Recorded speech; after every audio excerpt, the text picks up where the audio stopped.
on me? Is it cause I'm free and I got Malcolm X in my jeans? I got dreams like King Luther, shed blood like Kusa. You ain't here for my people, I ain't got nothing to say to ya. I won't always smoke like hookah, talking reparations. America won't be great until they give us compensation. I'm like, I'm the hottest right now. See a bunch of lames out here trying to jock on my style. They be doing too much.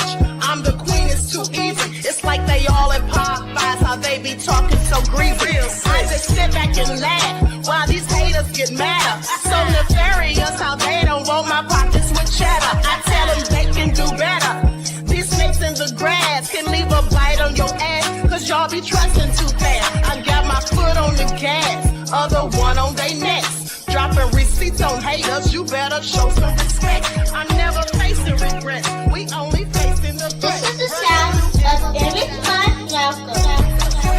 It's the foot on the gas, other one on their necks. Dropping receipts on haters, you better show some respect. I'm never facing regrets, we only facing the threat. Running through every challenge like a relay, break no sweat. It's a cold game, so I got that blanket with me. Now that my people awaken, ain't no going to sleep. I do not play by my piece, this time I'm playing for keeps. You talking slick, but when I see you like them ends, we gon' meet. And I got gold all in my skin, God all in my blood, kings all in my circle. You touch one of mine, you son. They show no love for the queen, why they hating on me? Is it cause I'm free and I got Malcolm X in my jeans, and I got gold all in my skin, God all in my blood, kings all in my circle. You touch one of mine, you son. They show no love for the queen, why they hating on me? All right. Hello, everybody. We're black. Okay, please pay attention. Oh my goodness. They were working on the internet in my area and my internet went out. Okay. So sorry about the interruption. Right now, with that all being said, court is back. It's back in session. It looks like they have taken a break. So we're going to try to go back and watch what we've missed while they're on the break. Now, let me just give you all a quick rundown. First of all, I'm getting ahead of myself. Let me just shout out everyone in the chat. Hey, Turkinson, Dale, Andrea, OG Patrice, Ashkan is here, Sheila, We the People, Leon. Okay, so shout out to my Laura Rose and everyone tuned into the Queen, and a big shout out to my moderators because they be putting in work. Okay, so let's have a brief word from my sponsor at 12 Tribes. Do not buy 12 Tribes on Earth hair growth oil and hair magic elixir unless you want super healthy, gorgeous hair that grows. They have a whole line of amazing hair growth products, including hair growth leave-in conditioner spray, hair growth shampoo, hair growth spray, and hair growth butter. I'm starting to sense a theme here. They include quality natural ingredients. They smell amazing, and you can see the results for yourself. So if you're looking for healthy hair growth for your natural or relaxed hair, try 12 Tribes on Earth today.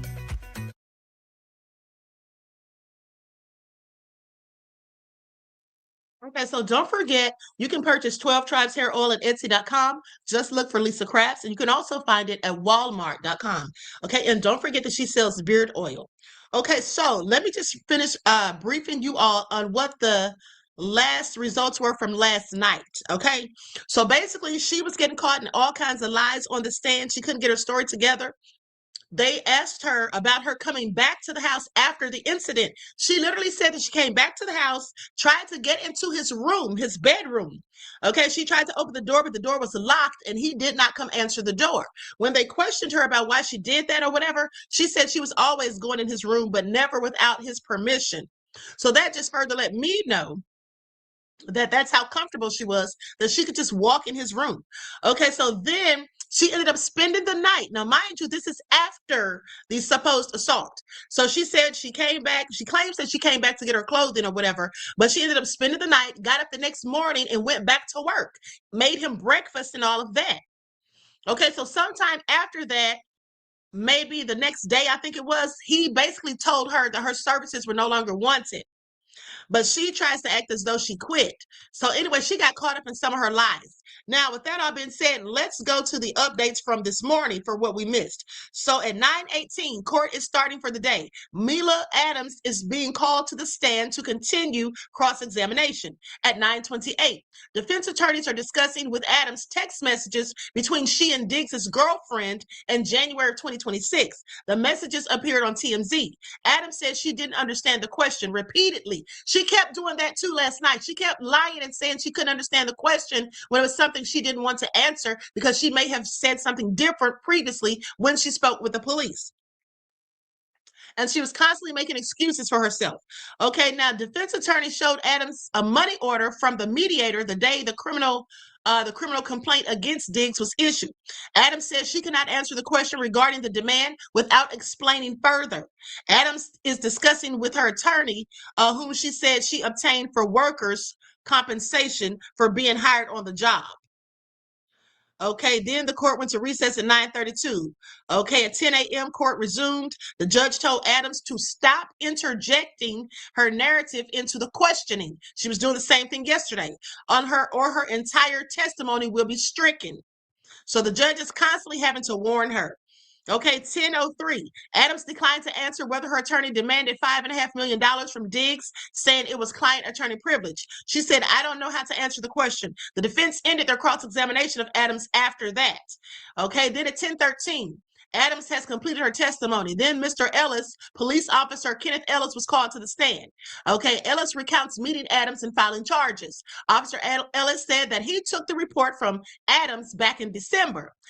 Ellis said that Adams wanted to give him a statement. He said that he recognized text messages that she provided him. Following meetings with Adams, about 10 days later, Ellis filed a criminal complaint against Diggs for assault and battery and strangulation. Under cross-examination, defense attorneys confirmed that Ellis did not photograph anything on Adams's body that was relevant to the investigation. Okay, so then at 10:26, the defense calls Michael Perry to the stand. Okay, 10:45, the defense has moved to its next witness after testimony about text messages, forensics, and an expert witness. The next witness is Janelle Sales, Diggs' chief of staff. That's who's on the stand right now, but they're going to break. She's been on the stand for about maybe, I'm not sure how long. Not long, about 15 minutes, because she came on at 10:45. Now, Diggs was released from the Patriots in March, freeing a $16.8 million salary cap space for the team. He has yet to sign with another team. The trial itself is expected to last a few days. There are about 10 witnesses that are on the list to be potentially called to the stand. Former personal chef Mila Adams is expected to resume her testimony on Tuesday morning. So that's basically all that for now. Okay, so while they're on a break, let us just go to what we missed. I'm just going to pull it up so we can go back and start watching until they come back from break. To do for the Honorable G. Marion Carroll, First Justice of the District Court, now sitting in Dedham, within and for the Commonwealth. Draw near, give your attendance, and you shall be heard. God save the Commonwealth of Massachusetts. This honorable court is now in session. You may be seated. All right. Good morning, jurors. I hope you had a good evening, and I just want to inquire and see, has any member of the jury had any difficulty following my instructions not to discuss this case with anyone, not to visit any areas that have been mentioned in connection with this matter since yesterday? I see no hands raised and all heads going in the right direction. Thank you. And how about, has any member of the jury read, seen, heard, or overheard anything from?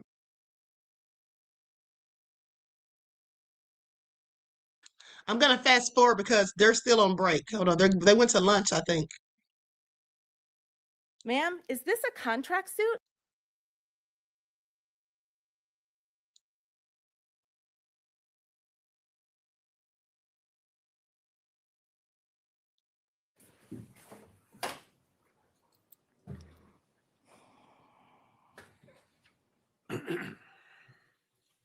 All rise, jurors enter.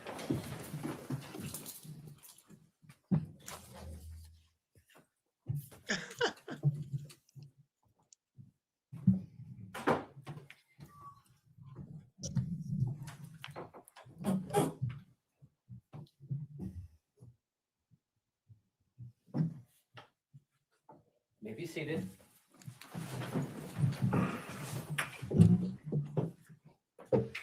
Jurors, at this point, I just want to be clear on one point, all right? And it's the following. You may not consider anything you heard that was stricken from the record.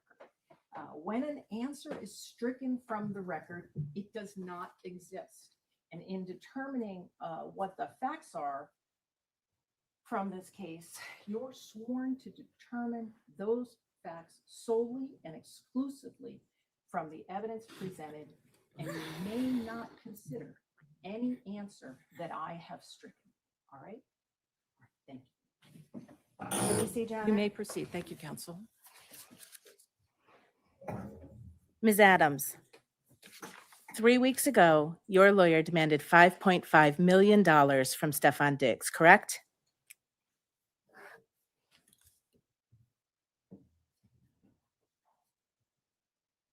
That is client lawyer privilege. I cannot speak on that. You believe that your lawyer's communications to Stefon Diggs are covered by your attorney-client privilege, ma'am? I can't answer that question. I don't know the answer to that question. You know that someone on your behalf has demanded $5.5 million from Stefon Diggs, don't you? I have a workers' comp claim, and Your I Honor? have explored all civil options. Ma'am, I don't understand. are the you question. able to Sorry. answer No. that question? No, I'm Counsel, not restate able the to. question, please. You know that someone on your behalf has demanded $5.5 million from Stefon Diggs.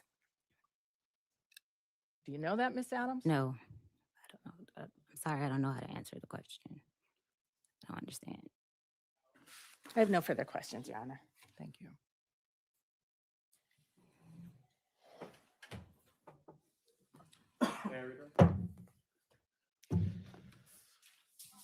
Your Honor, before we direct, may we be heard at sidebar? Of course. Thank you.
Good morning. Good morning.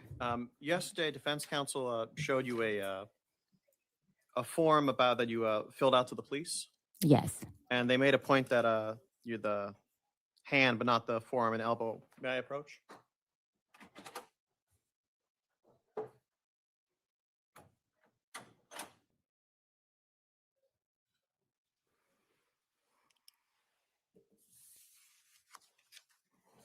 I'm putting a form in front of you. If you could just take a look at that and look up if you recognize it. Yes. And I may direct the police's attention. Can you read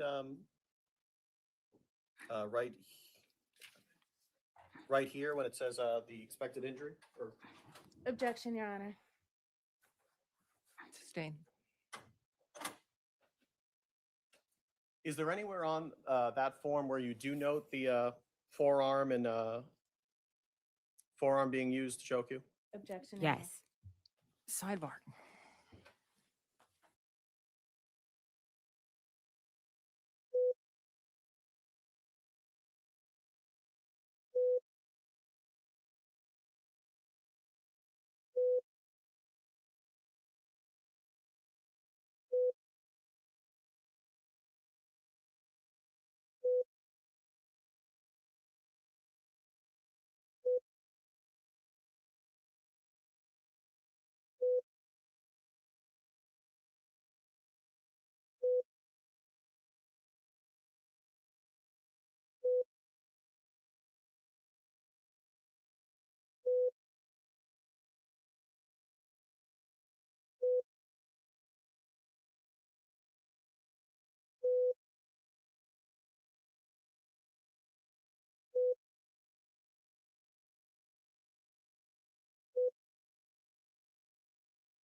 On cross, I believe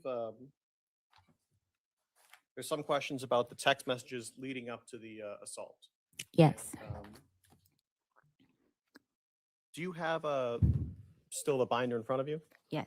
Do you mind opening to section 3 and to the pages ending in 114? Okay.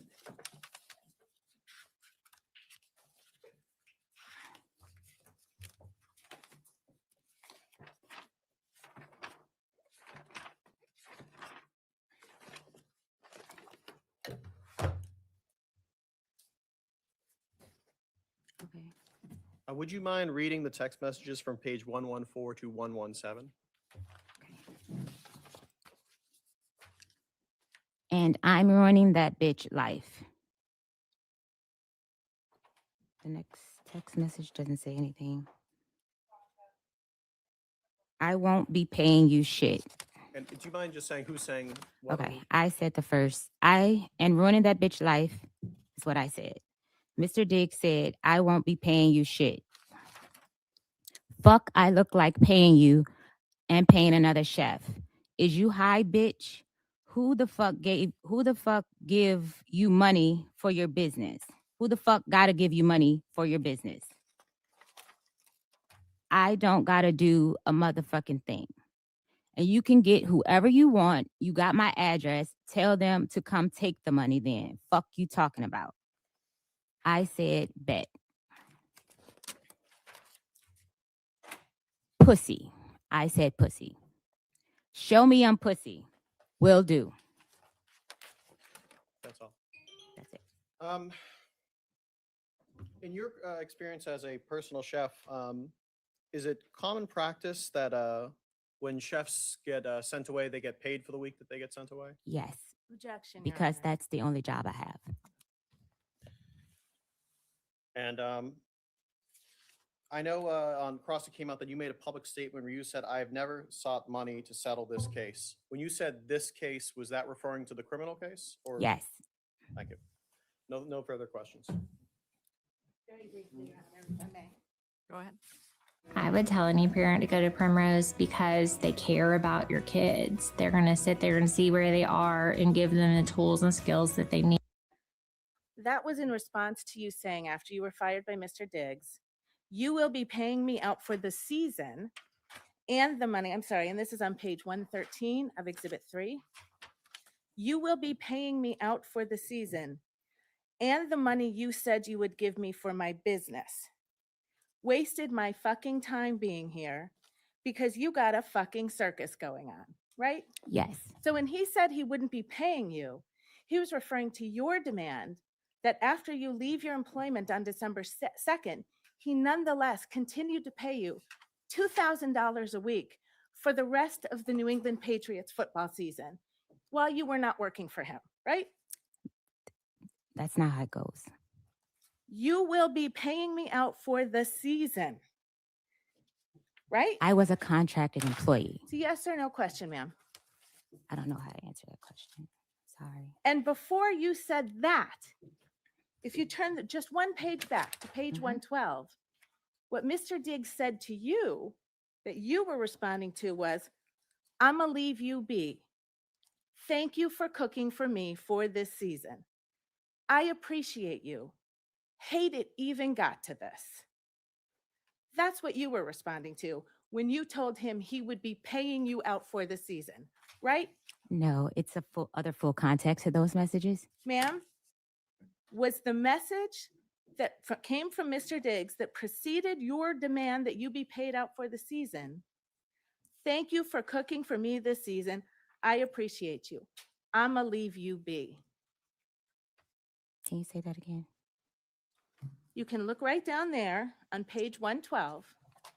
I'ma leave you be. What was your question? I'm not finished. Thank you for cooking for me for this season. You can read along and correct me if I get it wrong. I appreciate you. Hate it even got like this. Right? That's what it says, yes. Okay. And you were really hoping that Mr. Diggs would give you some money so you could open your own restaurant, weren't you? Objection.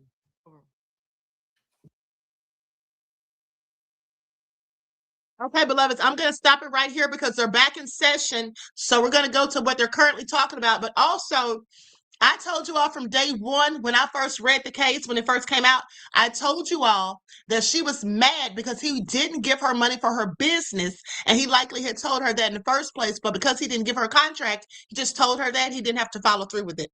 Okay, so let's go to the current situation at hand. We'll get back to that on the next break.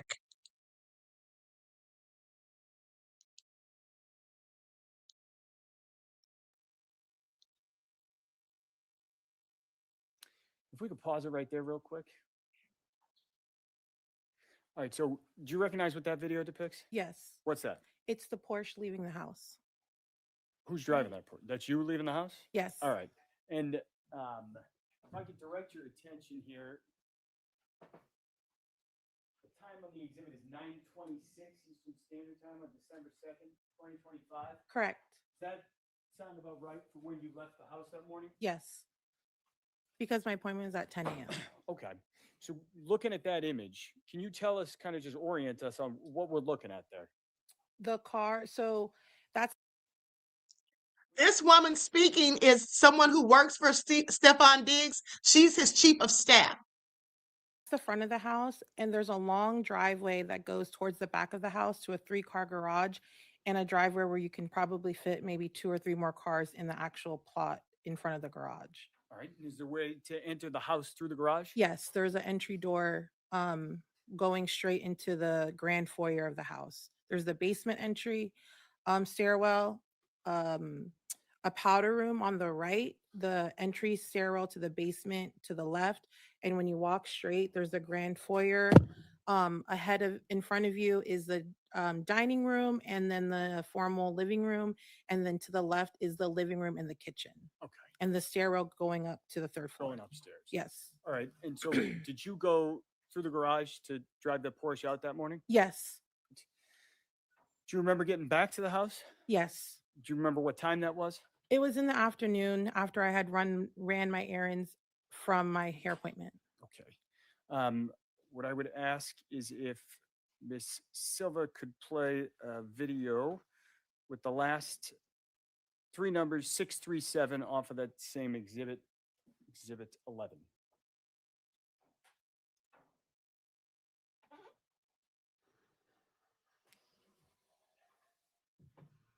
If we could maybe replay that one more time, it's only about 3 seconds.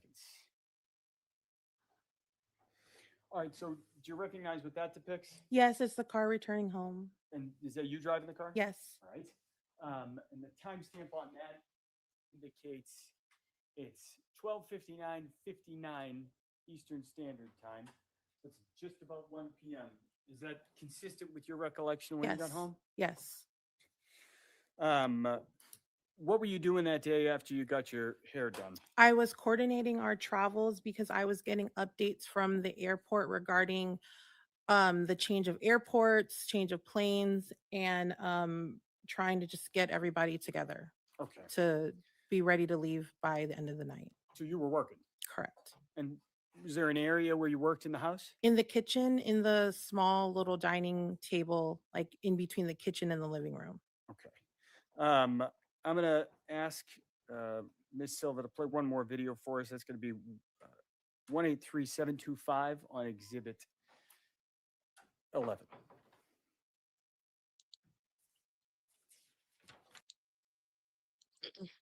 Elevated on up says, peace, rule 1, don't mix business with pleasure. Exactly. That's never a good idea, in my opinion. Thank you for your insight to the topic and your contribution to the channel. I appreciate you, beloved. Peace, love, and blessings.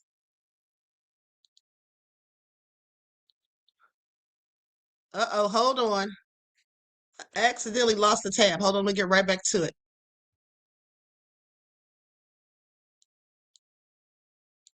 Okay, here we go.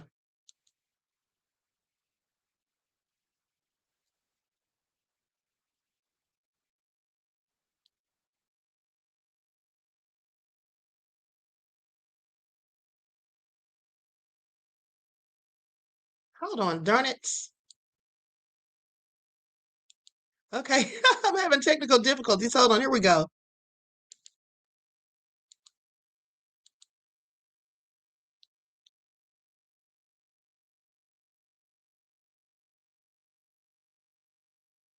3:40 p.m.? Yes, Is that consistent with your recollection of when you got Yes. home? yes. You said you were working that afternoon. Do you know where Mr. Diggs went in the house? He likely went to say hi to his brothers and then went straight upstairs to take a nap because it's the day after a game. Objection. Sustained. Okay. Do you, where were you sitting? I was probably walking around the house, either the kitchen, probably going up and down, up and down to the basement because I was probably doing laundry, just running around the house. Objection. Sustained. That response is stricken from the record. Jurors will disregard. So let me ask you, you mentioned that you remembered doing something with flights and getting to the airport. Correct. What is that? What do you mean? So because one of the airports that we usually travel frequently at, the Norwood Airport, there's limitations on the planes, and especially if the weather is bad, they typically recommend that we fly into another airport, which was Bedford. Bedford, Massachusetts? Correct. So is that to say the weather was not great? Correct. December 2nd? Correct.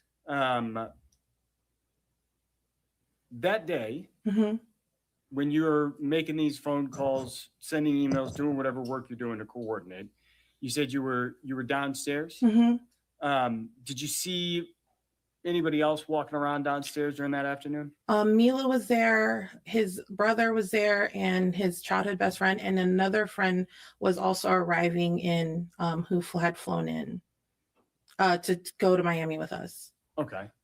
You said Mila was there. Did you see her that afternoon? Yes, What did she look like? she looked like she was going to work out. She had workout clothes on. She complimented on my hair. Just regular, just walking around the kitchen, probably around the house. Nothing out of the usual. Okay. That afternoon, did you, is that the only time you saw Miss Adams? You see her again as the day Towards went on? in the evening, closer to the evening. So after dark? Yes, it was because it was getting dark at like 3 o'clock at that time. So by like 3:30, 4 o'clock, maybe closer to 4:30, it was like dark. Okay. And so sometime after that, you think you saw Miss Adams again? Yes, because I was sitting in the kitchen and she had asked me if I purchased her flight. The flight, was that a flight to Atlanta? Correct. And when you spoke to her that afternoon in the kitchen, did you observe anything on her face? No, Anything on her neck? no, Did you see any redness or swelling? no, Was she crying at all? no. What was she doing? She was walking around looking for a piece of a paper and a pen to write a card, I guess, write a note to him for his birthday gift. When you say to him, is that to Mr. Diggs? Correct. That's that November 29th birthday you just referenced? Yes. That afternoon, was there anything on Mr. Diggs' schedule? He had ozone therapy and massage. So is that a nurse who comes and does fluids Yes. and a massage, you said? He has a massage therapist. What time were those appointments? I believe I told them both to come at 5. Do you remember if those individuals actually appeared at the house? Yes, Did they? I believe so.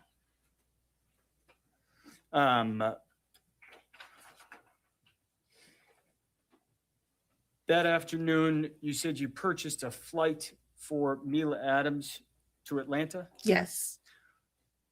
Did you arrange to get her to the airport? Yes. What time did that happen?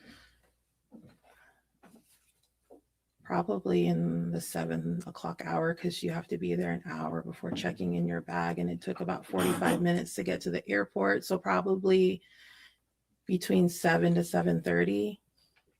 You think about 7:30? Yeah. And so did she leave the house around 7:30? She should have left around before 7:30 to get to the airport on time if she was checking in a bag. And you saw her prior to that, Yes. correct? Yes. So is it the encounter you had in the kitchen Yes. with the pen and the card, I think you mentioned? Yeah, she was running to go to his room to put it on, I guess, his gifts that she was giving him. Did you end up speaking to Mr. Diggs later that evening? Yes.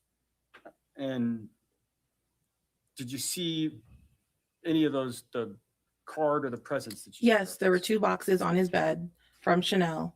One he had opened up and he put on after his massage, and we were getting ready to leave. I told him, we got to pack, we got to go, we got to make this flight. He put the beanie on. There was another box that was unopened, and then there was a green Post-it with whatever note she had on it telling him for his birthday. All right. Prior to,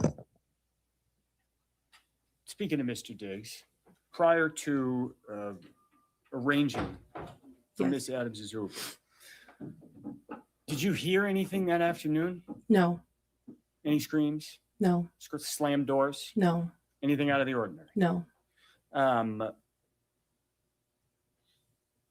Do you know if Miss Adams cooked dinner that night? It was like a hot dog.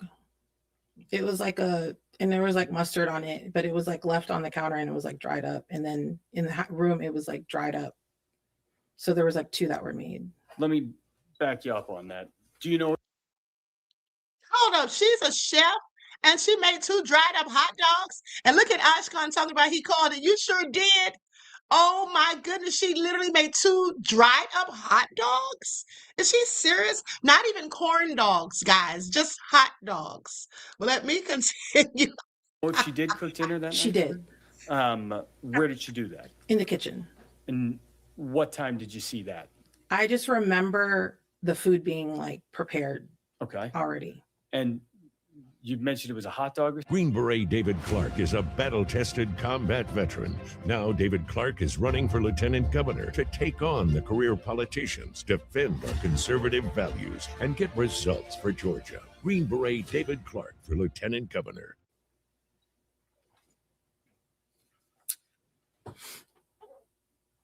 That night, did you all leave for Miami? Yes. If I may have one moment. I'm so through.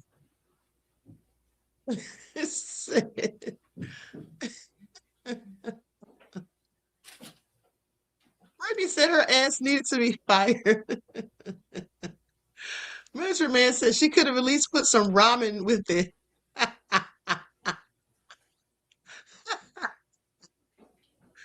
I'm so through. I just want to recap on one issue. Okay. I think you said Miss Adams complimented your hair. Did she tell you anything else? No. She was like, oh, your hair's getting long and it looks good. I was like, thank you. Okay. Did she tell you she was assaulted, No, strangled? no, You're the chief of staff? correct.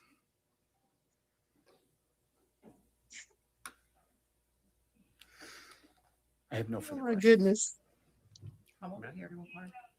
Thank you. Good morning. And it's is it Sunny? Oh my goodness. Yes, that's my nickname. And that's is that SUNNYNIE? Is it SUNNY and then SUNNI. okay? So both ways. right? Yes. Okay. So right now you are the chief of staff. Is that right? Correct. And how long have you been Mr. Diggs' chief of staff? Since July 2023. And prior to that, what was your position? I manage his household, but it was part-time Where in how long- Maryland. And how long did you do that? September 2022 up until July 2023. And prior to working with Mr. Diggs, what did you do? I have been an independent consultant. I have been a project manager, event producer, and I consulted for companies for almost at that time, since 2017. And right now, how much do you get paid by Mr. Diggs? I would say between 90 to 100,000 a year. And when you were, what was the term of the previous job? The house manager? Yes. Oh, how much did you get paid when you did that? I was on retainer for 5,000 a month. And you mentioned you went to Art Basel? Correct. And how long was that? That was we got there Tuesday evening up until the events were all the way through the weekend that Sunday. And what kind of events were there? There was a showcase of his furniture line, his birthday party, just, you know, showcasing his new furniture line. But and you went to these events? Yes. Did you have to pay for any of these events? No. Like physically, like my own money? Yeah. No. And did you have food there? Yes. Did you have to pay for your food? Not with my own money. So With my company card. okay, so Yes. thank you. You mentioned driving one of his cars. What car was that? It was his Porsche. Is it a nice car? Yes. How often do you drive that one? If I need to go run errands, if I need to do something, I will use the car as an insured driver. And when you say run errands, is that personal errands or errands for Mr. Diggs? Both. Okay. How often do you go on trips with the staff? As needed, specifically for business trips, more so. Okay. On December 2nd, you were at least at some point in the house, right? Correct. And you saw Ms. Adams? Yes. So she was there in the house? Yes. And you saw Mr. Diggs? Yes. So he was there in the house? Yes. Did you, was there any time that day where were you following Mr. Diggs the whole time? No. Were you following Ms. Adams the whole time? No. So there a time when both of them were outside of your range of being able to see? and Yes. hear? Have you been to Ms. Adams' room before? Not all the way inside, but I knew which room she was in. So you had not been inside that room before? Not when she occupied it, but when we did the walkthrough, I was. Okay, so when you were first looking at the house? Yes. But that day you were not in that room? No. Okay, so whatever could have happened in that room, you were unaware of anything that could have happened in that room? Correct. Your Honor. Sustained in that form.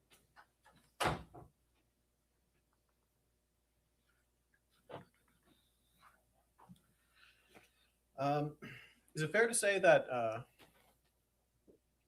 you have a financial interest in Mr. Diggs doing well? Your Honor. What does that mean? If he does well, do you do well? I think we collectively do well. So, yeah. Yeah, even outside of financially. Is he a good boss? Yes, he's great. Do you want to continue working for him? Yes. Nothing further. Anything else? He's trying to imply that she's going to say things, you know, testify to anything that's going to help Stefon because he's her boss. That's basically what he was trying to say in a roundabout way. For your witness.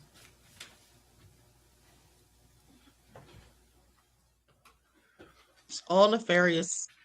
I just have one question for you. Yes. You mentioned that you got to drive the Porsche. Yes. All right. Would you lie under oath to get to drive the Porsche and work for Mr. Diggs? I told you. That's part of lying under oath, your job. What? I'm sorry. Can you? Is your job to lie, or would you be truthful? I'll be truthful. Okay. Who else got to drive that car? Mila and anyone around the house, if they needed to use the car, they would drive it. Did you see Mila drive that car? I've seen her drive the car before. I don't have any other questions. Anything else for this witness? When you said just other people around the house, about how many people does Mr. Diggs have working for him? Employed, one. At this point, he's grasping at straws, Ashkan. That's why he asked that dumb question. He's clearly desperate because his client's looking like a whole liar because that's what she is. So then otherwise, are they all just contract or? Correct. Do you know about how many? Depending on the job, as needed. Okay. Do you know in this? Objection, Your Honor. We're not outside the scope of the redirect. Overruled. Just in December, do you know? I couldn't give that to you on the top of my head. Nothing further. Thank you very much. You may sit down. Thank you.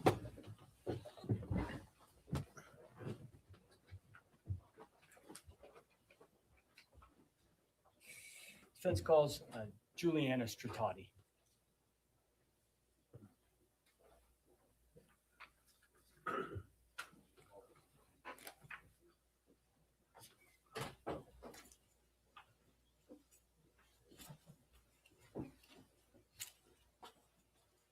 Watch the step. You can remain standing and face the court.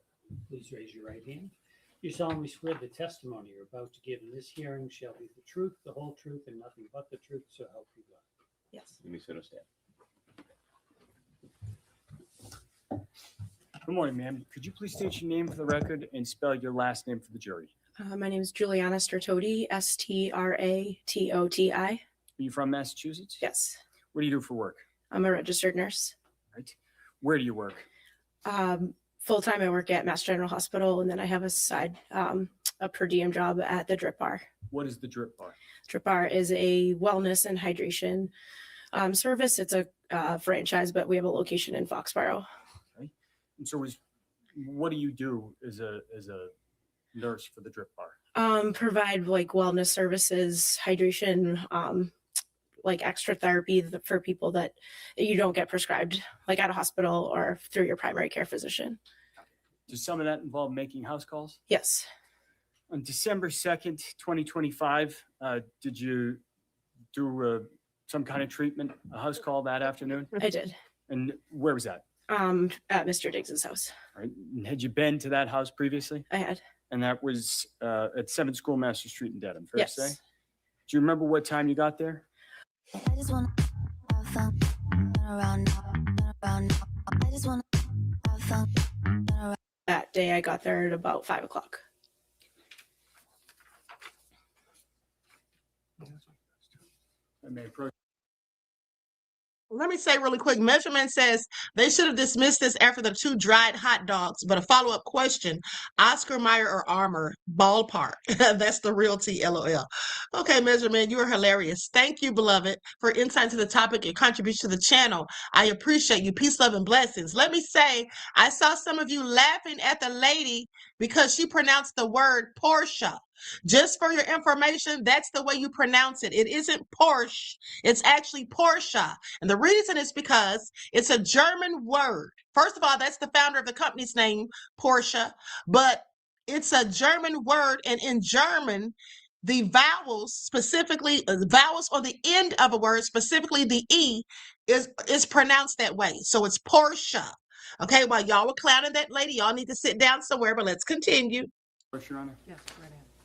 I'm going to put the image in front of you. I'm going to ask you to take a look at that and tell me if you recognize what that is. That's me ringing at the front door on the Ring camera. All right. And is that a fair and accurate depiction of you arriving at the house on December 2nd, 2025? Yes. I would move to admit this Exhibit 12. No objection, Your Honor. Thank you. Be so more. And I'm going to show you another photograph and ask you to take a look at that. That's me leaving the house on the Ring camera footage.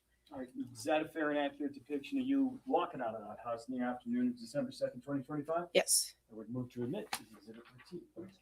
No objection, Your Honor. Thank you. Be so more. 13.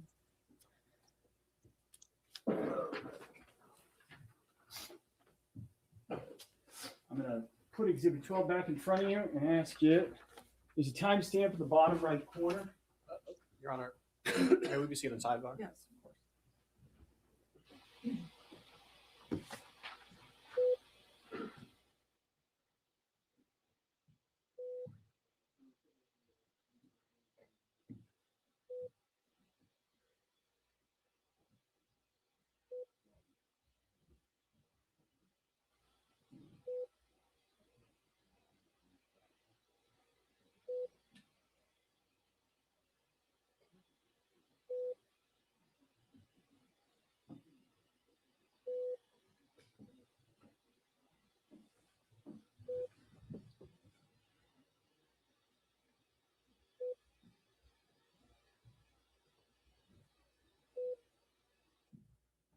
Powell's objection is sustained. A moment ago, I think you described when your appointments routinely were. Do you recall what time you got to the house in Dedham that afternoon on December 2nd? That day I got there at 4:50 PM? p.m. And do you remember when you left the house? According to the Ring camera footage, it was Let me ask you this. Do you She must have some warrants out or something, because why is she looking so darn nervous? She's acting like she's the one on trial. Look how nervous she looks. It's written all over her face. She looks like she wants to jump up and run. She must have some warrants or something going on. Please pay attention. remember when you left the house? I don't remember exactly the time, but all of my appointments were roughly 45 minutes to an hour long. All right. And so on December 2nd, 2025, do you think, how long do you think you were in the house? Probably about an hour. In the house, when you were doing the treatment, where did it actually occur physically inside the house? In the living room. So then fair to say you were in that house that afternoon for about an hour, maybe a little less? Yes. Okay. Anything out of the ordinary that day? Not that I recall. Hear anything unusual? No. Did you see anything unusual? No. I have no further questions. Matt? Yes. Good morning still. Had you gone to Mr. Diggs' house prior to this date? I had. And how many times have you done this before? A handful of times, I think. Before that was 2 or 3. Okay. After that was a couple. And without you saying the actual names of any of your clients, what kind of clientele do you have with this job? It depends on what services they're looking for. So kind of all across the board. Okay.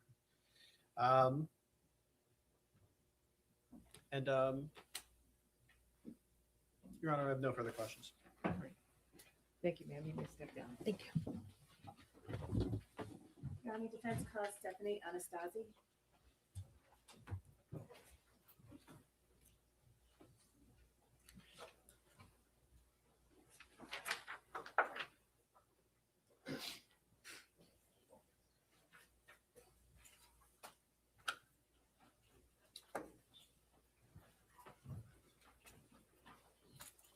Just watch your step, and if you could just remain standing and face the court. This looks like a police Please officer. raise your right hand. Do you solemnly swear the testimony you're about to give in this hearing shall be the truth, the whole truth, and nothing but the truth, so help you God? Yes. You sit or stand, whichever you prefer. Good morning. Good morning. Can you state your name and spell your last name for the record, please? My first name is Stephanie. My last name is Anastasi, Anastassi. And do you live in Massachusetts, Ms. Anastasi? I currently live in Rhode Island. Where do you work? I work in Massachusetts. And what do you do for a living? I'm a massage therapist. Are you employed in that work? Yes. Who do you work for? The Right Touch Day Spa in Attleboro, Mass. And you provide massage therapy treatment to clients? Is that Yes. right? And as part of your work, do you need to visit clients in their home? I do that separately on my own on the side. Not, it doesn't have anything to do with where I work currently. Okay. All right. And as part of your work treating clients, are some of your clients professional athletes? Yes, sometimes. All right. And was one of your clients in December of 2025, Mr. Diggs? Yes. And how did it come about that you were providing treatment for Mr. Diggs? I used to work for the Celtics back in 2019. And whoever I used to work for, he's a physical therapist. He connected me with Mr. Diggs. Okay, thank you. And you would provide massage therapy for Mr. Diggs at his home? Correct. About how often per week would you do that? Twice a week. All right. And where in the home would you provide that treatment? Sometimes it was in the living room area, and sometimes it was in his bedroom. Did you need any special equipment to provide your treatment? He provided that. I do need some special equipment, yes. I see. So there was the equipment in the house? Yes. I take it you used a table? Yes. Any other equipment?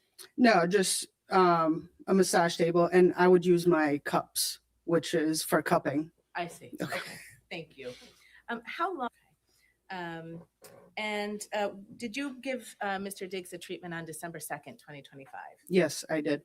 Do you remember approximately when you arrived at his home for that treatment?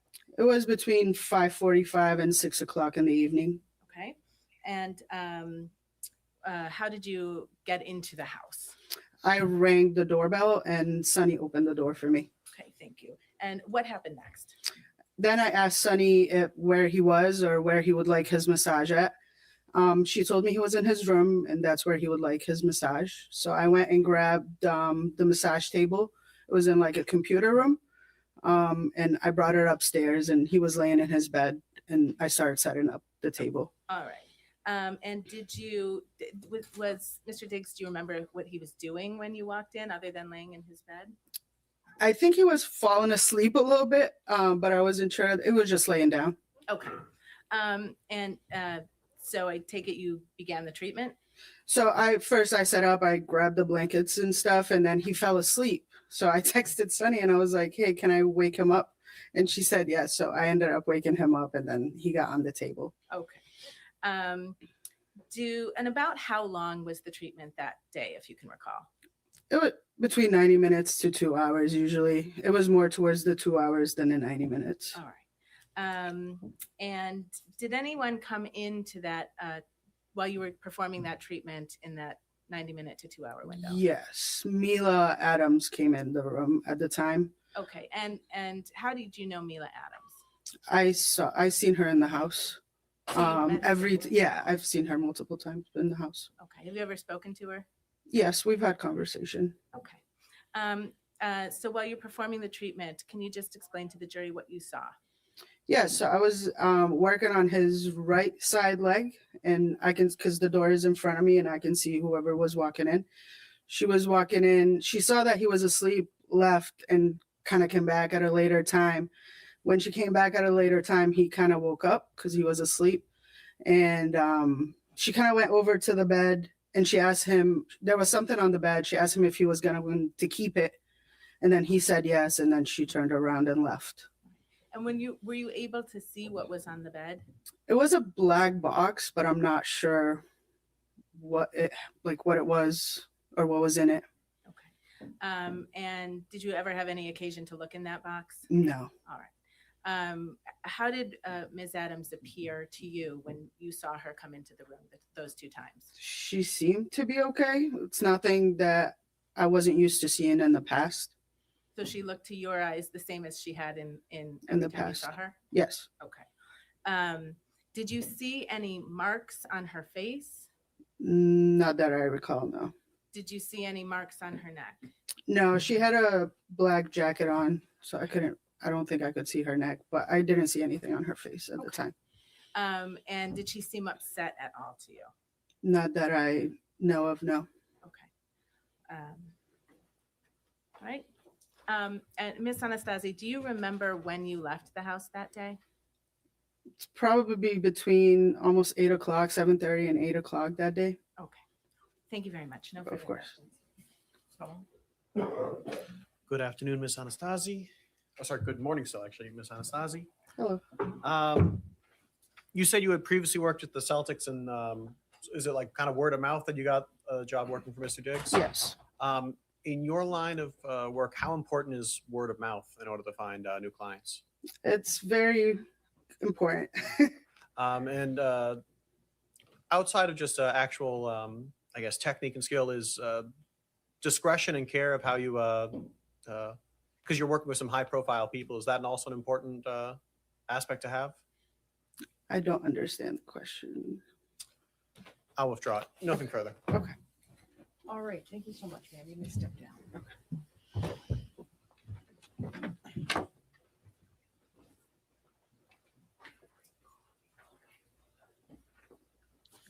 Jamila's attorney is not very good to me. He's basically just grasping at straws. The defense calls Melissa Goddard.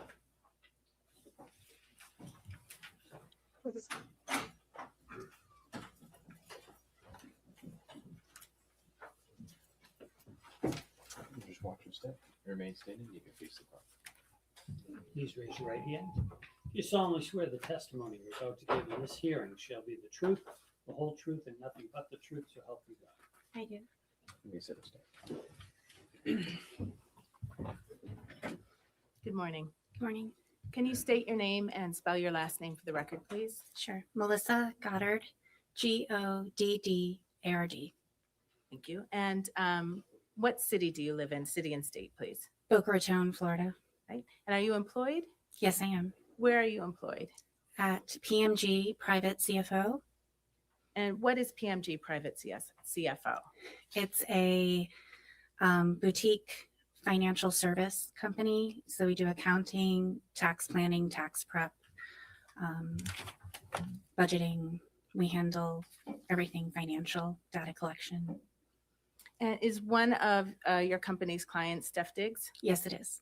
Right. And do you work on Mr. Diggs' account? Yes, I'm his client manager. All right. And how long have you been the client manager for Mr. Diggs' account? Since November 13th, 2023.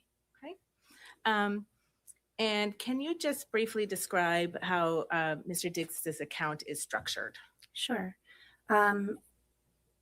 He has the personal side, which we call concierge, and the business side. So the personal side is his life personally, but because his person is a business, it transfers also over into businesses. And then he has several businesses that we operate.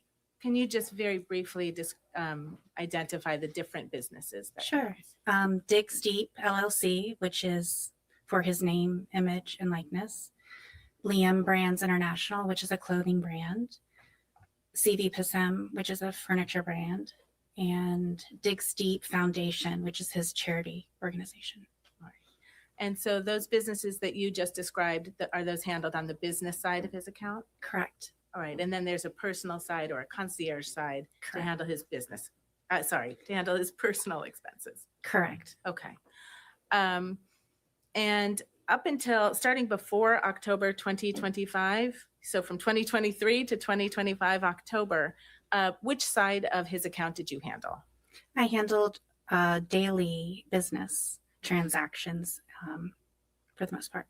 Okay. And did you have a different colleague to handle the personal kind of concierge side? Yes, the practical everyday concierge side we did.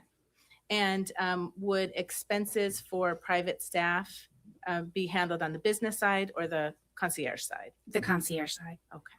And did something happen in the fall of 2025 that caused you to take over responsibility for the concierge side? Yes, we had an associate leave. Okay. So the associate left, and then were you responsible in the fall of 2025 for both the business and the concierge side? Yes. Okay. And did you have responsibility at that time for payments to Mr. Diggs's private chef? Beginning of November, yes. Okay, beginning of November 2025? Correct. And do you recall, what did you do when you took over responsibility for those payments? I was notified at the beginning of November that the data collection program that we used was updated so that personal payments needed to be made. And one of them was for the chef. And I asked, catch me up.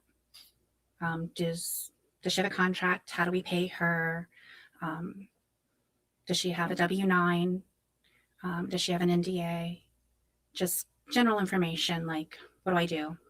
And who are you talking to when you were getting this information? Sunny. And who is Sunny? Stefon's personal assistant. Okay. All right.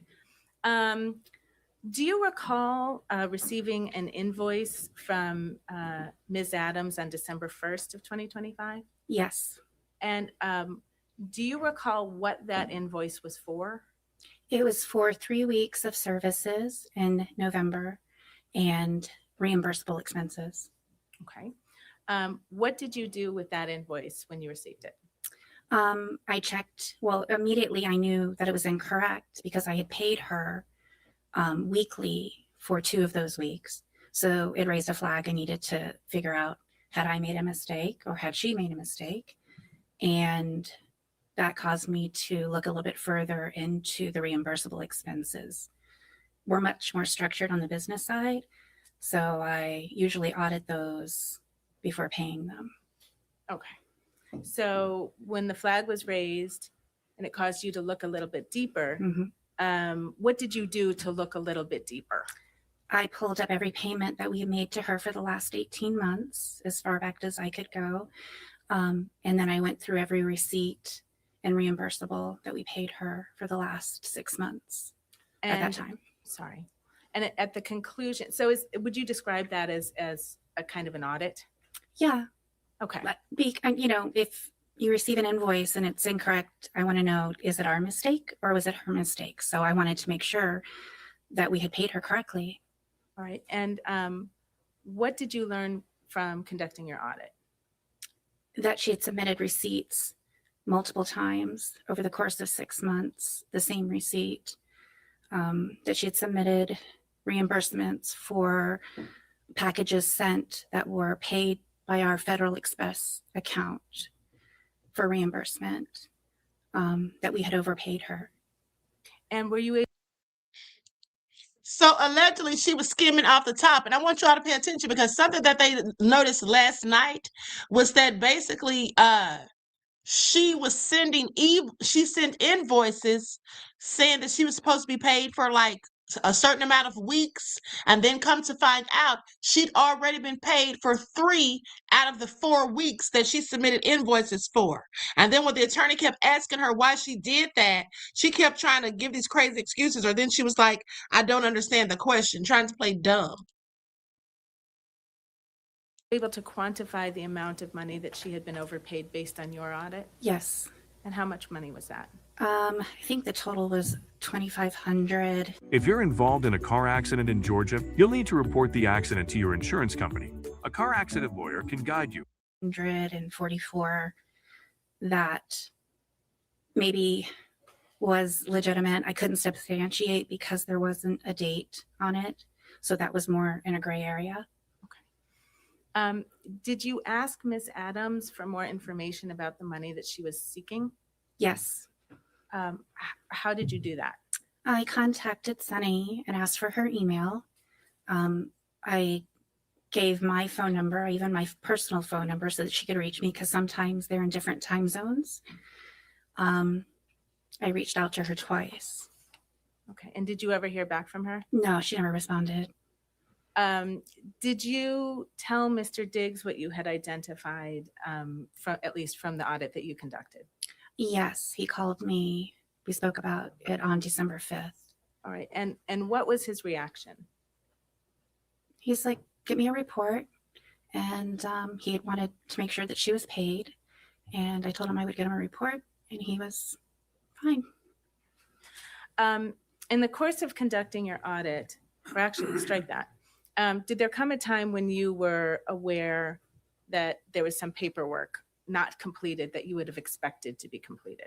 At the beginning, when I took over, I asked for those things as, I think it was the beginning of December when the invoice didn't match what I had. You know, I'm buttoning things up. It's the end of fourth quarter. We're closing out the end of the year, so I wanted to make sure we had everything. So, you know, I was going through everybody's paperwork. But yes, it was about the beginning of December I realized we don't have her paperwork. All right. And did you do anything about that? Yeah, I had asked Sunny to, I had mentioned to Steph that I think we should get one. He said to coordinate with Sunny, which I did on December 4th. And I didn't receive anything, so I followed up with it as I normally would. And how did you follow up with it? I asked Sunny if she had collected it, and I emailed Mila asking for it. Do you remember the date on which you emailed Mila for it? Sorry, Ms. December Adams. 8th. December 8th. Mhm. Did you follow up again with Ms. Adams, if you can recall? I did not, because Steph said not to worry about it. Okay.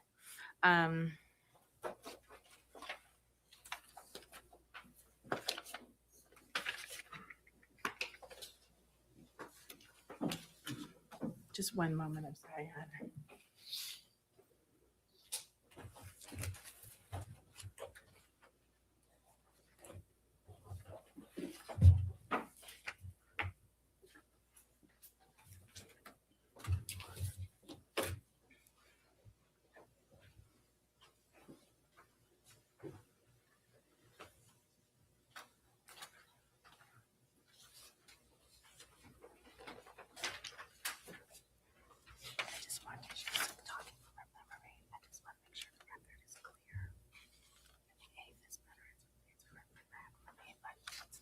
Oh, you want to refresh? Yeah. Yeah, that's fine.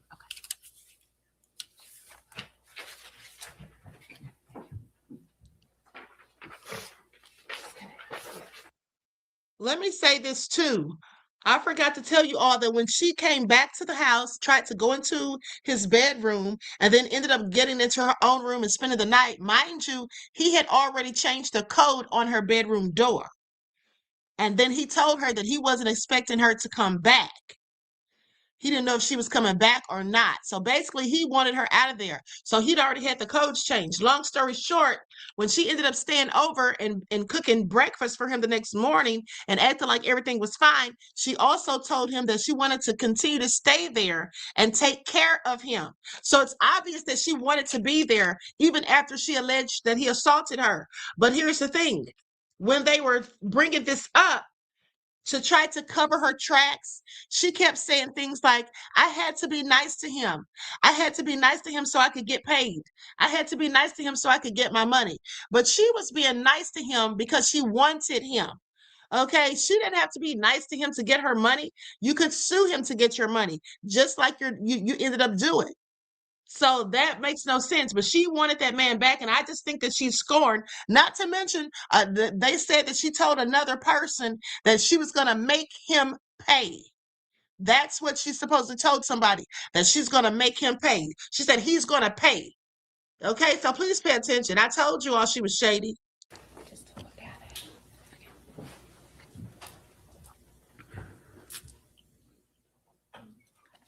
at it. Ms. Goddard, you just testified that you followed up with Ms. Adams asking for the NDA on December 8th. Oh, I'm sorry, I was incorrect. It was December 13th. Okay, thank you. All right, no further questions. Council, care to report? Just briefly, good afternoon now. Miss Goddard, have you ever been to Mr. Diggs' house in Dedham? No. No further questions. Thank you, ma'am. You may step down. Thank you.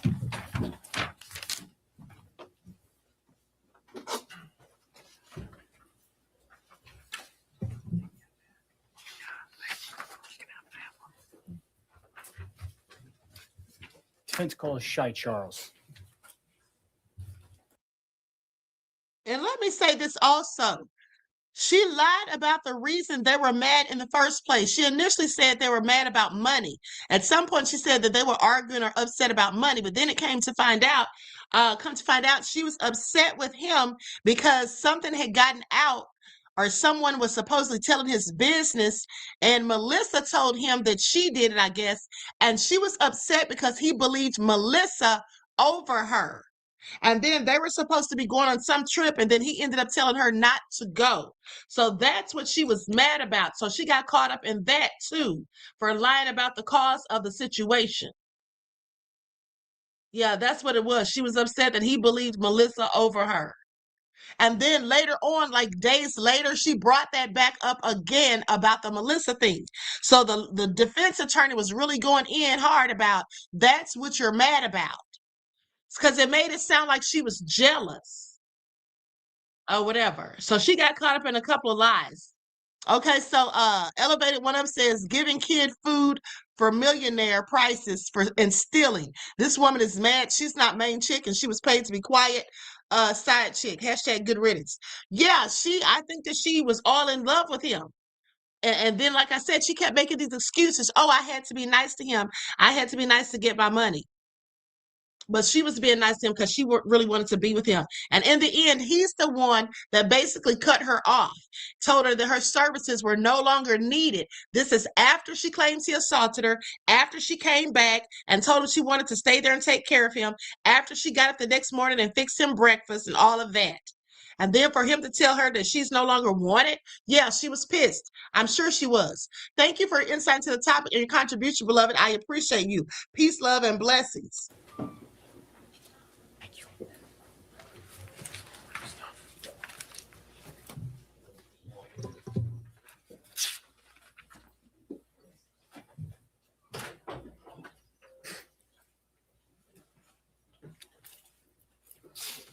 Just watch your step. You remain standing and face the clock. Please raise your right hand. Do you solemnly swear the testimony you're about to give in this hearing shall be the truth, the whole truth, and nothing but the truth, so help you God? I do. You may sit or stand.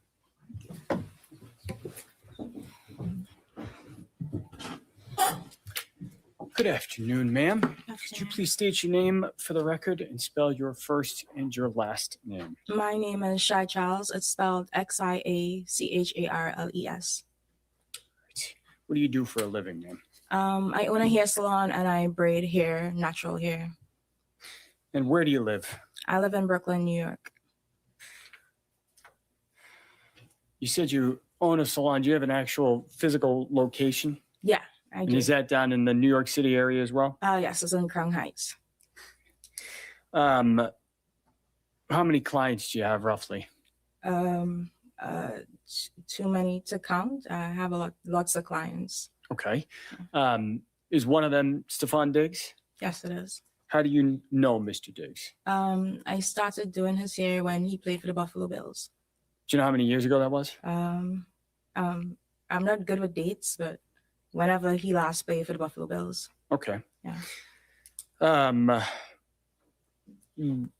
When you actually do Mr. Diggs's hair, how long does that process actually take? I'd estimate probably about 3 to 5 hours, anywhere between that. Yeah. And where have you done Mr. Diggs's hair? At his house. He travels a lot for work, so wherever he needs me to do his hair, I go. Is that true of other clients you have as well? Yeah.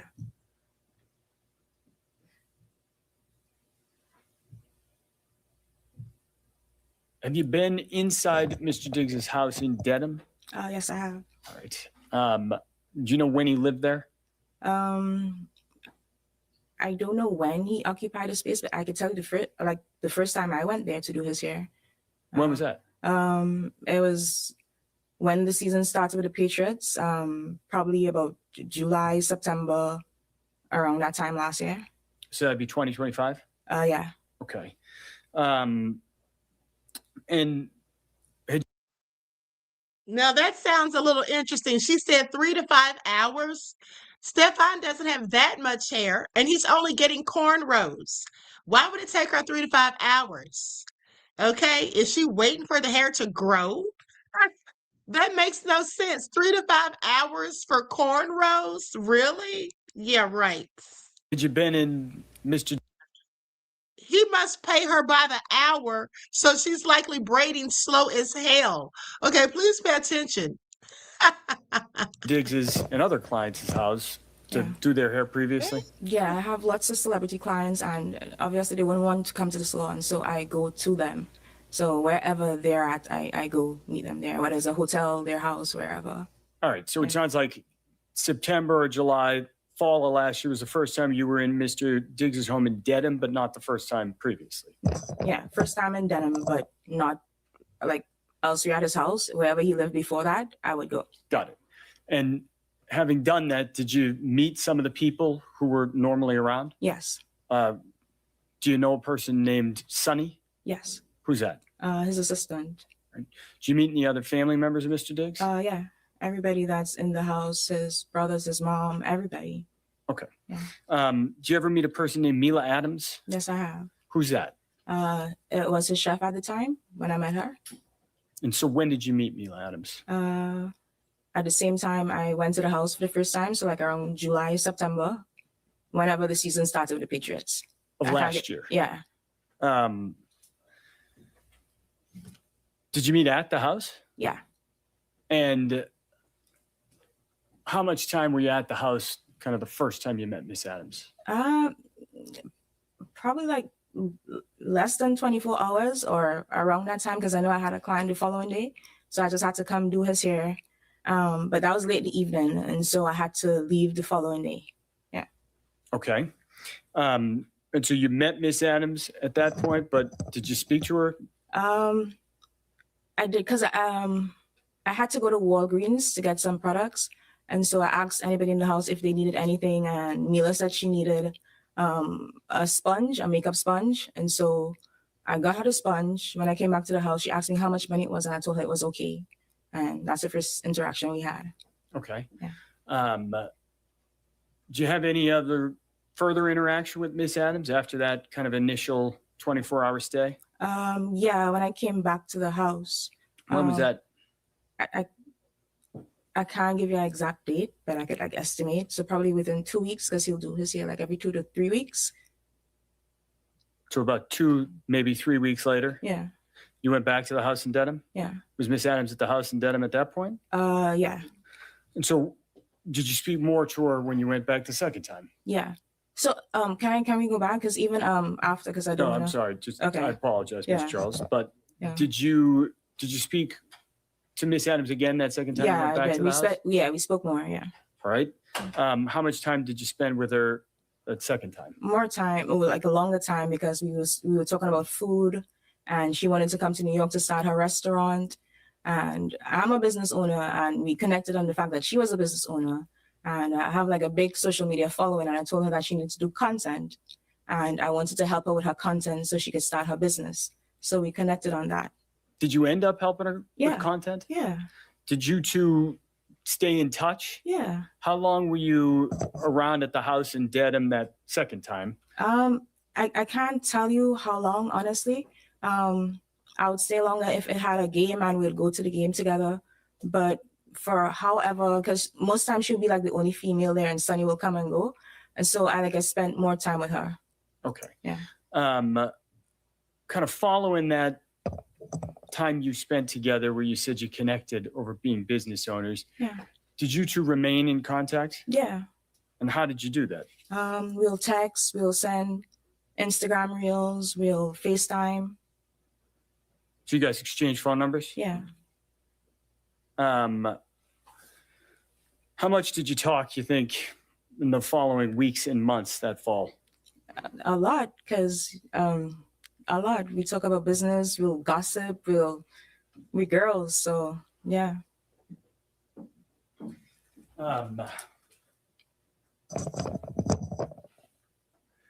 Did you ever spend more time together in person with Miss Adams? Yeah, I took her back to my country. I'm from Trinidad and Tobago, so I took her to Tobago. She spent time with my family, with my grandmother.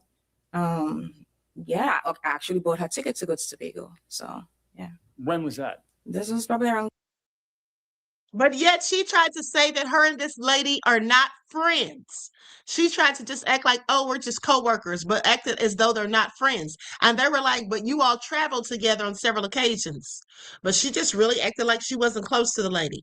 But now we're finding out she met her family and everything. Thanksgiving time? End of November then? Yeah. Whenever Thanksgiving was. Okay. Yeah. Following that trip, do you remember where you went after that? I came back to New York. We came back on the same flight. I came back to New York and she went to Boston. Okay. Do you remember where you were on December 2nd? Yeah, actually. I was in Target, like late evening. What were you doing in Target? I was shopping for ingredients because I was spending too much money on Ubers. So I was buying ingredients to cook, like groceries. You're buying groceries at Target? Yeah.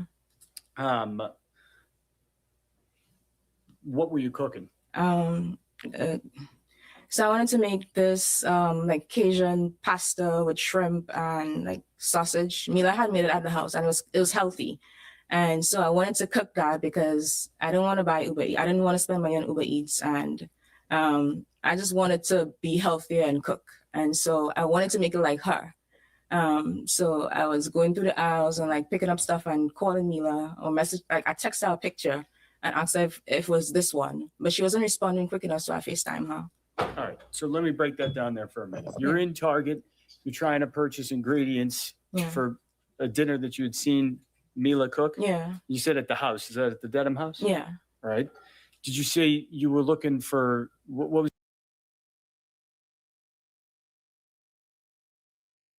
Okay, Aqua Girl Rising said, what were you cooking? What kind of questions are these? I'm going to tell you why he's likely asking these questions. Because she likely has some information as to what happened that whole day on December the 2nd, the day of the supposed alleged incident. And so he's asking her very specific questions, I think, so that he can prove that she has a very good memory recall. So he's asking her, where were you on December the 2nd? That's the day of the incident. She said she was in Target. Now he's asking her, why were you in Target? I was buying groceries for what I was going to cook. What were you cooking? All of this, trust me, he's getting to a point. Okay, let's continue. What was the ingredient you were looking for? Like shrimp, but so she makes matcha as well. So I was trying to find out like what matcha to get, that specific one from tea dealers. shrimp, pasta, sausage, Okay. everything like that. So you just said a moment ago that Yeah. as you were trying to find ingredients, you Yeah. started by taking a picture Yeah. and sending it Yeah. to Mila. Yeah. Do you remember what time that was at? It was before 6 p.m. for sure, because I remember leaving my cart in Target to go pick up some dry cleaning for my boyfriend. I think they're trying to, I can't tell whose attorney that is, but I think it's Stefon's attorney. It sounds like Stefon's attorney, and I think that he's trying to catch Mila in a lie. Because on the day of December the 7th, when they had the so-called incident, she was on the phone texting someone right before the incident supposedly happened. And then after the incident happened, remember they asked her yesterday, weren't you on the phone? She said, no, my phone was on the bed. And he was like, well, you had access to the phone. Basically trying to say like you didn't call anybody or you didn't use the phone after that. And then he said, weren't you texting somebody? Or the lady asked her yesterday, weren't you texting somebody? And she said, I was texting them before he came into my room. So I think this is why he's asking this line of questioning also, to try to catch Mila up about when she was on the phone or whatever, right before this all happened. Because I had to get it before it closed. So I actually left Target and came back to Target. So it was before 6 p.m. Okay. Yeah. What about a specific time? Do you remember exact times? So the dry cleaners was in Brownsville, Target was at Gateway. So I got there probably minutes to 6. So probably like the end, like ending at 4 or 5 p.m. somewhere there. Okay. Yeah. You mentioned a text message or a photograph of an ingredient you sent. Yeah. Was there any record of that? Yeah, I took a picture and sent it to her. All right. Would that have had the So, here is a before of my stomach before Sonobello, and this. recollection of what time Yeah. you sent that photograph? Did you Yeah. say yes? Yes. If I may approach her? Yes. What I'm going to ask you to do, Ms. Charles, Yeah. just take a look at that photograph. Okay? And I want you to look at that. Yeah. And after you've reviewed it, take a look up. Yeah. Having looked at that, does that refresh your recollection on what time Yeah. you actually began communicating with Miss Adams when you were in the Target? Yes. And what time was that? It says 4:38 on the picture. Okay. Is Yeah. that consistent with your recollection of when you reached out to Miss Adams? Yeah. Now you said you started by texting and then you FaceTimed with Miss Adams? Yeah. What's FaceTime? A video call app on every iPhone. Had you FaceTime with Miss Adams previously? Yeah. And so describe how that looks. What's happening at that point when you're FaceTiming? So I FaceTime her. I told her what I was doing. We spoke about the pasta, and all the ingredients I needed to get. And she was like, "Girl, I'm not going to Miami." And she said she's gonna go home to Atlanta for a couple of days. Then she's gonna come to New York. Well, she's gonna go home to Atlanta, but she's gonna stop off in New York for a couple of days. All right, let me actually stop you there. I Yeah. apologize, Ms. Charles. It was Yeah. not a specific question. So you said you're in Target while this conversation is happening? Yeah. Okay. Could you see where Miss Adams was? Yeah. Where was she? She was in the kitchen. Kitchen of what? Of the denim house. And how do you know that? Because I've been there before, so I know the layout of the house. And the faucet was running, and I could see the island in the background. Okay. You just said she mentioned Miami. Did you notice anything about her face, her physical appearance when you had this FaceTime call? No. I'm sorry? No. Did you see any redness, swelling? No. Was she flush? No. Was she teary-eyed? No. Were there any bruises on her? No. You started to talk a little bit about places she said she was going. Yeah. Did you end up actually seeing Miss Adams that day? Yeah. Because following that conversation? Yeah. All right. She said Where was that? In New York, because she said she was stopping off in New York for a couple of days. I asked her where she was gonna stay. She said a hotel. I'm like, girl, we friends. You don't have to stay at a hotel. You could stay at my place. All right. Did you actually see her that night? Did she stay at your place? Yeah, So where'd you first see her? at the airport. What airport? Now, mind you, they already showed video footage of her yesterday when she was in New York dancing, either the same day or the next day after she claims that she was injured. Remember that? She was dancing and she was in the car and there was nothing on her face or neck. LaGuardia. And what were you doing out there? I went to pick her up. What time did you pick her up from LaGuardia Airport? She told me she was lying at 11, so I got there like minutes to 11. I had to wait because I think her flight was delayed. Yeah, her flight was delayed. So I waited there for like 45 minutes. And so did you end up seeing Miss Adams? Did she actually get in your car? Yeah. You picked her up from LaGuardia Airport? When she got in your car, did you notice anything out of the ordinary? Mm-mm. Did you notice anything about her appearance? No. Was there any bruising on her at that point? No. What were you doing once you picked Miss Adams up? We went to go pick up my friend Tally in Queens, and we were just chilling in the car. We were just like singing and just talking.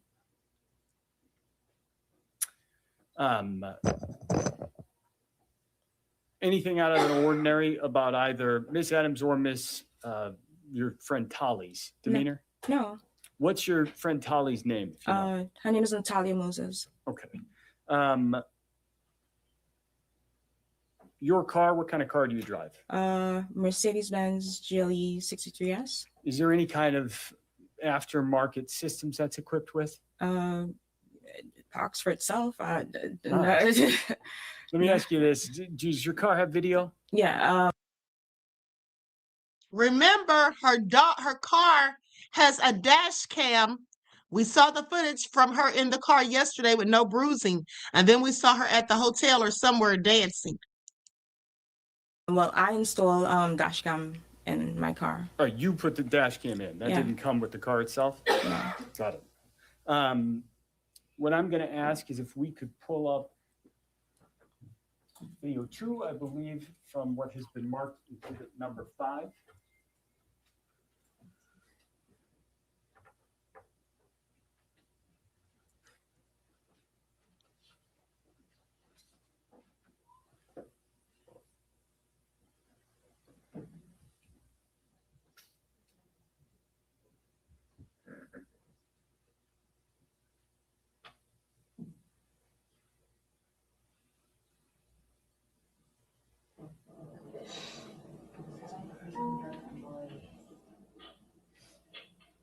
Clean for itself. They get an honest check. What number is more like one of the things? If we could pause it right there. All right. So this is actually, for the record, the first video in exhibit number 5, Ms. Charles. Looking at this, we've played 14 seconds. Do you recognize what we're looking at? Yes. What is that? That's me in my car. Dash cam video. All right. And that video, does that fairly accurately represent kind of the drive you guys had? Yeah. All right. There's a timestamp down here at the bottom. It says 11:48 and 18 seconds p.m. Yeah. Is that consistent with your recollection of kind of after you had picked Neil up from the airport? Yeah. What I'm going to ask Ms. Silva to do is go to the next video down on that list.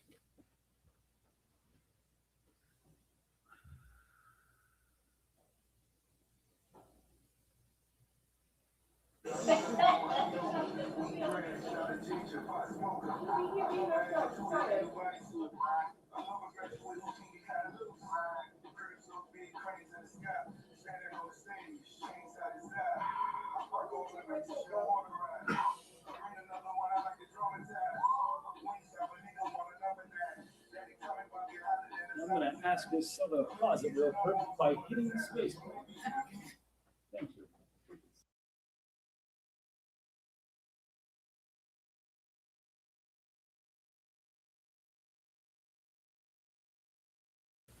"24 minutes. Yeah. Watching that video, what are we seeing in the video? We were listening to Cranes in the Sky by Solange, and we were just talking about what the song was about. Got it. Yeah. So when you say there, we, who is we? My friend Natalia Moses and Mila Adams in the car. All right, so where we paused, it's a little hard to see, but is your testimony that Miss Moses was in the car? Yeah. Who's in the front seat here? Mila Adams. So was Miss Moses in the back seat of your car? Yes. Okay. What did the three of you do that night? We went to Jersey. I have a house in Jersey City, so we went to Jersey City. And what did you do? Drink, eat wings, and watch TV, just chill. All right. Did you end up staying or sleeping in Jersey City, or did you sleep somewhere else? No, I went back to my apartment in Brooklyn. Who went back to your apartment in Brooklyn? Me, Tally, and Mila. And what time do you think you got back? I'd estimate probably like 3, 4 a.m. in the morning. All right, so early in the morning. Yeah.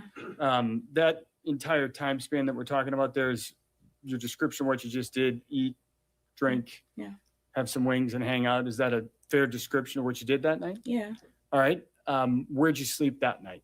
I slept on the couch downstairs, and Mila and Tally slept upstairs in my bedroom. Okay. Do you remember how long Miss Adams ended up staying at your house? Probably like a week, a little over a week. All right. That night in Jersey City and back at your apartment in Brooklyn, do you have the opportunity to observe Miss Adams? Probably the morning we got up. Yeah, because we girls, so we get dressed in front of each other. So yeah, the day of. Okay. Yeah. So when you say you get dressed in front of each other, Yeah. did you actually see Miss Adams without clothes on as you were getting dressed? With a towel on. Okay. Yeah. Did you observe any bruising, redness on No. her neck or chest? No. Did you observe anything on her face? No. I'm going to ask Ms. Silva if we can actually play the third video.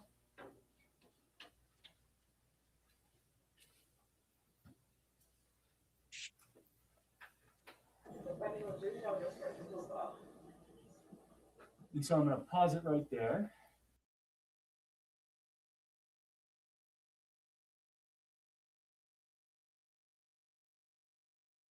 Presentation of how Miss Adams looked that day on December 3rd. Yeah.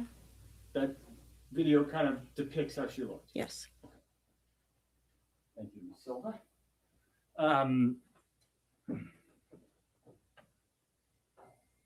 Anytime the day of December 3rd, did you notice bruising developing, redness, any kind of physical marks on Miss Adams? No. On December 4th, 5th, 6th, did you notice any of that? No. Did Ms. Adams ever tell you that she had been assaulted or strangled? No. Did she ever mention any kind of an attack? No.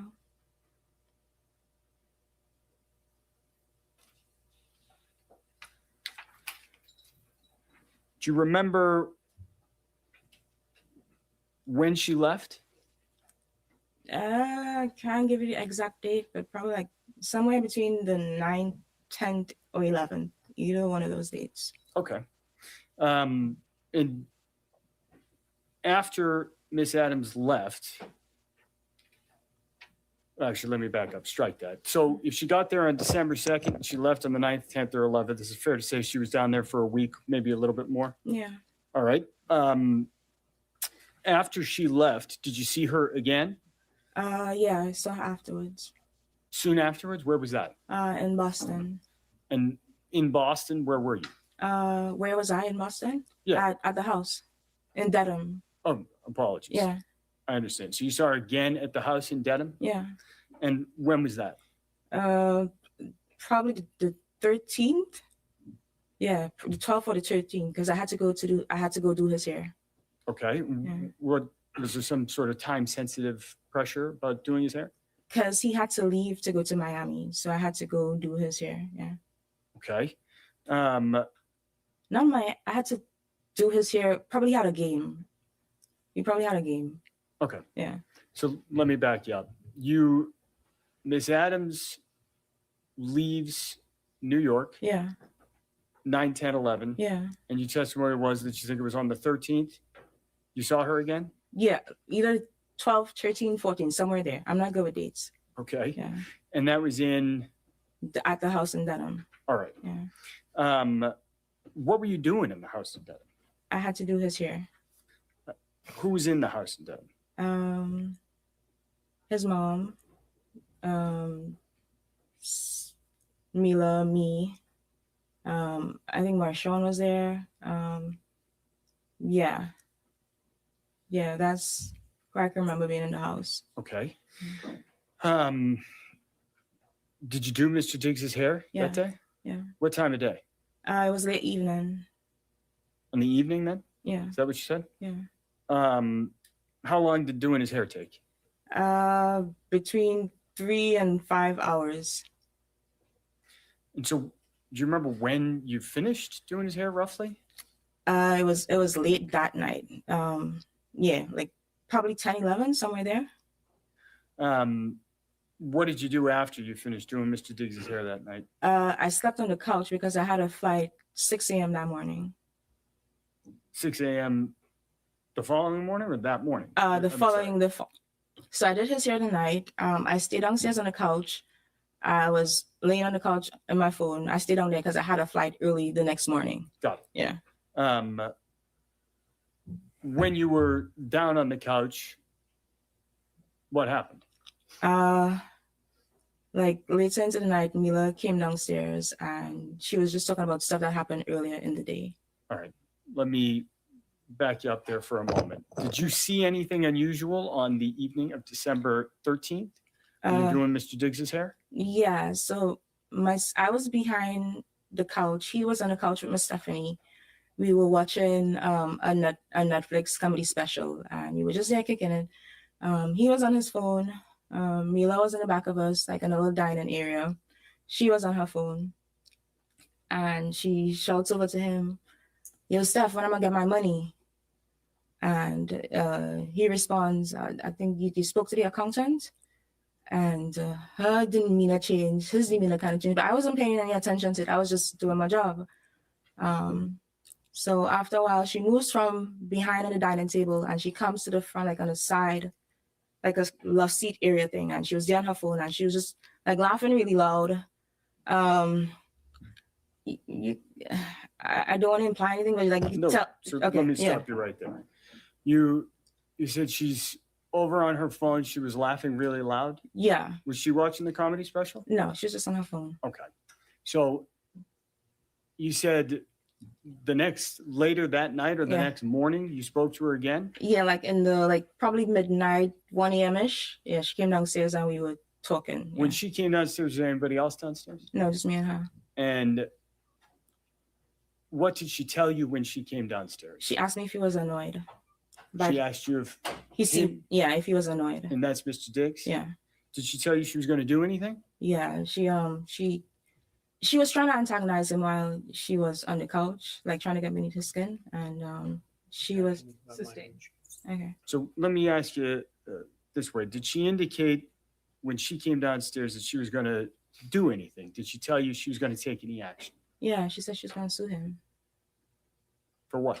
For the money that he owes her, and like she gonna take it to the blog. She gonna take it to the block. Blogs. Got it. Yeah.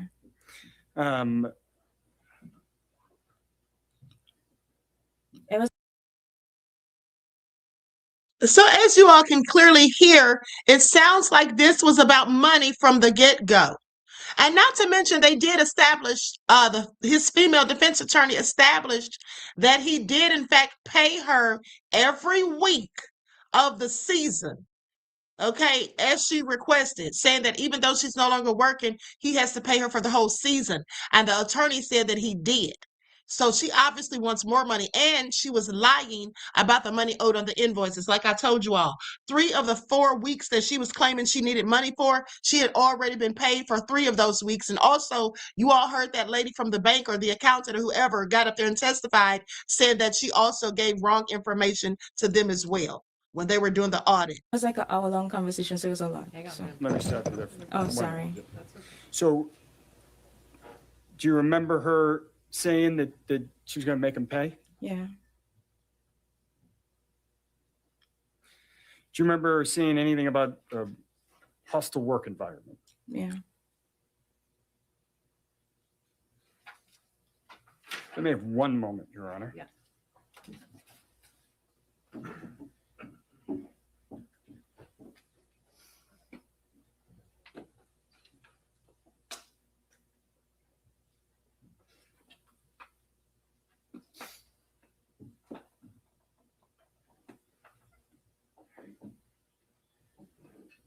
couple things I want to follow up with. Miss Charles. Did Miss Adams, prior to her coming down that night, 1 a.m., and having this conversation with you, did she tell you that she'd been assaulted? Did you heard anything about a strangulation and assault? No. That night, when she was talking about the suing Mr. Diggs, Yeah. did she say that she had been assaulted? No. I want to back up down to kind of early in your testimony. You said you have a dash camera in your car. Mhm. How long have you had that? Probably a little after my birthday, which is September. So, yeah. Probably end of September, beginning of October. Okay. Why do you have that? Because people are scamming in your insurance fraud. Like they hit your car, they see you have a nice car, and they try to get money out of you. In New York, you said? Yeah. I don't have any further questions. Caldwell, care to inquire? Good afternoon, Ms. Charles. Afternoon. So you've been doing Mr. Diggs' hair, you said every 2 to 3 weeks? Yeah.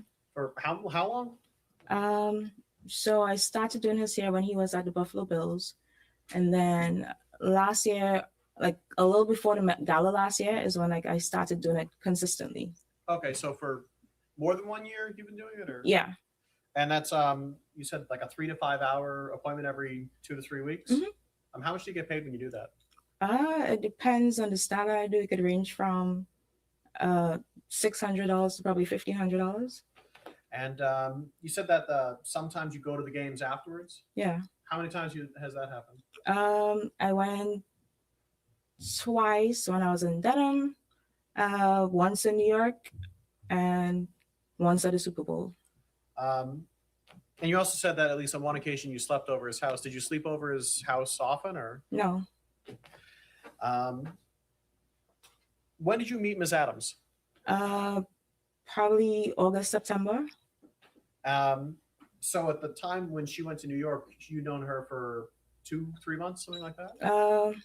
Probably, yeah. And you'd known him for over a year? Yeah. And you'd seen him every 2 to 3 weeks for 3 to 5 hours? Yeah. So is it fair to say you knew him better than you knew her? No, because we have a client service provider relationship. So I wouldn't say that's subjective. When you're doing his hair, do you talk to him?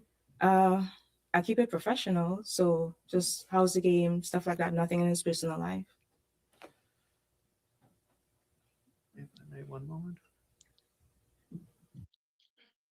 You see that? She said she keeps it professional, nothing about his personal life. Now, had Jamila done that, she may not have been in this situation that she's currently in.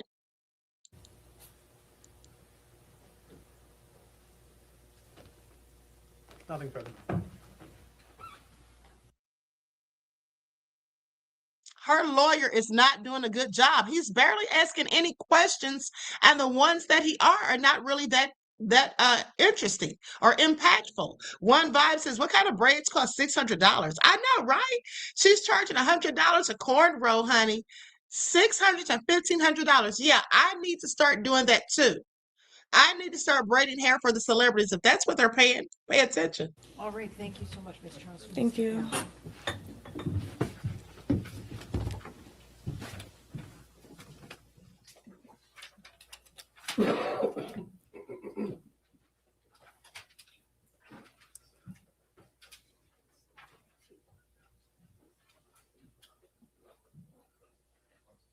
Your Honor, the defense calls Natalia Moses.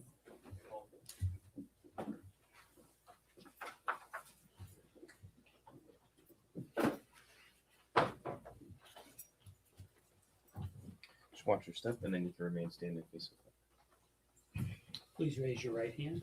Do you solemnly swear the testimony you're about to give in this hearing shall be the truth, the whole truth, and nothing but the truth, so help you God? I do. You may sit or stand. And with this small adjustment, we'll add about $1 million to next quarter's profits. Well, unless we've started printing money, that looks like a... Good afternoon.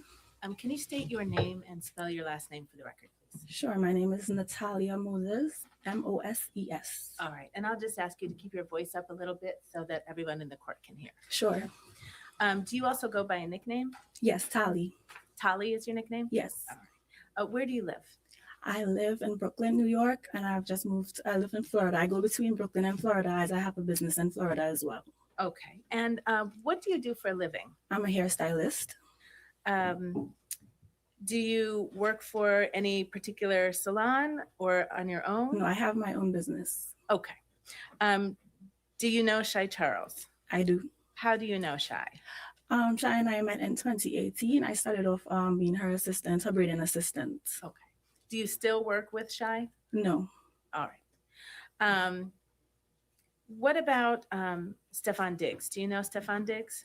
No, not personally. Have you ever met Stefon Diggs? No. Is Stefon Diggs a client of yours? No. Okay. Do you know Mila Adams? I do. How do you know Mila? I know Mila through Shy. Okay. When is the first, have you ever met Ms. Adams? I have. When is the first time you met her? I want to say December 2nd into December 3rd. Around that time, that was the first time I met her in person, but I would have spoken to her on the phone on multiple occasions before. Okay. And did you talk to her, just the two of you before December 2nd? No, not just the two of us. We would always speak on with Shy in the middle, so it would always be on Shy's phone. So I never spoke to her one-on-one prior to December 2nd. I see. Okay. So Shy and Ms. Adams had a relationship. That's correct. And then sometime, and you and Shy have a relationship. That's correct. And sometimes the three of you would talk. That's correct. Understood. And were these calls professional calls?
House in New Jersey, did you notice any marks or bruises or redness on Ms. Adams' face? I did not. Could you see her neck at that time? Yes. Did you notice any marks or redness or bruises on her neck? No, I did not. Did she complain at any point about soreness or stiffness or, soreness or stiffness? No, she did not. You testified, did you see her eat? I did. Did you see her drink? I did. Did she seem to have any difficulty swallowing? She did not. Did she complain about difficulty swallowing No, she did not. or a sore throat at all? No. Did her voice sound hoarse? No, it Did her not. voice sound any different than it had sounded when you previously spoke with her? No. Now, I'm sorry, you guys, the internet started acting up again. I hope it doesn't do it again. But listen, she's now being asked these questions because if you remember on yesterday or last night, the girl was basically they're trying to catch her in lies. Okay, based on the testimony that Jamila gave on yesterday. Because remember, she said that her neck was sore, her throat and neck were sore. Okay, so that would likely make it hard to swallow or difficult to talk or things like that. And so this girl didn't notice any of that. Okay, so pay attention. Did you notice anything out of the ordinary in her appearance or her behavior on December 2nd? I did not. Okay. How long did you end up spending time with Miss Adams in New York City? Approximately a week. Okay. Did you spend that whole week? And I'm sorry, I should have asked this question. Did you stay in that house in New Jersey on December 2nd? No, we went to Shy's house in Brooklyn. Okay. And did you end up staying there that night? We did. Did you stay there also on the night of December 3rd? I did. And did you stay there all the way up until December 9th? I did. Okay. And did Ms. Adams stay there as well? She did. Where did you sleep in the Brooklyn house? We all slept in Shy's room. Okay. By all, you mean you, Ms. Adams, and Shy? And Shy. Okay. Sometimes Shy would go to her boyfriend's house, so sometimes it would just be Miss Adams and myself. Okay. I take it you at some point woke up on December 3rd. Yes. And what was Ms. Adams' behavior like on December 3rd? She was fine. She was bubbly. Okay. Yeah, a good personality. She didn't show any signs of anything wrong. Okay. Did she cook for you? She made breakfast. And same question on December 3rd. Did you spend December 3rd with her? I did. Did you see any bruises, redness, marks on her face at that time? No. Were you able to see her neck on that day? Yes, I did. Were you able to see her chest on that day? Yes, we all stayed in the same room. So Now, mind you, this is December the 3rd, so this is the day after the so-called assault. we got dressed and everything together. Okay, understood. And did you see any marks or bruising or redness? No. On any of those areas? Okay. Did you see any such marks or bruises or redness, anything like that the entire week you spent together? No. Okay. Did there come a time where Ms. Adams asked you to take a look at her hair?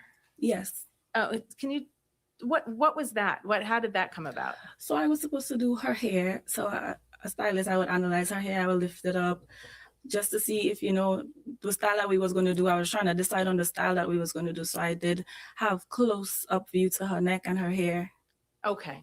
And in the course of lifting her hair and looking at her neck, did you see anything?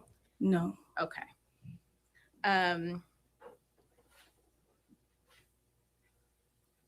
Do you remember taking a couple of videos of Ms. Adams while you were together in New York? Yes, I do. Do you remember approximately when that was?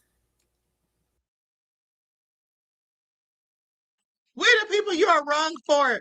Breakfast, probably fried hot dogs with fried hot dogs cut up with eggs. Ew. Possibly December 7th or 8th, around that time. Okay. And I will ask Mr. Kettlewell to very smoothly play Exhibit 8, please.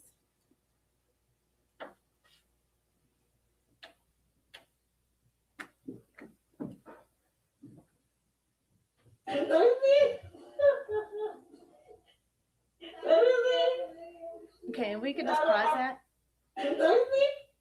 Sorry. Ms. Moses, is this one of the videos that you took of Ms. Adams? Yes, it is. All right. And can you just describe where you are? We were in Shire's room there.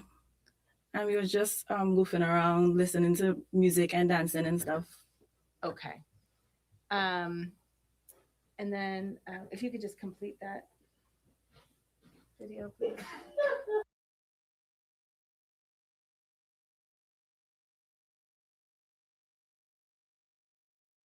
Exhibit 9, please.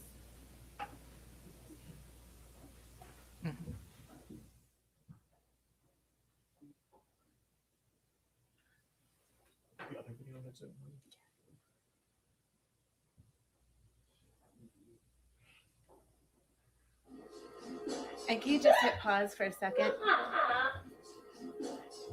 Thank you.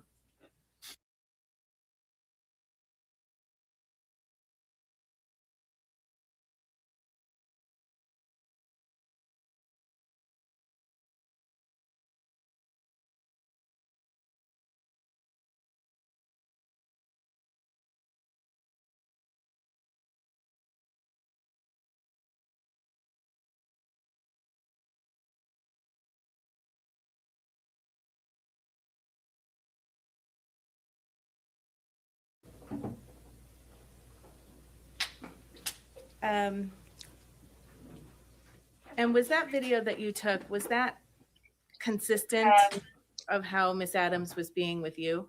Yes. Okay. Did anyone ask you to take that video? No. But Miss Adams knew you were filming her. She did. Okay. And the entire time that you were with Miss Adams in New York City, did she mention anything about being hit? She did not. Did she mention anything about being choked? No, she did not.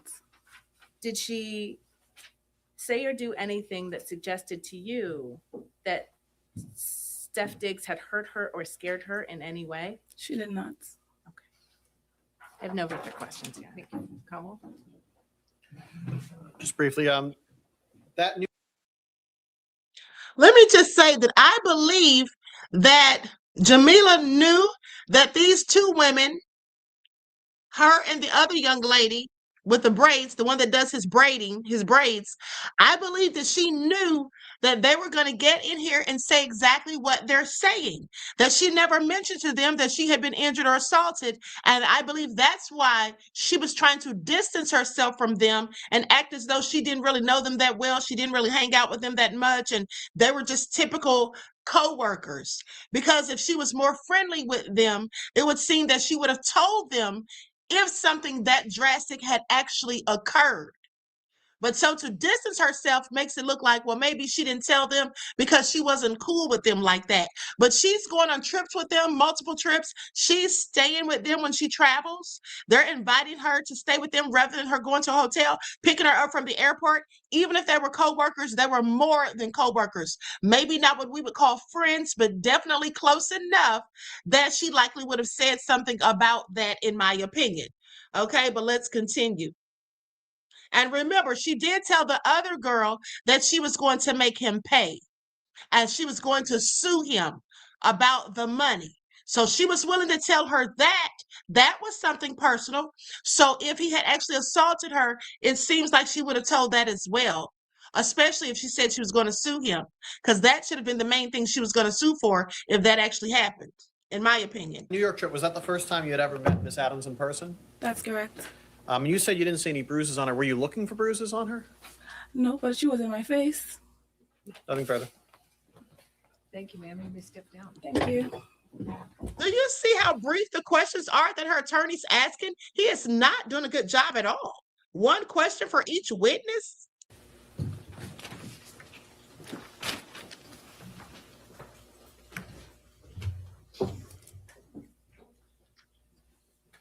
Defense rests. All right, defense rest. Not skinny Lizzo. I knew she looked like somebody. That is who she puts me in the mind of. Now that you mention it.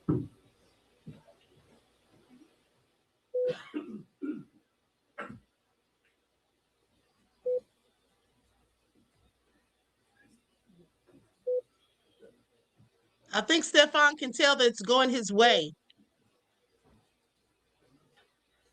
When they go to the next break, we're going to go back to Jamila's testimony because that was the good part.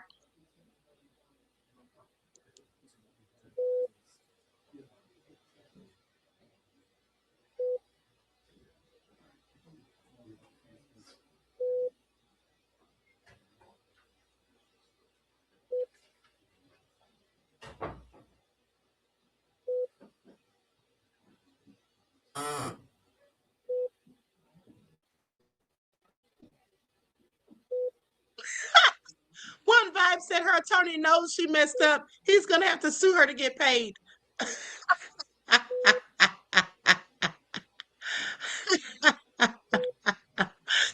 am so done.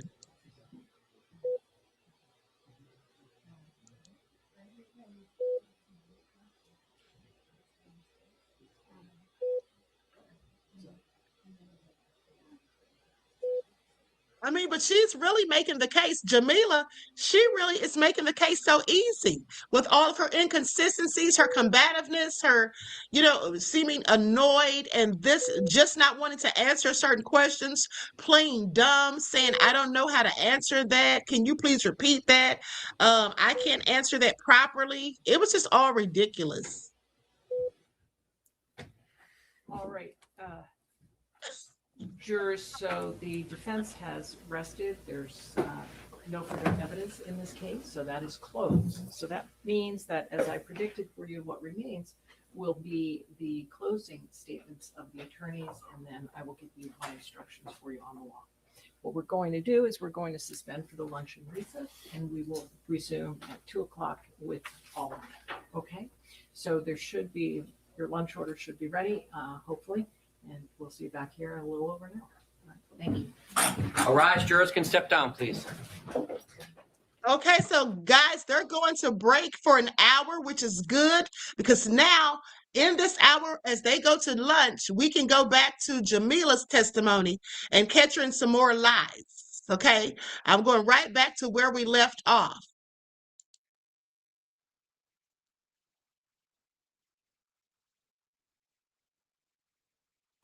That was our agreement. That was what you wanted him to give you, right? That's an agreement.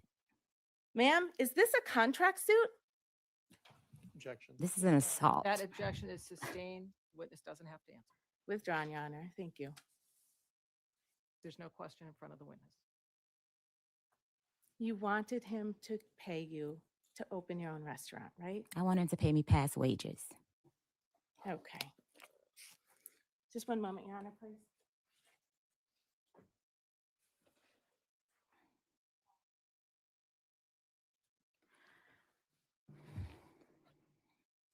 No further questions, Your Honor. Thank you. Anything else? No redirect, Your Honor. All right. Thank you, ma'am. You may step down. Commonwealth calls Kenneth Ellis of the Dedham Police.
Watch your step. You're going to remain standing and face the court. Thank you.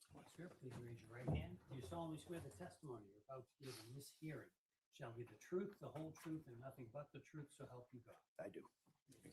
Thank you. Thank you. Okay, proceed. Go right ahead. Thank you. Good morning. Morning.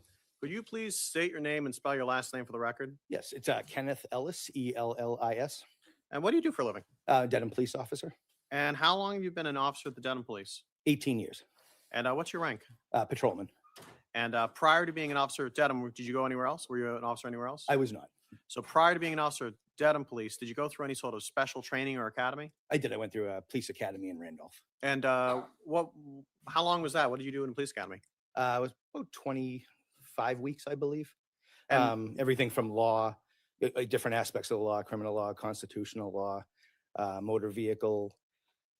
We had emergency vehicle operation, firearms, report writing, first aid, things like that. Turning your attention now to December 16th, 2025. Do you recall if you were working that day? I was.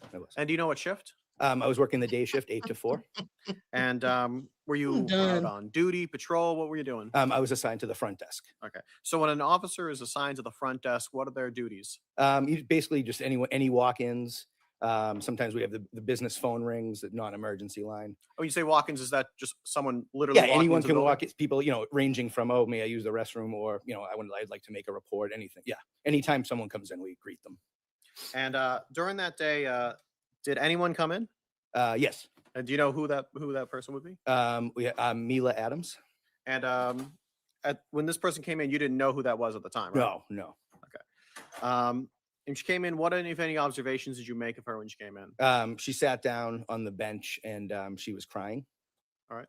And did you approach her, or did you wait for her to approach you? How did that? I actually went. Normally, I speak over the phone. There's a phone to talk to the people in the lobby. Like behind glass? Yes. Okay. Yeah. It's like almost like a smoked glass. But because of her demeanor, I went out to speak to her in person. And did she want to talk to you at first? No, she did not. And why? She asked if there were any female officers working. And what did you say? I actually went back to the shift commander's office and I checked the scheduling sheets, and it appeared that there was not one until 4 p.m. that day. So what did you do? So I went back and I let her know, and I just told her that, she didn't feel comfortable giving me a statement towards anything, then that's okay. And, if she could come back at 4 o'clock. And then I went back to the desk, I believe, for a bit. And then what happened? Then she called me back over and said she would like to give me a statement. And where did you talk? So right after you enter the lobby area, there's double doors, and then to the right of the double doors, there's kind of like an interview room. So we do fingerprints for like civilian things, gun permits, things like that. And what did you talk about? So she just wanted to give me a statement without mentioning anyone involved. So what do you mean you didn't want to mention anyone involved? Well, she said, I would like to tell you something. Sustain. Okay.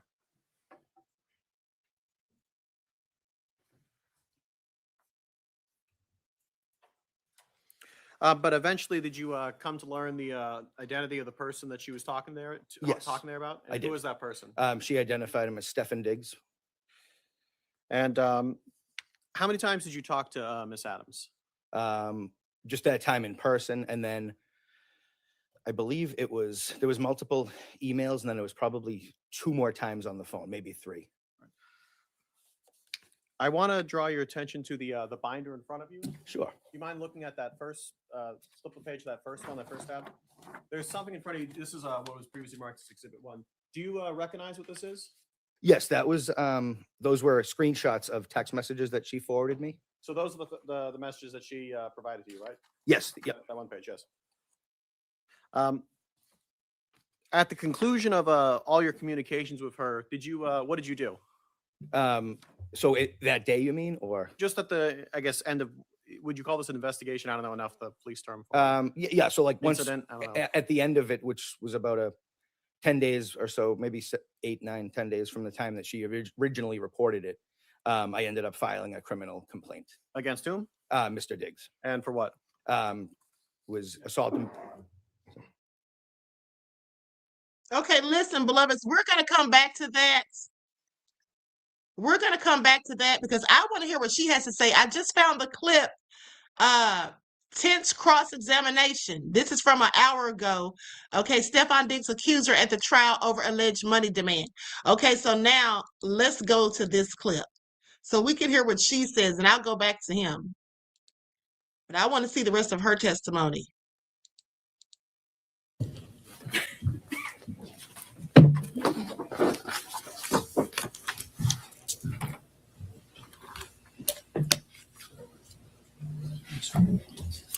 is. Reminder.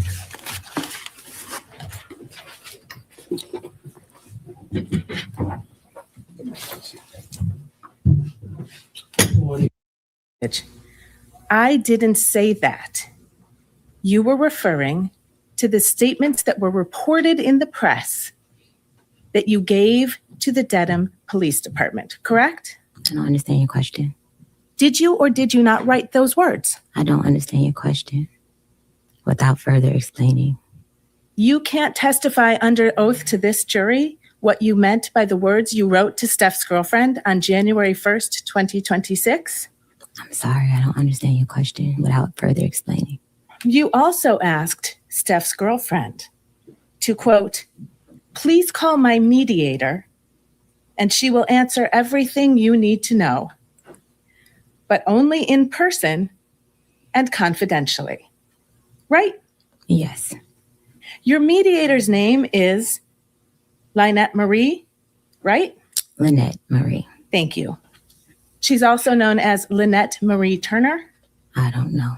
You don't know your mediator's last name? I don't know her. She's married. I don't know her exact last name. Your mediator works for a company called LMT Global, correct? Yes, that's her company. Your Honor, may I approach? Yes.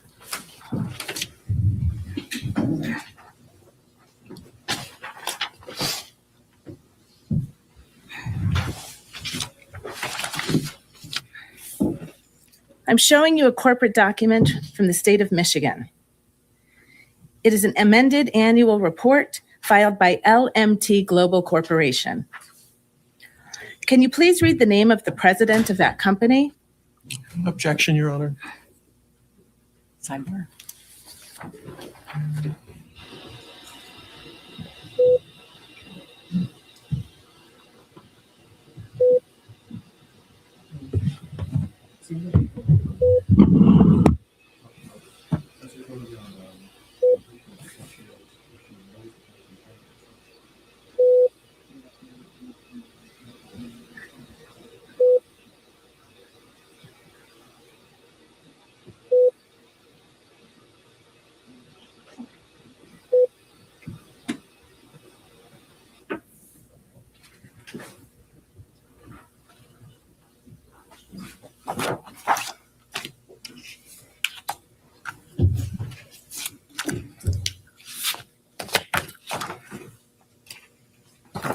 Your mediator, Lynette Marie, issued a money demand to Stefan Diggs on December 29th, the day the criminal complaint in this case issued, right? I'm not sure of the date. Well, may I approach, Your Honor? Yes. Now she's playing dumb, like she doesn't know how to answer questions or she can't remember stuff. Do you recognize this email from L. Marie on December 29, 2025 to Stefan Diggs and a number of other people? No, I don't recognize it. You've never seen this money demand before? I seen the money demand after I was, that's it. Chief Patrice said she has literally bit off more than she can chew with this case, and she's the chef getting cooked. You are wrong for that, but so true, beloved. I don't recognize the email. Testimony under oath is that your mediator made a money demand on December 29th for money for you from Mr. Diggs. Money for past wages. The same day the criminal complaint in this case issued, and you didn't see it? I can't answer that question. I'm sorry? I can't answer that question without explaining further. Jerron said the lawyer really keeps asking the same questions in different scienarios. The reason she's doing that is because she's trying to get her to answer the questions. This lady is doing the same stuff that Keg's breath does and all of Trump's minions. She pretends to be dumb, or she just will not answer the questions directly. So when they do that, what you do is you rephrase the question and ask it again. to see if they'll answer it. But she's not going to. She's been doing this most of the I time. can't answer that question under oath. Without explaining. Your mediator demanded $19,000 on that date. And she keeps saying without explaining, or she says, I don't understand the question without explaining further. Well, if you don't understand the question, how do you know that you need to explain further? What she is wanting to do is offer up an explanation for why she did something. Rather than just say yes or no, she wants to answer to that, but let me explain why I did it. For example, when they asked her why she did something, why she was being nice to Stefon, if he just beat you up or assaulted and choked you, she went back to the house trying to go into his bedroom, stayed overnight and cooked breakfast for him. So why would you do all of that? It makes no sense. So the lady didn't even get a chance to ask her, but she figured the lady was going to ask her that. So she immediately said, well, I had to be nice to Stefon to try to get paid. And in my last abusive relationship, and they just cut her off. Either the judge or the attorney cut her off because they knew what she was doing, trying to paint a narrative. Nobody asked you about your previous relationship. Nobody asked you why you were trying to get into his bedroom, or why you came back, or why you were being so nice, or why you told him, oh, I still want to stay here and take care of you. Nobody asked you that because everybody already knows why you did it, because you wanted that man. And now you're just a woman scorned and you want revenge. You already told somebody that he's going to pay. That's what she said. And she didn't mean that specifically as in pay for the money she claims he owed her, because she lied about that too. 3 out of the 4 checks that she claimed she needed, she'd already gotten paid for. So when she said he's going to pay, she meant that she was going to mess him up. And let's not forget in the text message, when they told her to read the text message in court, the part that she deleted initially, and then she even tried to make up an excuse for why she deleted it. And then she tried to resort to tears, fake tears. And then she said, and they wouldn't even let her give an explanation because they knew she was about to lie or try to make an excuse, and they just didn't want to hear it. But they made her read it, and it said something about, I'm going to ruin that bitch's life. Do you all remember that? So she's clearly scorned. Didn't she? For wages owed, yes.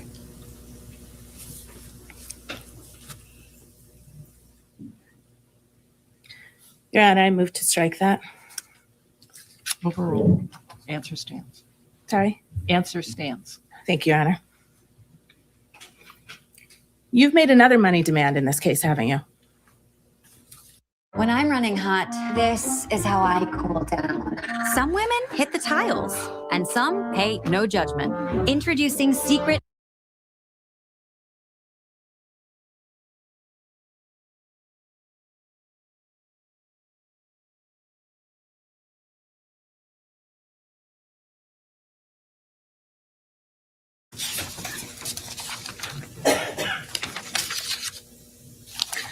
Actually, before we get there, the 19,000. I didn't get a chance to answer the question. Before we get there.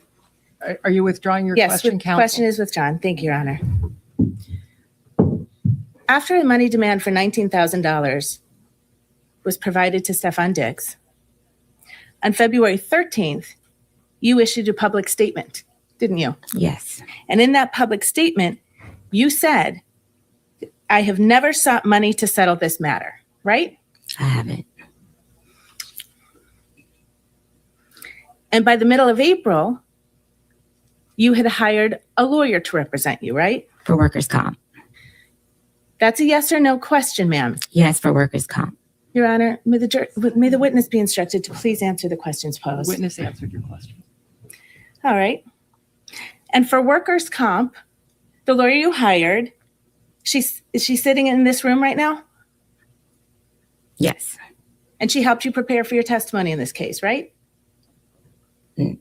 She came to support me. She came to the meeting with the Commonwealth's lawyer to help prepare you for your testimony in this case, correct? I don't know how to answer that question. You can't answer that question under oath, ma'am? No, You met with the prosecutor last Thursday, right? With your lawyer, I right? was told to have a lawyer because you guys asked me to plead the fifth on some things. So I was instructed to have my lawyer come. So your testimony under oath is that the Commonwealth's attorney instructed you to bring your private lawyer? Or a lawyer, that you guys offered a lawyer. So I brought my private lawyer. I'm sorry, when you say you guys, do you mean me, defense counsel for Mr. Diggs? Yes. Is your testimony under oath that I had some role in your preparation session with the district attorney's office to prepare you for your testimony in this case? I was told that the defense said I needed to have a lawyer, or they were going to provide a lawyer, something in that context, about pleading the fifth about messages. So I brought my lawyer, which was when I walked to the side of the judge yesterday. Your personal lawyer is here today, correct? My workers' comp. She's with the law firm of Boston Law.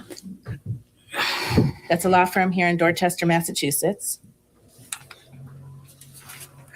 Ma'am, I think that was, I apologize, but you do need to keep your voice up. I don't know if you're. Okay. Thank you. Yes. Thank you.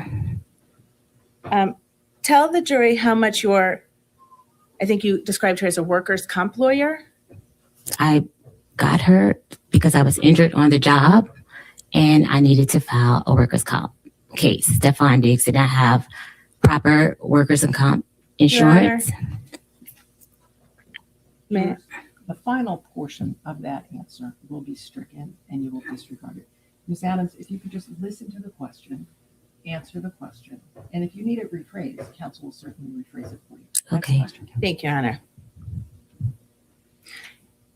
3 weeks ago, your lawyer demanded $5.5 million from Mr. Diggs, didn't he? Mr. Diggs offered me $100,000 to recant my statement. That is a yes. That is the Your Honor, only. Maybe be heard at sidebar, please.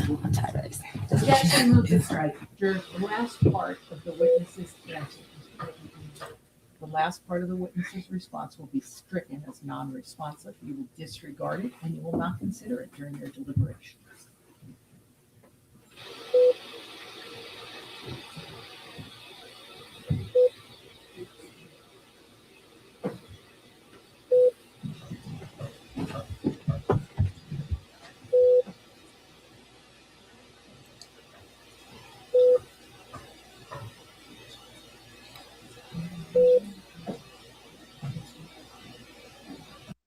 I think she should have taken the 100,000 because I don't think this is going to work for her. I don't think she's going to end up getting anything at all.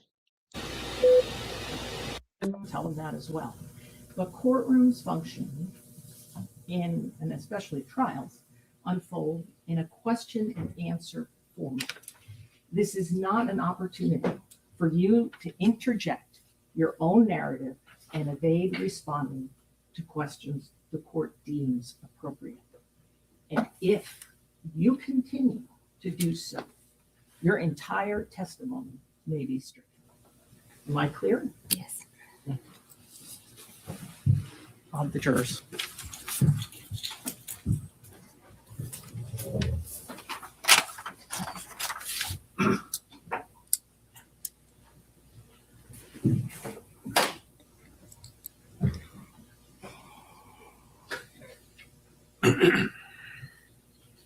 All rise, jurors enter.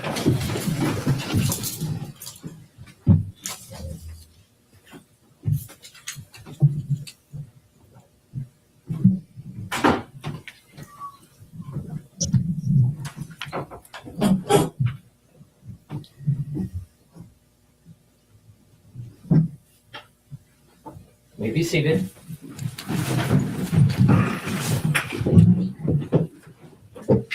Jurors, at this point, I just want to be clear on one point, all right? And it's the following. You may not consider anything you heard that was stricken from the record. When an answer is stricken from the record, it does not exist. And in determining what the facts are from this case, you're sworn to determine. I have a workers' comp claim and Your Honor? I've explored all civil options. Ma'am, I don't understand. are the you question. able to Sorry. answer No. that question? No, I'm Counsel, not. restate. Covered by your attorney-client privilege, ma'am? correct?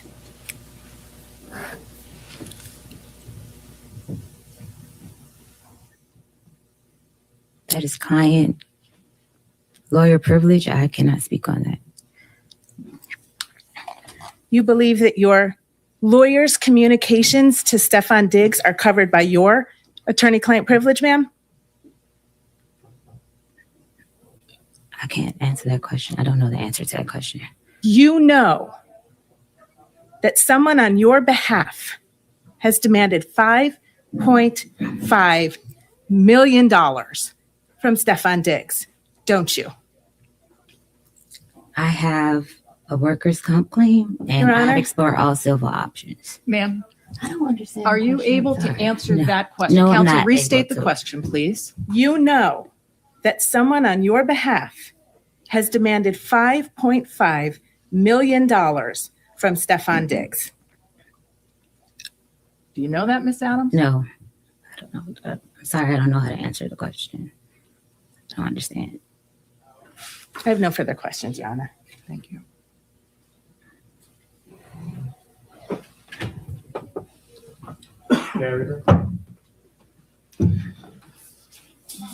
Your Honor, before we direct, may we be heard at sidebar? Of course. Thank you.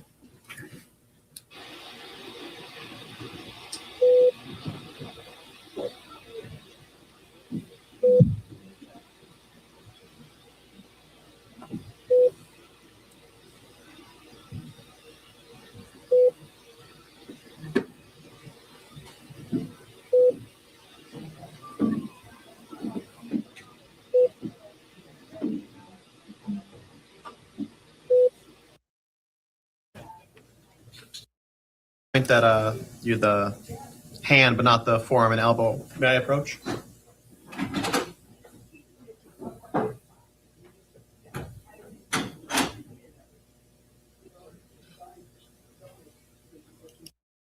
Objection, Your Honor. Sustained.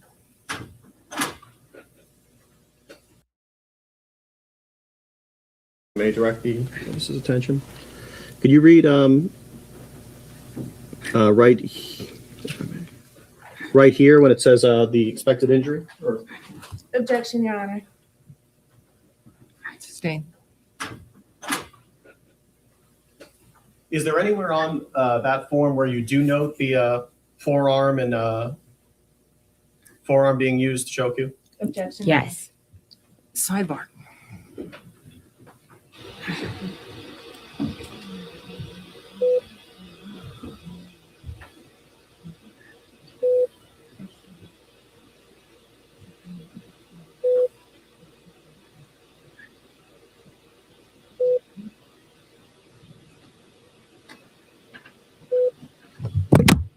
Energy is all around us. It's how we move, grow, and build, supporting American jobs, unwavering in the pursuit of a more affordable and reliable energy future. With smart policies, Georgia is unstoppable. In other news, Georgia residents are going to be happy to hear this. It just came out. There's a new website where any Georgia resident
said. Mr. Diggs said, I won't be paying you shit. Fuck, I look like paying you and paying another chef. Is you high, bitch? Who the fuck give you money for your business? Who the fuck gotta give you money for your business? I don't gotta do a motherfucking thing. And you can get whoever you want. You got my address. Tell them to come take the money then. Fuck you talking about. I said, bet. Pussy. I said pussy. Show me I'm pussy. Will do. That's all. That's it. In your experience as a personal chef, is it common practice that when chefs get sent away, they get paid for the week that they get sent away? Yes. Objection. Because that's the only job I have. And I know on Cross it came out that you made a public statement where you said, I've never sought money to settle this case. When you said this case, was that referring to the criminal case? Or? Yes. Thank you. No further questions. Very briefly, if I may. Go ahead.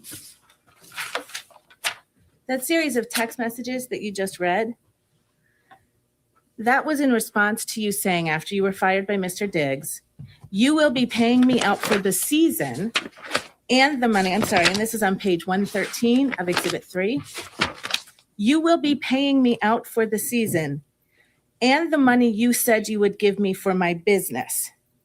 Wasted my fucking time being here because you got a fucking circus going on, right? Yes. So when he said he wouldn't be paying you, he was referring to your demand that after you leave your employment on December 2nd, he nonetheless continued to pay you $2,000 a week for the rest of the New England Patriots football season while you were not working for him, right? That's not how it goes. You will be paying me out for the season, right? I was a contracted employee. It's a yes or no question, ma'am. I don't know how to answer that question.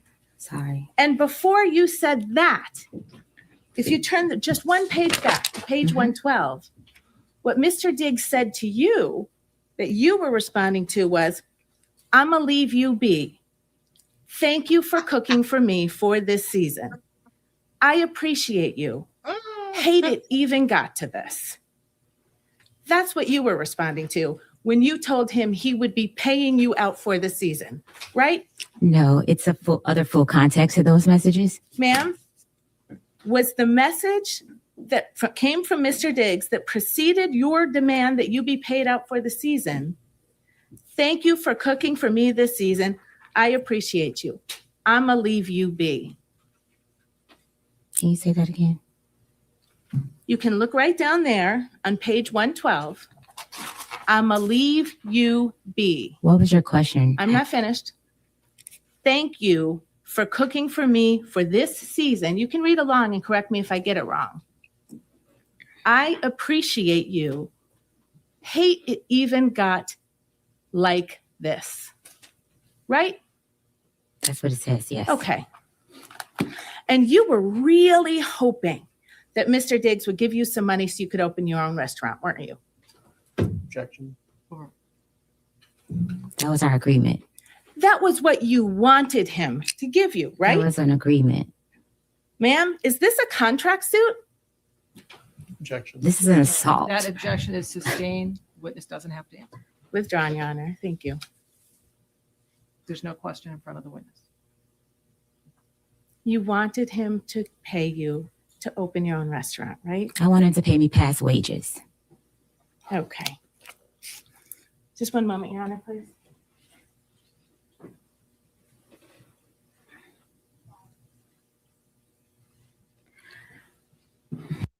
She also wanted him to give her money to start her own business. That was in the text messages. Okay, that's what it said in the text messages. You're supposed to give me money for my business. He basically told her he didn't have to give her ish. No further questions, Your Honor. Thank you. Anything else? No redirect, Your Honor. All right. Thank you, ma'am. You may step down. Commonwealth calls Okay, so I'm going to stop there. Now, mind you, we have about almost 30 minutes before they come back from the break. So let's go to the part you all missed from last night, because she got up there and started with at one point, she tried to fake cry. And she was being nasty with the attorney, telling the attorney, she's like, what's your name again? I want to call you by your name. And then she's like, I think you need to use the right language. That's what she told the attorney, because the attorney said something about money that was owed, but she didn't use the word wages. Okay, and she was like getting sassy with her. All right, so let's get into it. Evidence.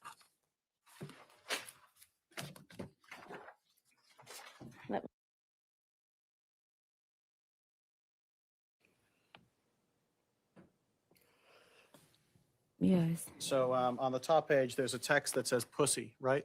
Yes. Who sent that? I did. And how did Mr. Diggs respond? Show me I'm pussy. And how?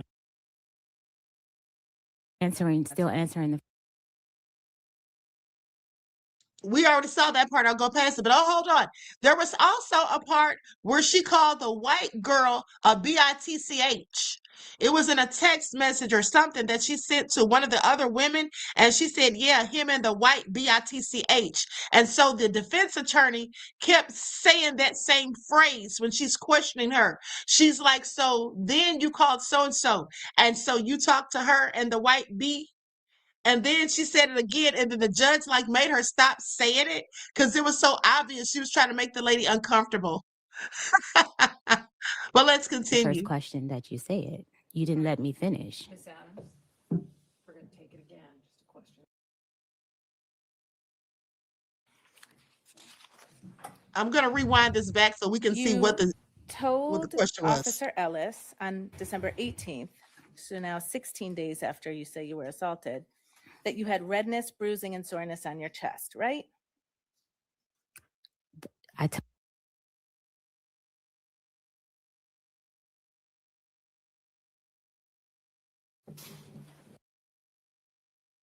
You went and knocked on his door, right? Yes. And he didn't open it. I didn't knock. I tried to get in the door. Okay. Okay, this is the part right here I want you all to see. This is what you missed yesterday. This is when she came back to the house. Let me go back just a few seconds. This is when she came back to the house after the assault. Now listen to what she says. Okay, right there. I hope you're on the right page. It ends in that number on the bottom right corner at 118. Do you see that number? Your Honor, may I approach? Yes.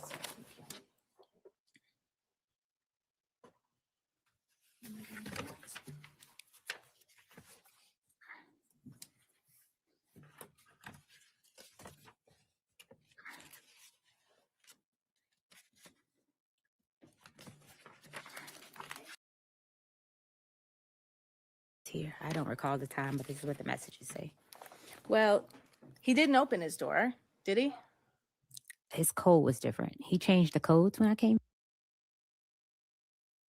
This is when she came back. She tried to get into his door, but he had changed the codes. That's how you know he didn't want her there any longer. She was trying to act as though she's the one who was voluntarily leaving, but she didn't really want to leave. Back. Ah, right. Because in that house, the bedrooms all had key codes on each door, didn't That he they? controlled. Yes. Did the bedrooms all have key codes on that door? Yes, that he controlled. I'm sorry. This is a yes or no question. See if you can try it. Did all of the bedrooms in that house have different key codes on them? Yes, that he controlled. So you can't. What do you mean? You had a key code on your door, right? Yes. And if it was shut, it would be locked, right? No. The door had issues. I would often text Sunny because she checked and make sure my door was locked. I'm sorry, when did you text Sunny to please check if your door was locked? When I left the first week of November, when he made me leave to have female guests over. Your Honor, move to strike. That answer is not responsive will be stricken, and the jurors will disregard it in their deliberation. Okay. So on December 9th, round about midnight, when you got back to his house alone, you Yes. went and knocked on his door, right? Yes. And he didn't open it. I didn't right? knock. I tried to get in the door. Okay, you tried to walk into his door. No, that's how I would go in his room. I would unlock his door. Sure, just like always, right? When he needs food and his door was closed, I would go in his room. Right. I never went in his room without permission. You going in there on December 9th was no different than any other day, right? No. And when you weren't able to get in, you actually sent him a text message, right? Yes. And you told him, well, can you read what you told him? I was coming to ask you what time you have to be at work and to say hi. Y'all heard that? This is after she claims he assaulted her. She leaves the house, goes and stays somewhere, comes back on the 9th, and she says to him in a text, I was coming to see you or whatever, and to say hi. Now pay attention. She's going to make an excuse as to why she did that. Okay. And then you just went right back to work, right? Yeah, I went to bed. I'm sorry? I went into my room and went to bed. You went into your room and you went to sleep Yes. by yourself Yes. in the house Yes. with Steph Diggs there. Yes. And then the next morning you got up and you made him breakfast. Yes. Now you told Officer Ellis when you reported the assault that you left your position on December 2nd. Do you remember that? I was saying I left the house. I didn't leave my position. I was really going back to get my things. I had no plan, with nowhere to go, so I needed to be nice to him.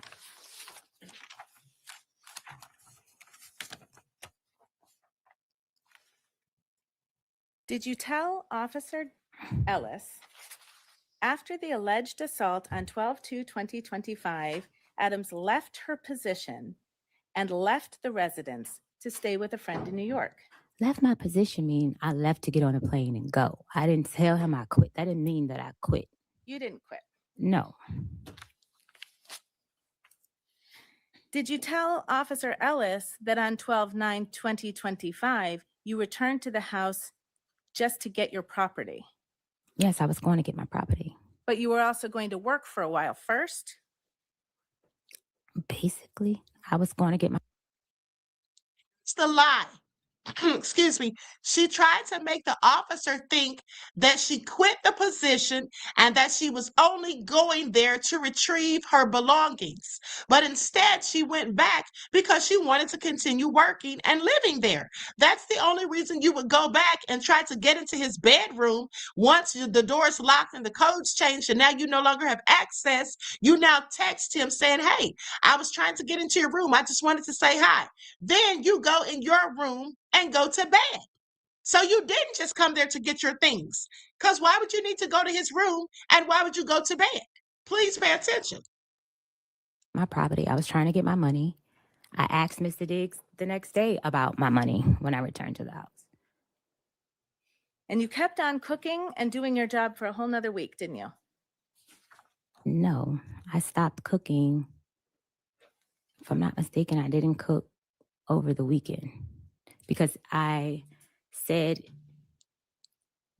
on the 11th, I asked Mr. Diggs in front of his mother and Charles about my pay. Okay. That was another text I'll exchange. ask a different question. Okay. On several days of that week, you simply kept doing your job, right? And asking for my pay. That's a yes or no question, ma'am. Oh, yeah. Yes. You kept doing your job. Yes. Officer Ellis was wrong when he wrote that you left your position on 12/2. I left the house. So him putting position didn't mean that I left my job as a chef. I left the house on December the 2nd. So you told Officer Ellis that you left your position, but you meant you left the house to go to New York. Yes, I left for the day. It wasn't that I was saying I quit or saying it in a way that I quit my job. I didn't say that. You've mentioned Mr. Diggs' assistant Sunny a couple of times, right? Stealing Sunny, yes. I'm sorry? Stealing Sunny, that's what he calls her. Your Honor, I move to strike, and I'd ask that the witness be instructed to please answer a question. That answer will be circulated. Jurors will Trying to low-key snitch, talking about he calls her stealing Sunny. disregard it. Ma'am, if you don't understand the question, please ask the Okay. counsel to restate it. Thank you, Your Honor. Sunny was a friend of yours, wasn't she? No, Ms. Adams, you texted Sunny all the time, didn't you? because that was my contact. Go to contact for payment, go to contact if I didn't have access to his card or I didn't have my money on my card to order food. And we would discuss things at work.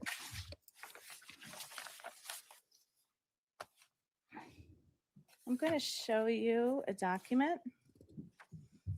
Take a look and see if you can recognize that as text messages between you and Sunny. Mhm. Robert, just, could I see what this is? Of course.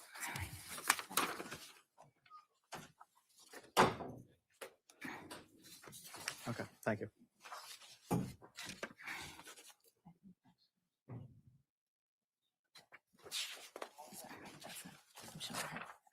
Okay, you can have it.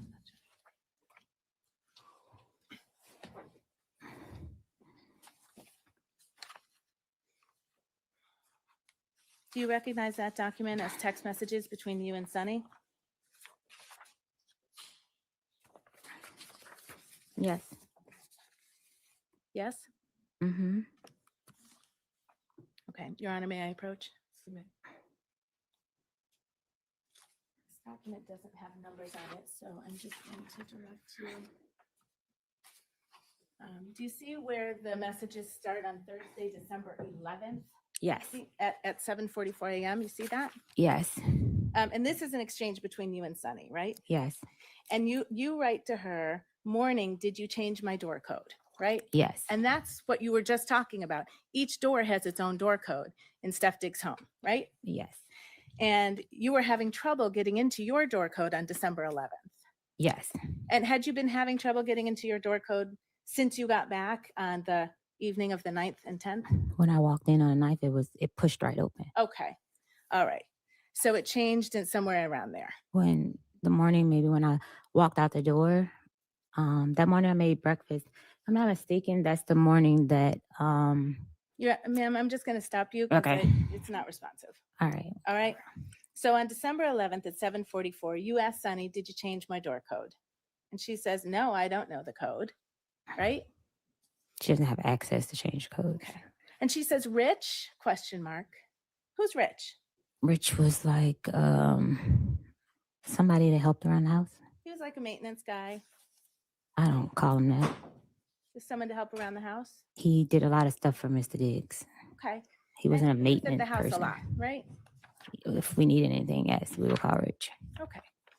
And you say to Sunny, I asked, he hasn't answered. yet." Right, Saucy B. And then you say Saucy they B. changed it, right? Yes. Sunny asks, who changed it? Your Honor, may we be seated sidebar? Yes.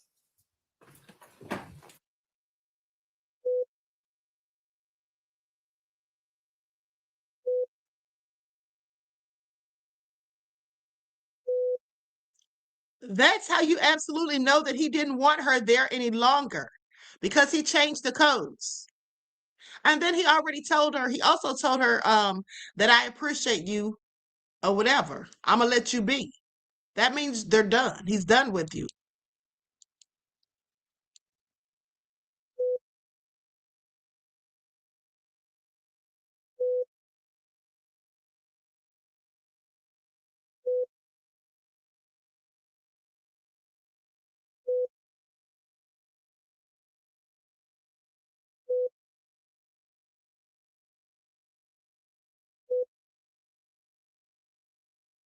Objection, Your Honor.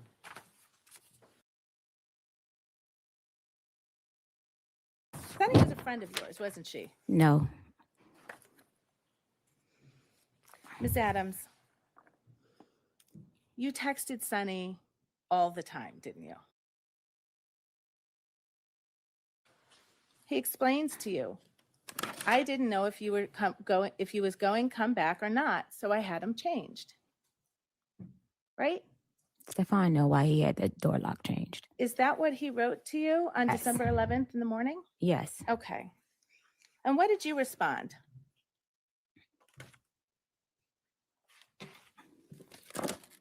It's right there on the same page in the blue bubble. No, it's not. Can you see it? Lord. Oh, Lord. And if you can turn the page, Steph wrote, shit you was saying, it was like it was over with. I was like, well, you understood he was talking about the text fight you had on December 2nd, right? No. Yeah. What did you respond to Steph? I said no. I'm sorry? I said no. I didn't say yeah. You didn't understand that he was talking about the last time that you saw each other on December 2nd, which is the day you got in the text fight about Lindsay and you not going to Miami? Me and Stefan had arguments all the time. Like, not all the time, often. And it would just fly over. But it didn't turn into a fight like it did. I needed to come back to get my things. Let's see what did you respond to Stefan on December 11th? And this is now 9 days after you were assaulted, supposedly. I was assaulted. It wasn't supposedly. What did you respond to Steph?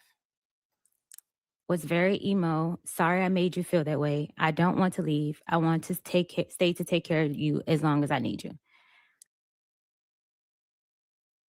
Now, did you all hear what she said to him? She apologized to him and said she was in her emotions and that she wants to stay there and take care of him. Now, listen to her make an excuse as to why she said that. And you sent him a second message. Really sorry, Steph. You were angry with him on December 2nd. You already I testified to that. needed to be nice to Stefan in order to get my pay to leave. I'm sorry, you were texting? I needed to be nice to Stefan in order to get my pay to leave.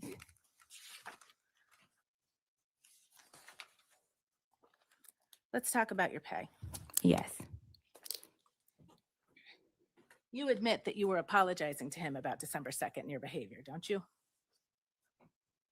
I was being nice to Stefan to get back in his good graces to get paid. You were apologizing for your Not behavior. by choice. You were apologizing to Stefan Diggs by text on December 11th for your behavior on December 2nd. Not by choice. Is that a yes? That's a not by choice. It's a yes or no question, ma'am. I don't know what that would be, a yes or no question. It's a yes or no question. If the witness is saying she can't answer that yes or no, she can have the answer stand that you gave. Okay.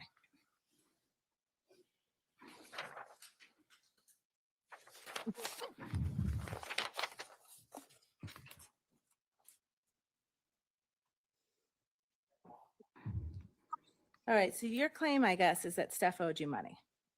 It's not a guess. Stefan did back wages. You were Wages paid- owed. You were It was paid- wages. I think you should use the correct language. The correct language It's for your wages. civil lawsuit? I don't have a civil lawsuit. Did y'all hear what she told the attorney? She told her, I think you need to use the correct language. I told you. You were paid $2,000 per week to cook for him, right? Yes. And if you used your own money to buy groceries, you were reimbursed for that. Yes. And when you were hired to work as Steph's chef, you didn't have to fill out a job application, right? I stated previously, me and Stefan had an interpersonal relationship that was professional. Now pay attention to that. She's basically saying that she slept with him to get the job because the attorney asked her, when you got hired for the job, did you fill out an application? She says, I told you, me and Stefan had an intimate relationship that turned personal. So basically, I didn't have to fill out an application because I was getting busy. That's what that sounds like. So is that a no? I did not. I don't know how to answer that question. Yes or Fill no. out a job application? I don't know how to answer that question. Yes or no. Ma'am, did you fill out a job application? No. No. You didn't have any employment contract or anything? Yes, we did. Did you sign a written employment contract? We had a verbal text contract. Okay. You didn't have to interview with anyone to get the job, right? He knew my skills.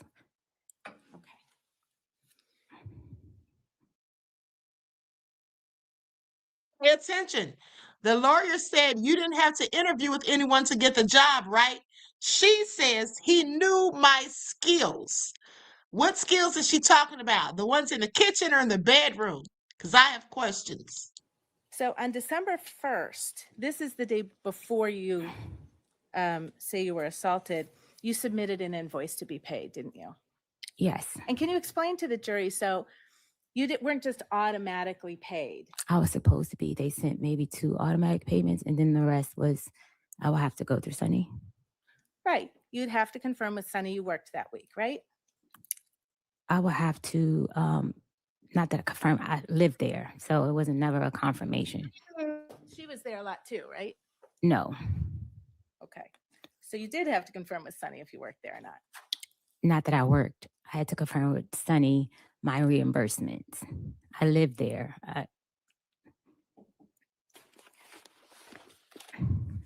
And on December 1st, what you did was you took an invoice for money you claimed you were owed, right? It's not a claim, it's money that I was owed. You submitted an invoice on December 1st for payment, right? I don't recall. I don't know the exact date.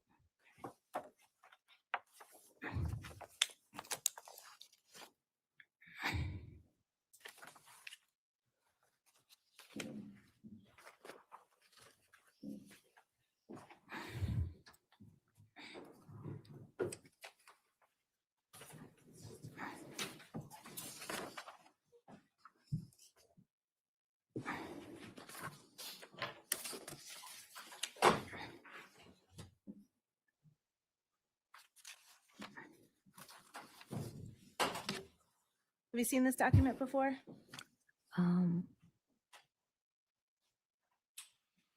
Yes. It's an email dated December 4, 2025 from Melissa Goddard. I saw that in a text screenshot. That email that Melissa has of mine was not working at the time. This was a screenshot that Stefon sent me. I never received this email. Okay. This is an email from Melissa Goddard. I never received it to my email. Did you see the text of this message before? I seen a screenshot similar. I can't recall You know the you exact have. message. Would you like me to give you a document to Sure. refresh you? Yes.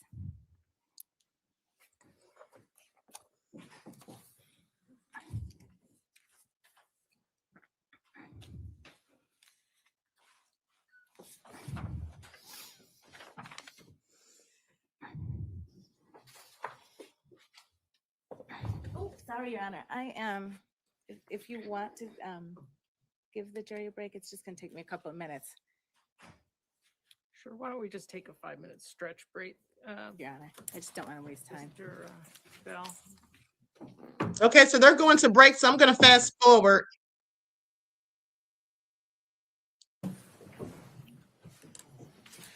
Thank you, Your Honor. May I proceed? Yes, go right ahead. We were just looking at an email and you didn't remember, you said you hadn't received it in that form. If you can turn the page, did you see the invoice? Yes. And that was your invoice, right? Yes. And you said on that invoice dated December 1st, right? Yes. That you were owed payment of $2,000 for three weeks in November, right? Yes. And you were owed grocery reimbursement for $3,179.06, right? Yes. And that was what you submitted to get payment. Yes. And you said you didn't receive this email, but you remembered getting it by text message, right? Yes. Okay. And so you have read and you remember seeing the substance of this email, true? Yes. Okay. And this is a response to your invoice, right? I don't recall because Stefon was refusing to pay me for the week he sent me home. Well, Melissa Goddard writes on December 4th, I appreciate you may not have received this on December 4th, but she writes, "Thank you for providing an invoice. I've attached a readable PDF." Hang on. Yeah.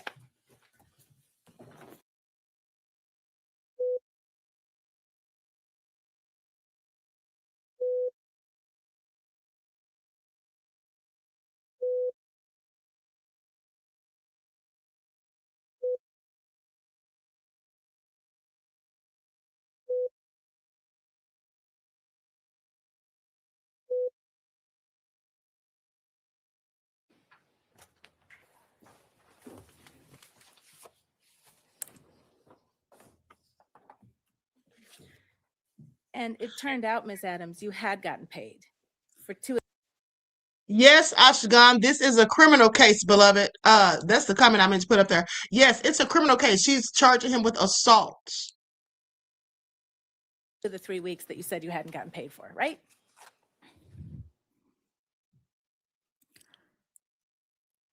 This is missing a whole lot of stuff. The yes or no question. I can't answer your question correctly without the proper evidence. Ha! She said I can't answer your question correctly without the proper. You may. Hold on. She said I can't answer your question correctly without the proper evidence. I think this is the part where she makes the cry face. Keep watching. Because she knows she's busted.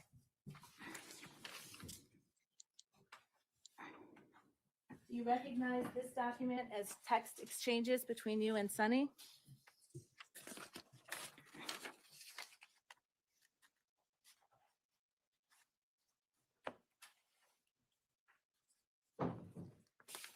Yes. Dated December 9, 2025. Yes. And you're the person in the bubbles on the left? Yes.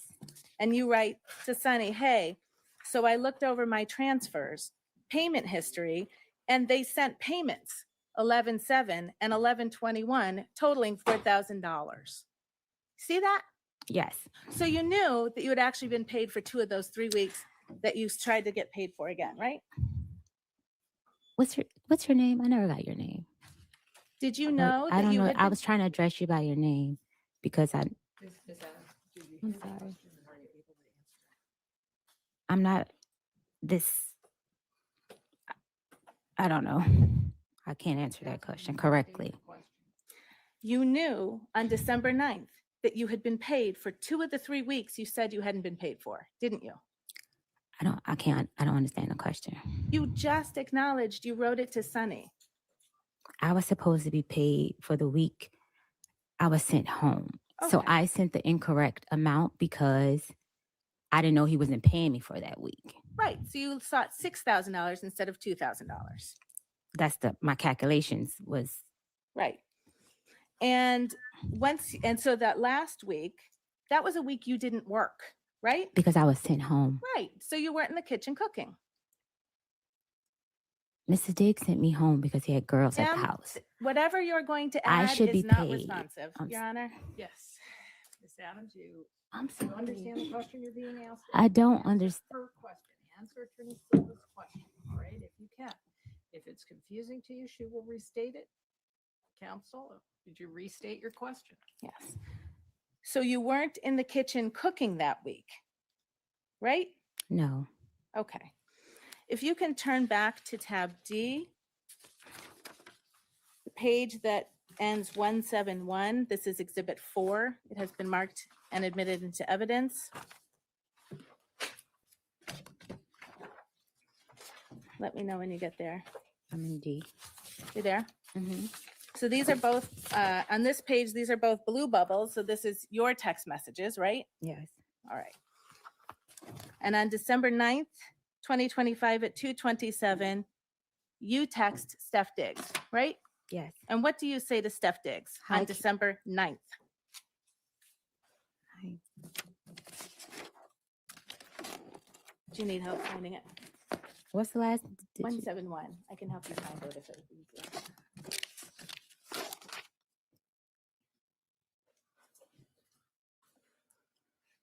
I said, can she call? I'm sorry, the second text message. Read the second text message Yes, please. without reading the You messages can read before. the first and we can talk about who you're asking about. That's fine. I was told to contact Melissa about my pay. Okay. So I responded, can she call me or can I call her? And Melissa, just to the record's clear, is Melissa Goddard, right? Yes, She's Steph Diggs' bookkeeper. that's what I was told. She's the person who wrote that email on December 4th informing you that you had been already paid for 2 of the 3 weeks you were looking for, right? I didn't receive that email. Understood. So you were asking if she could call you or you could call her, right? I was told to You were reach out told to you her. could talk to her, right? Yes. And you never called. One saying you effing Lindsay.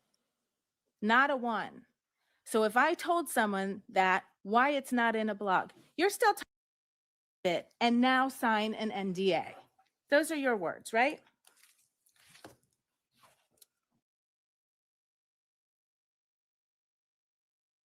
Go back to Exhibit 4. It's tab D, page 195. Here's where she's going to get caught in a lie again about the NDA, the reason for the NDA, because she tried to make it seem as though the NDA was because he assaulted her allegedly. When you're there, please. You there? Mm-hmm. And again, this big blue text bubble right here at the top, that's from you, right? Yes. Okay.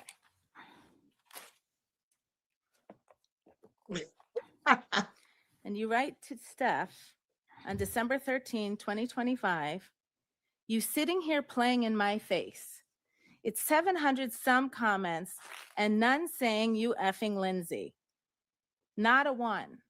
So if I told someone that, why it's not in a blog, you're still talking about that blog, that anonymous blog that caused you to get mad at Steph on December 2nd, right? When he chose to believe Lindsay over you.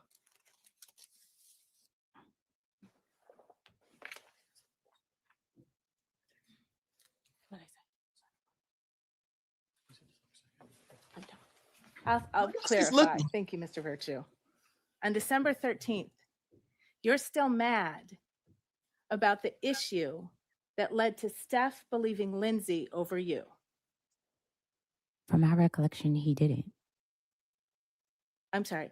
On December 13th. I can't answer that question correctly without the previous text from Mr. Diggs. You write, not a one. So if I told someone that, why it's not in a blog, you believe it and now sign an NDA. Send me my money. You sitting here playing in my face. Isn't that? See, that's why she was also mad, because he told her to sign an NDA. Because once someone came to him and told him, Lindsay told him that she was running her mouth about his personal business, that's why he wanted her to now sign an NDA. But she previously tried to frame it as though after they got into the altercation, she said then he wanted her to sign an NDA. Like he was trying to protect himself, or trying to keep her from snitching about the assault. But she was lying the whole time, and now she's busted. But let's continue. What you said? Yes. Okay. You were mad about the NDA because you thought you had to sign it because Steph believed you leaked something, right? Yes. Didn't have anything to do with an assault. What did you say? I don't understand your You question. thought the fact that you were being asked to sign an NDA was an indication that Stefan still didn't trust you, right? No. Then, but you're talking about Lindsay and a blog to him the same day you get an email from Melissa asking you to sign an NDA, right? Stefan knew that I know. Yes so or no I question, can't ma'am. answer that question without explaining. If I told someone that why it's not in a blog, you believe it and now sign an NDA. Those are your words, right? It was now signing it after you assault me. I had information on you. You didn't and you say think I was leaving. Ma'am, it's not responsive. You didn't say anything about an assault when you talked about an NDA, did you? It does not change the fact that I was assaulted. You talked about Lindsay in a blog and he It believed in does not Lindsay. change the fact I was assaulted. The first time you connected an NDA with an assault was when you went in to Gaslighting. talk to Officer Ellis on December 16th to make a police report, right? Yes, because I noticed the behavior.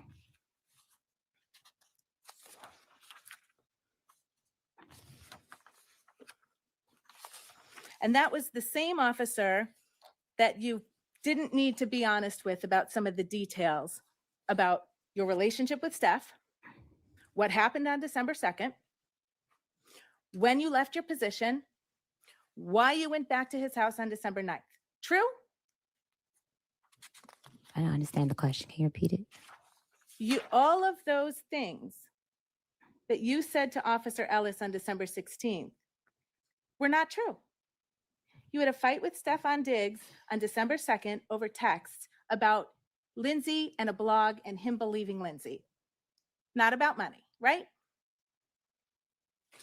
It was about money. The last text that I sent to Mr. Diggs was about money. It was a bit of a compound question. Yes. It's true, Your Honor. Let's turn back to the text messages between you and Steph after you sent that text message to him on the 13th, connecting the NDA with Steph's believing Lindsay. I didn't say believe in Lindsay. Yeah, there's no question in front of me at the moment. You and Stefan got in another text argument about that issue, right? And if you could turn to page 201.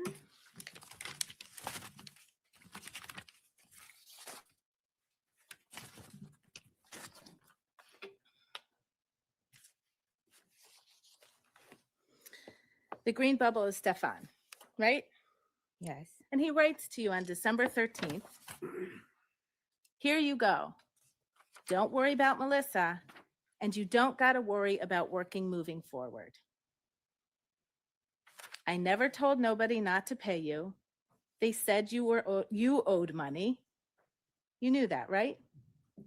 No. You knew that Melissa calculated the receipts that you submitted and determined that you had been overpaid, didn't you? No. Okay. They said you owed money, says Steph to you on December 13th. Here go that bread you was supposedly owed, I guess. That's what he said to you, right? Yes. And he Apple paid you $2,000, didn't he? Yes. And then he left another $2,000 on the stair railing in his home for you. And that was for the week that I was there. That was for the week of December 9th when you worked, right? Yes.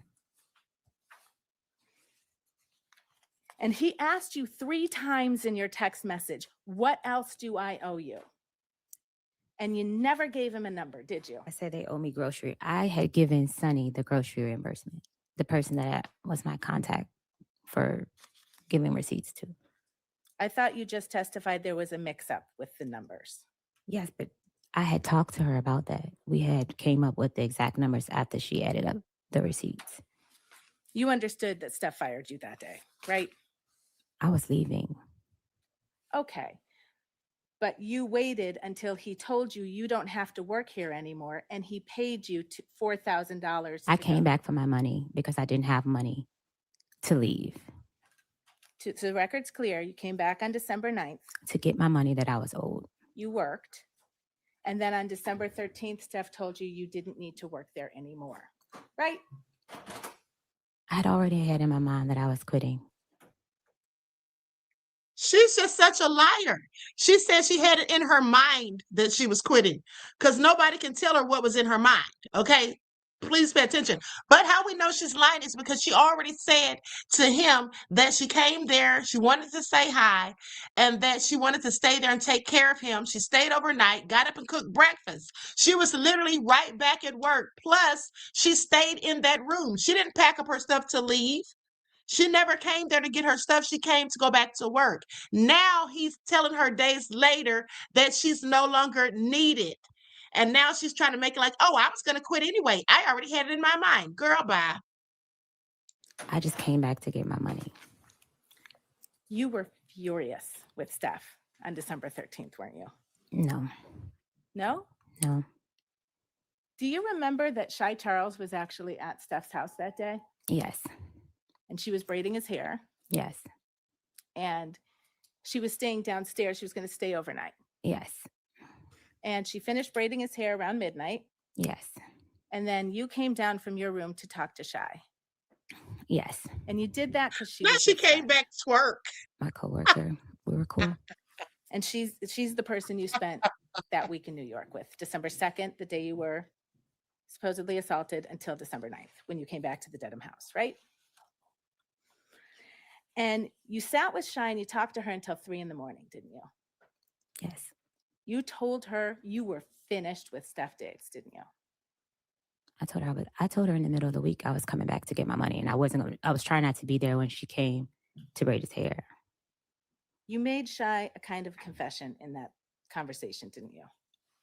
A kind of confession? Yeah. You told her Steph was going to pay.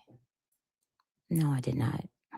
I do not recall. I'm going to remind you you're under oath, and I'll ask you that question again.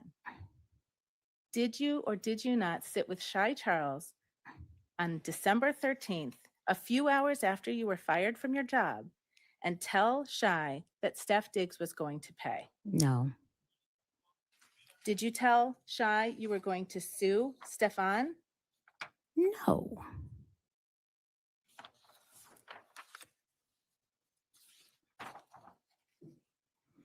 Look how she's looking, you guys. So fake and dramatic. So after you were fired on the 13th, you stayed in the house, I think you said 2 more days, right? I wasn't fired. After Steph Diggs told you you didn't need to work there anymore and paid you all the money That day you went back that to. you claimed you were owed, you stayed in the house for 2 more days, right? I had to get a plane ticket and I had to find somewhere to stay. Okay. And then when you left his house, you went to the Dedham police station. No. You went to the Dedham police station on December 16th. I left his house on the 15th. You testified, and on your direct examination, you left on the 16th. I left Stefan's house on the 15th. I went to the Dedham police station on the 16th. Okay. And you told them he'd assaulted you 14 days before. On December the 2nd. And you had to pick a day that was long enough ago that it would explain why you didn't have any injuries, right? Objection. Sustained.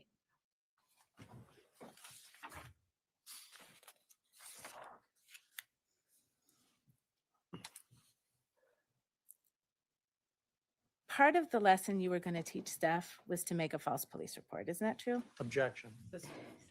Well, I'll ask a different question. Your report that you made, it's missing a lot of detail. Would you agree?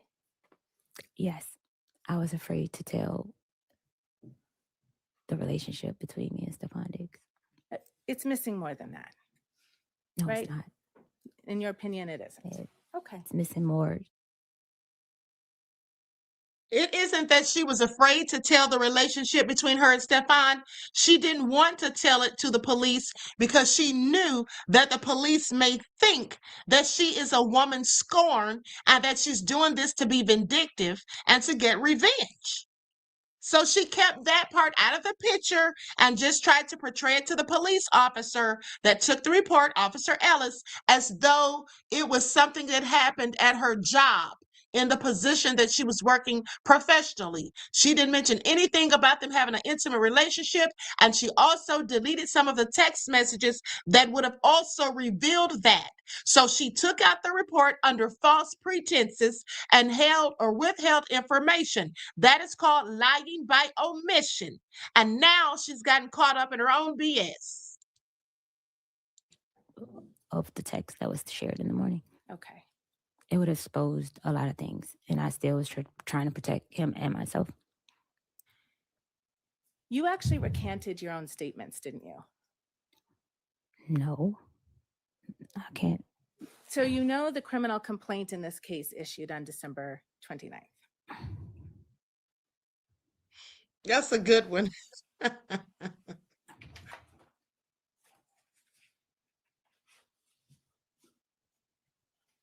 Right? What? No, I don't know that. Well, you were the complainant in the case Is it your testimony you weren't notified that this case was going to be brought forward to the court? I don't recall. I don't. It was big news. No one reached to me. So now she's going to sit here and pretend that she didn't even know that it was reported all over the news that this case was going to court? She didn't know this, and she's literally the one that filed the complaint? Do y'all hear how she's sitting up here lying? We all knew it was going to court because I reported on it, but somehow she didn't get the memo. Did I Wow. recollect?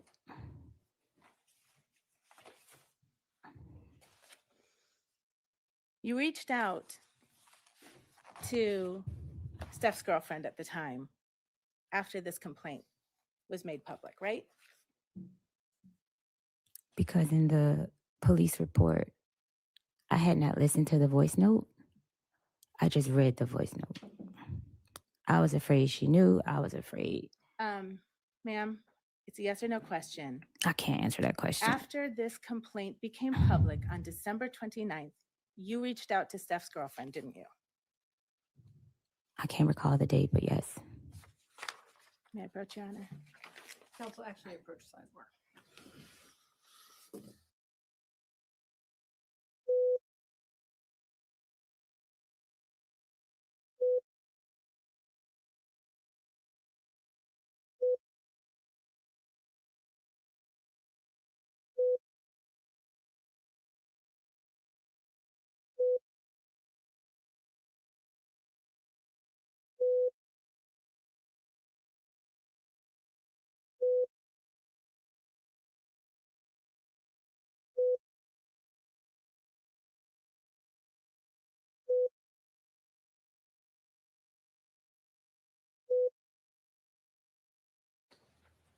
All right, jurors, we are going to be recessing for the day.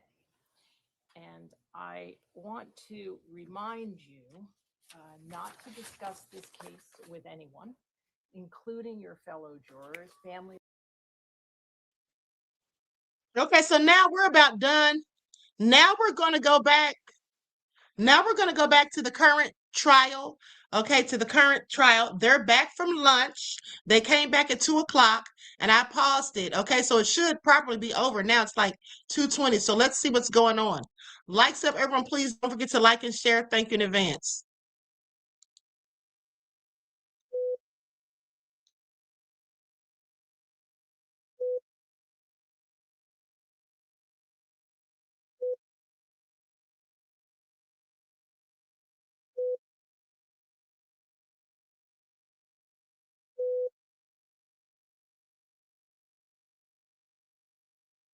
It's an opportunity for the attorneys to summarize the evidence, to call your attention to certain parts of the evidence that they regard as important, and based on the evidence, to try to persuade you to reach a certain result.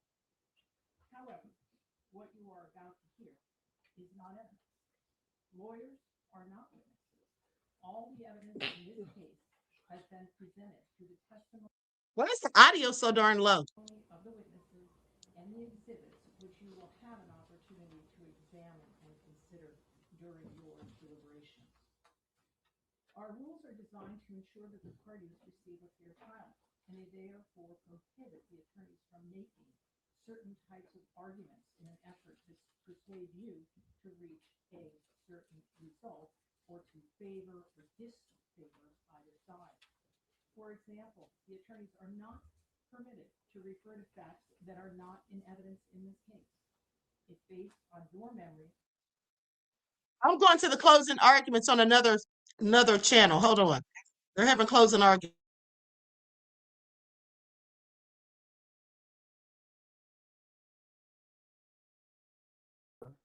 That she deleted messages.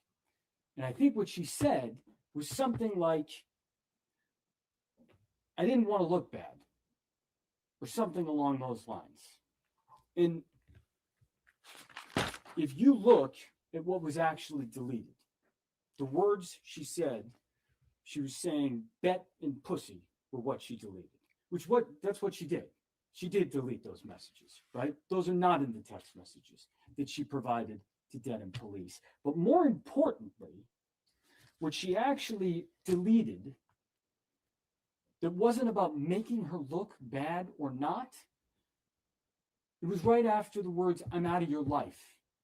And it said, "and ruining that bitch life." And then you can actually go to Exhibit 2 and look, there's a fairy emoji she sent. And why that's important is because, as you heard from Officer Ellis this morning, it'd be important to know if somebody deleted messages. It'd be important to see the full picture. And that That's message right there, and ruining that bitch life, apologies for the language, with the fairy emoji, you think that might have prompted the question, hey, who's that bitch? She answered the question for you yesterday. It was Lindsay. The argument wasn't about money. You have it in evidence. And Miss Adams later admitted that. These lies to the police, the fact that they're undisputed, why? Look at all of those facts. They're undisputed in the record. They are all there. If you remove from those facts one thing, that an assault occurred, they all make sense. If you plug in that she was assaulted that afternoon before all of this happened, before everything I just read to you, none of it makes sense. Why would a person who is just strangled go down to the kitchen, chat on the phone, and not have a single mark on their face or look even remotely bothered? Why would that same person cook dinner for the man who just did it? Why would that same person knock on his bedroom door and deliver 2 birthday presents? Exactly. Why did she act the way she did for the next week? And then why lie about it repeatedly to the police? And what ended up happening next, just chronologically, gives away the game on that. Because what you heard is that only a couple weeks later, her mediator made a demand for money. And if you plug that fact in, now it all makes perfect sense.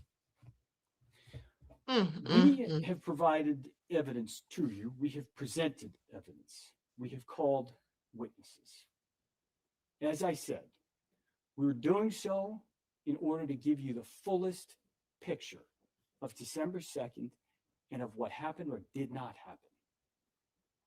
And think about that for one moment. How do you prove a negative? It's basically impossible, right? Pick a day 2 months ago, account for every action that you did on that day, every moment of your day. Great, now prove it. Can't be done. And this trap, the framers of our system, they were aware of it. And that's why it works the way that it does. The burden is on the Commonwealth to prove their case. And their case, as you have seen, is the internally inconsistent testimony of one witness. And that is their entire case. And that is not enough to meet their burden. The burden that you are going to hear is reasonable doubt. And the judge is going to tell you that that's to a moral certainty. How much would you bet on the words of Jamila Adams?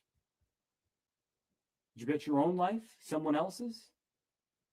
You have all of the tools in what I just laid out for you to make a credibility assessment. But it is not only that. Because the other thing the judge is going to tell you is you can actually take into account the way the witness answered questions, behaved, their demeanor, how they looked. Did they sound consistent? Did the things they say actually at least stay true internally in their own story? And one example I'll give you on that is this morning, when Ms. Adams was asked about another monetary demand. She didn't answer the question. She couldn't. She wouldn't. She gave you multiple excuses. She tried to say attorney-client privilege, and when there was no response to that, she said, I can't answer that correctly. This is looking bad.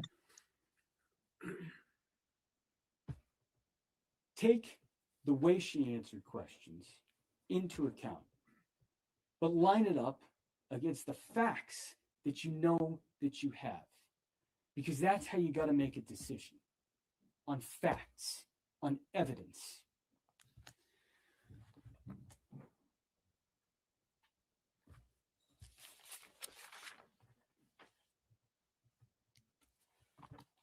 In terms of the evidence that the Commonwealth has actually presented to you, what they have presented to you are the claims of one person. Their second witness undermined their first. And there's a reason for that.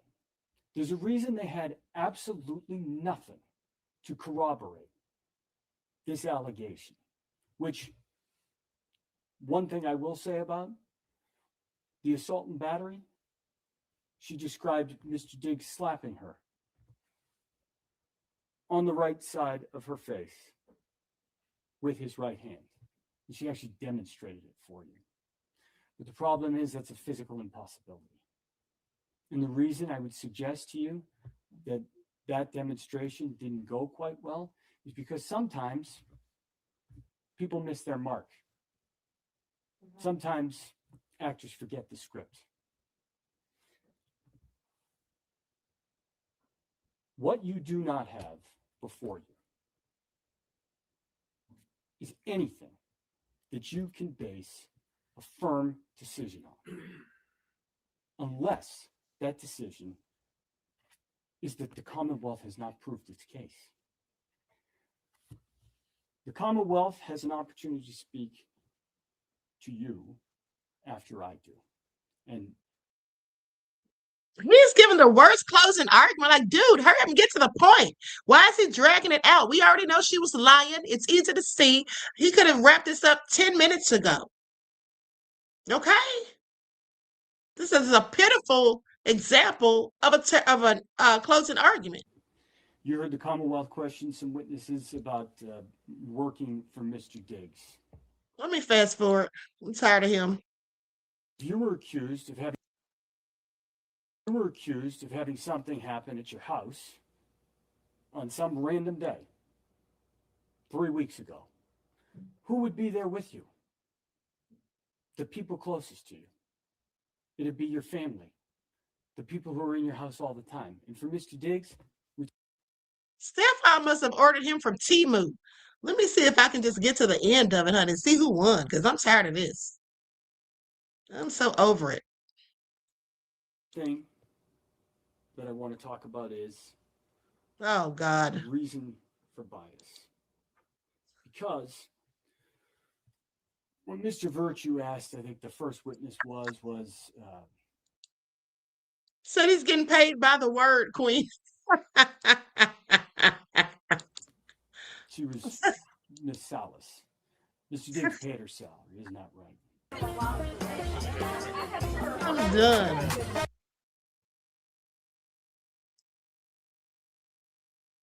Significant financial interest in this is Jamila Adams. You heard her talk a lot about money yesterday, and that was the Commonwealth's only witness to even touch on what they claim this assault was. That's their evidence. They cannot, and they have not, proved this case because no assault occurred on December 2nd, or as I said, any other day. And it's your obligation to hold them to that burden and to decide the case on the evidence that you have in front of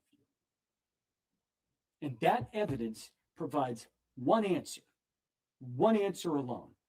And I would suggest to you that is that Miss Adams made this accusation as a means of trying to leverage and humiliate and to punish Stefon Diggs. And you heard that he has been living with this case in these. Shagun said, Queen Ahmadiyyah Shakur, you'd be the greatest at closing arguments. Please miss me with it. I'm done. Please miss me with it. Okay. That's all he should have said and just sat back down. Why is he taking so long? These accusations since December of 2025. And it is time to end.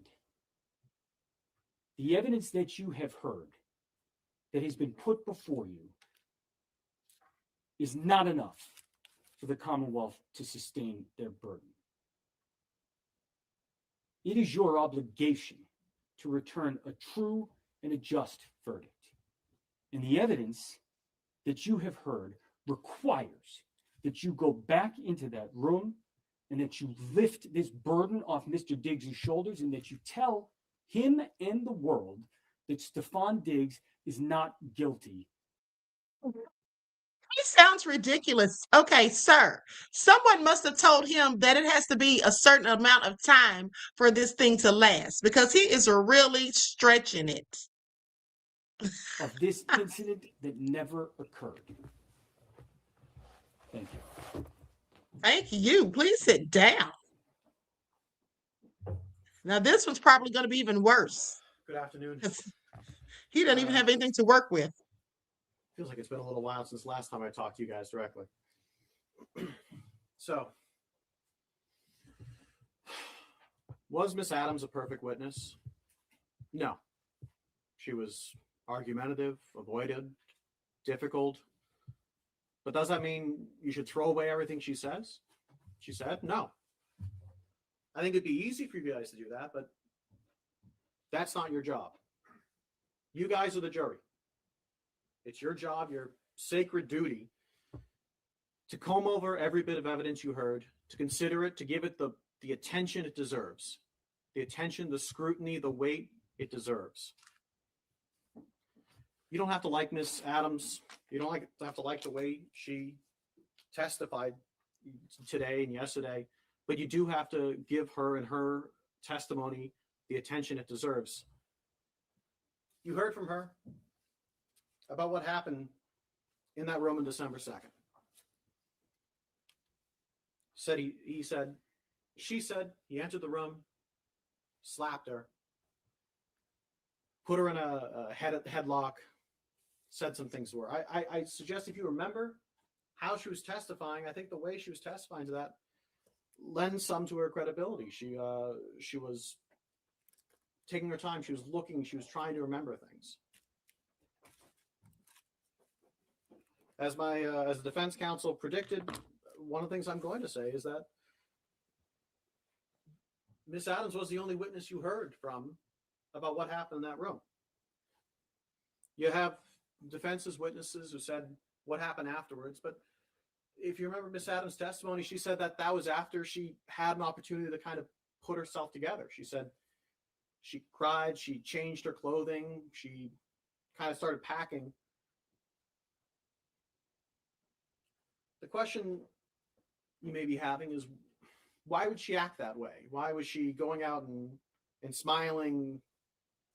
Well, I'd suggest to you that all the people she was around are people that have known Mr. Diggs much longer than they've known her. I'd suggest you even consider the relationship she had with Mr. Diggs. He was sometimes lover, a boss, landlord. He was a athlete, a celebrity, financially powerful, surrounded by people that were all on his payroll that liked him. That when you put that all in consideration, her behavior does make sense in that it was her way of continuing on past that. And she told you that they had a complicated relationship. She said they argued all the time. So that might also make sense as to why she texted them afterwards saying, hey, you know, trying to make amends or trying to figure things out, why she gave the birthday present afterwards. In this case, you heard 4 kind of things, right? You heard things that weren't evidence. The openings, these closings, questions, things that were stricken, those are things that aren't evidence. They can kind of give you some context, but those aren't the evidence in and of themselves. You heard the actual evidence. That was the testimony from the witnesses, the videos, photos, and you'll be able to see also all those text messages. The third thing you're going to hear, so things that aren't evidence, things that are evidence in the law. The judge gave you some preliminary law at the start of the case. She's going to now, once the closings are done, instruct you on the full law. I ask that you give her the same attention that you've given to all the evidence, and you've given the same attention to both attorneys during their closing. You give the judge that attention when she reads the law. And there's a fourth thing that you're going to need to pay attention and listen to and consider, and that's each other. When you guys are done here, once I finish, once the judge reads the law to you guys, it'll be your job to go into that room and deliberate on this case. When you go in that room, it's up to you guys how you want to run it. Why are these lawyers, both of them, just telling them the things they already know? Of course they know they go into the deliberation room. Of course they know they got to look over the evidence and listen to one another. Of course they know to listen to the judge when he's giving instructions. Like, they're not saying anything viable. Like, it sounds so ridiculous. Let's continue. There's no manual, there's no guide, there's no schedule of how you guys are going to come to your decision and reach your verdict. And no one is going to make sure you're doing it one way. What I would suggest you guys do, and you guys can do whatever you want, this is just my suggestion to you. What I suggest you guys do is you don't go in there and just say, all right, let's take a poll right off the bat. I suggest you guys take the time, go over all the evidence, go over each witness, talk about each witness, try and do it both ways, back and forth, for every witness, not just the Commonwealth's defense as well. Go over every bit of evidence. Really take the time that this case deserves. And also listen to each other. I'd suggest as much as you can, make sure if there's someone that's that's not saying anything, make sure you get to hear from them as well. As I said at the start of this case, that every bit of evidence is important, and that's true. I'd hope that if you guys fairly treat every bit of evidence the attention it deserves, give the analysis, the scrutiny for all the witnesses, all the evidence, and talk amongst yourselves, that you guys will come to the correct verdict. And I would suggest that that verdict is the verdict of guilty on all counts. Thank you very much. Not guilty on all counts. Do y'all hear this crap? Sir, please sit down somewhere, okay?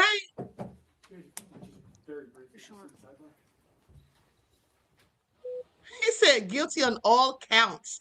After all those lies and inconsistencies and her refusal to even answer, please. I know he should hate he took this case, because he is not going to get a return on his investment.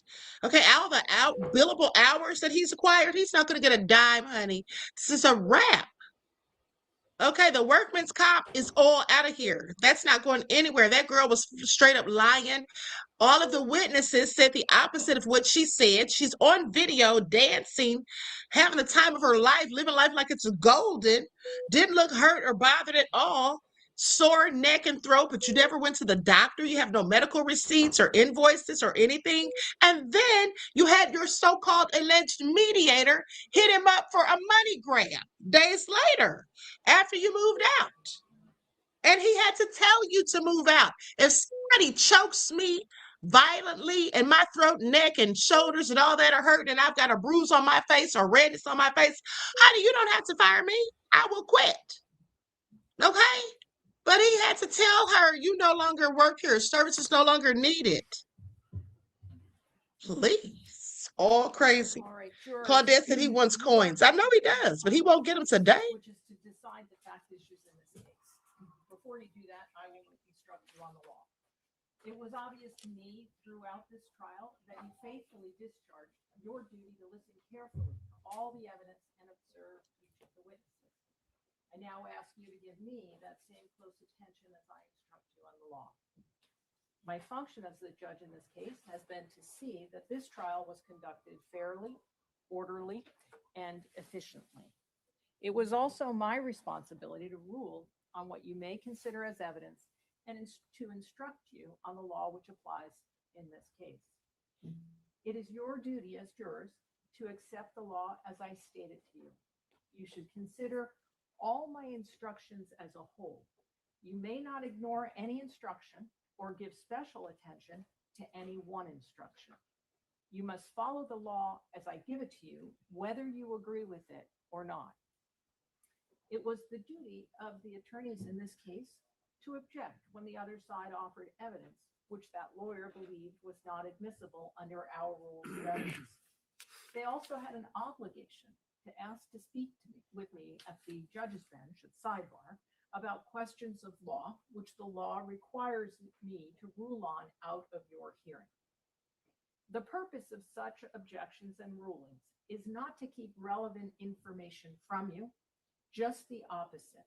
It's to make sure that what you hear is relevant to this case and that the evidence is presented in a way that gives you a fair opportunity to evaluate its worth. You should not draw any inference, favorable or unfavorable, to any attorney for objecting to proposed evidence or asking me to make such rulings. That is the function and the responsibility of the attorneys here. Now, your function as the jury is to determine the facts of this case. You alone determine what evidence you believe, how important any evidence is that you do believe, and what conclusions to draw from that evidence. In making these determinations, you are to use your common sense, life experience, and good judgment. You are to decide what the facts are solely from the evidence admitted in this case. In evaluating the evidence and determining the facts, keep in mind that we all tend to perceive information and form opinions based on our own personal experience and background. This tendency may cause us to hold bias, of which we may or may not be conscious. And as I previously instructed you, you must not allow bias, whether held consciously or subconsciously, to interfere with your ability to fairly evaluate the evidence, apply the law as I instruct you, or render a fair and impartial verdict based on the evidence before you. The evidence consists of the testimony of witnesses as you recall it, any documents or other things that were received into evidence as exhibits may also be considered. Of course, the quality or strength of the proof is not determined by the sheer volume of evidence or the number of witnesses. It's the weight of the evidence that is important. Some things that occurred during a trial are not evidence, and you may not consider them as evidence in deciding the facts of the case. The complaint itself is not evidence. A question put to a witness is never evidence. Only the answers are evidence. Also, you may not consider any answer that I struck from the record and told you to disregard. Do not consider such answers. Anything that you may have seen or heard when the court was not in session is not evidence. The opening statements and the closing arguments of the lawyers are not evidence. They are only intended to assist you in understanding the evidence and the contentions of the parties. If your memory of the testimony differs from the attorney's, you are to follow your own recollection. You should not consider anything I have said or done during the trial as any indication of my opinion as to what your verdicts should be. In evaluating a witness's testimony, you have to decide what testimony to believe and how much weight to give that testimony. You should give the testimony of a witness whatever degree of belief and importance that you judge it is fairly entitled to receive. You are the sole judges of the credibility of a witness. You may believe everything a witness says, part of it, or none of it. If there are any conflicts, discrepancies, or inconsistencies in the testimony, you should examine them carefully. You may consider whether a witness was candid or guarded, responsive or evasive, and whether the testimony is reasonable or unreasonable, probable or improbable. You may take into account how good an opportunity a witness had to observe the facts about which the witness testifies and whether the testimony seems accurate. You may also consider evidence, if any, about a witness's motive for testifying, whether a witness displays any bias in testifying, and whether or not a witness has any interest in the outcome of the case. In deciding whether to believe a witness and how much importance to give a witness's testimony, you must look at all the evidence, drawing on your own common sense, life experience, and good judgment. Consider the evidence as a whole. Do not make up your mind about what the verdict should be until after you have gone to the jury room to decide the case and you and your fellow jurors have discussed the evidence. Keep an open mind until then. Once you have determined the facts, apply the law as I explain it to you to the facts in order to decide the verdicts.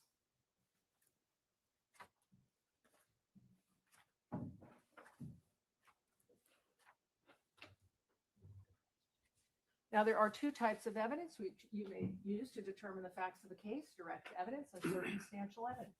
You have direct evidence where a witness testifies directly about the fact that is to be proved based on what he claims to have seen or heard or felt with their own senses. And the only question is whether you believe the witness. You have circumstantial evidence where the witness cannot testify directly about the fact that is to be proved, but you are presented with evidence of other facts. And you are then asked to draw reasonable inferences from them about the fact which is to be proved. Let me give you an example. Your daughter might tell you one morning she sees the mail carrier mailbox. That's direct evidence that the mail carrier has been to your mailbox. On the other hand, she might tell you only that she sees mail in the mailbox. That's circumstantial evidence that the mail carrier has been there. No one's seen the mail carrier, but you can reasonably infer that the mail carrier has been there since there is mail in the box.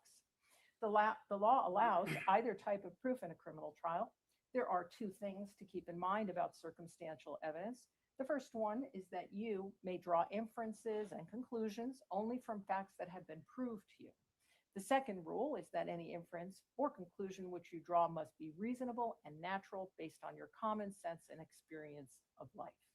If the Commonwealth's case is based solely on circumstantial evidence, you may find the defendant guilty only if those circumstances are conclusive enough to leave you with a moral certainty, a clear and settled belief that the defendant is guilty, and that there is. What does obsession look like?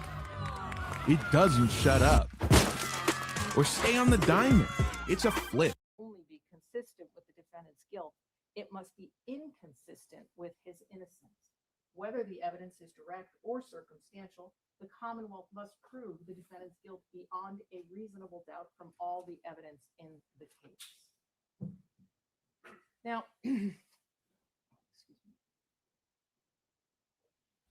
when you consider whether to believe a witness or how much weight to give their testimony, you may consider whether that witness said or wrote something earlier that differs in any significant way from their present testimony in the courtroom.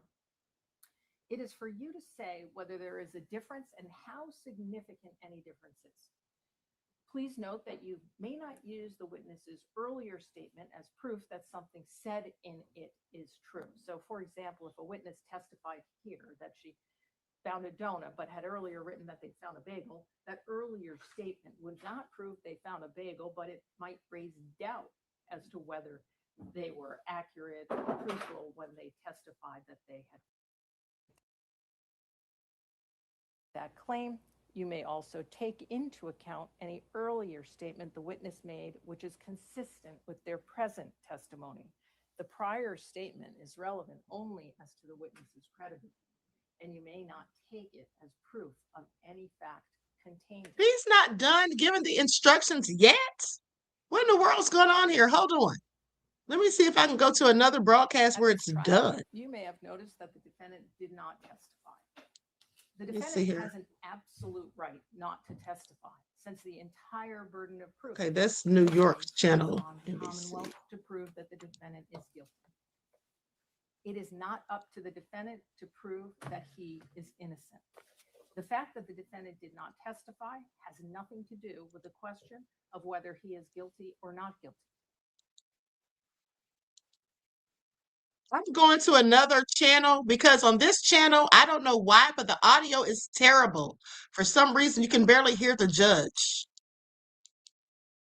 Hold on. Consider it in any way, or even the witnesses and the exhibits.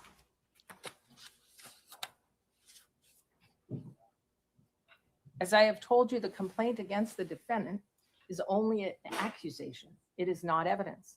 The defendant has denied that he is guilty of the crimes charged in the complaint. The law presumes the defendant to be innocent of the charges against him. The presumption of innocence is a rule of law that compels you to find the defendant not guilty unless and until the Commonwealth produces evidence from whatever source that proves that the defendant is guilty beyond a reasonable doubt. This burden of proof never shifts. The defendant is not required to call any witnesses or produce any evidence, since he is presumed to be innocent. The presumption of innocence stays with the defendant unless and until the evidence convinces you unanimously as a jury that the defendant is guilty beyond a reasonable doubt. It requires you to find the defendant not guilty unless his guilt has been proved beyond a reasonable doubt. Your verdict, whether it is guilty or not guilty, must be unanimous.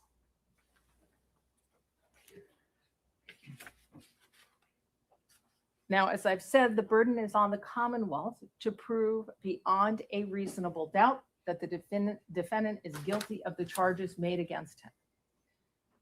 What is proof beyond a reasonable doubt?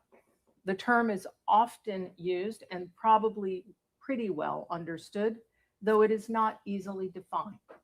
Proof beyond a reasonable doubt does not mean proof beyond all possible doubt. For everything in the lives of human beings is open to some possible or imaginary doubt. A charge is proved beyond a reasonable doubt if, after you have compared and considered all of the evidence, you have in your mind an abiding conviction to a moral certainty that the charge is true. When we refer to moral certainty, we mean the highest degree of certainty possible in matters relating to human affairs based solely on the evidence that has been put before you in this case. I have told you that every person is presumed to be innocent until they are proved guilty, and that the burden of proof is on the prosecutor. If you evaluate all the evidence and you still have a reasonable doubt remaining, the defendant is entitled to the benefit of that doubt and must be acquitted. It is not enough for the Commonwealth to establish a probability, even a strong probability, that the defendant is more likely to be guilty than not guilty. That is not enough. Instead, the evidence must convince you of the defendant's guilt to a reasonable and moral certainty, a certainty that convinces your understanding and satisfies your reason and judgment as jurors who are sworn to act conscientiously on the evidence. That is what we mean by proof beyond a reasonable doubt. The defendant is charged with having committed an assault and battery upon Mila Adams. In order to prove the defendant guilty of committing an intentional assault and battery, the Commonwealth must prove three things beyond a reasonable doubt. Okay, listen. Okay, while the judge is giving all of the information and we're waiting to find out the verdict, I'm going to go to this report of Killer Mike getting dragged, okay, because he tried to change up his stance on who to vote for, who he supports, now that they have gutted the Voting Rights Act. So let's get into it. So I was going to tell you all about this morning before my internet went out.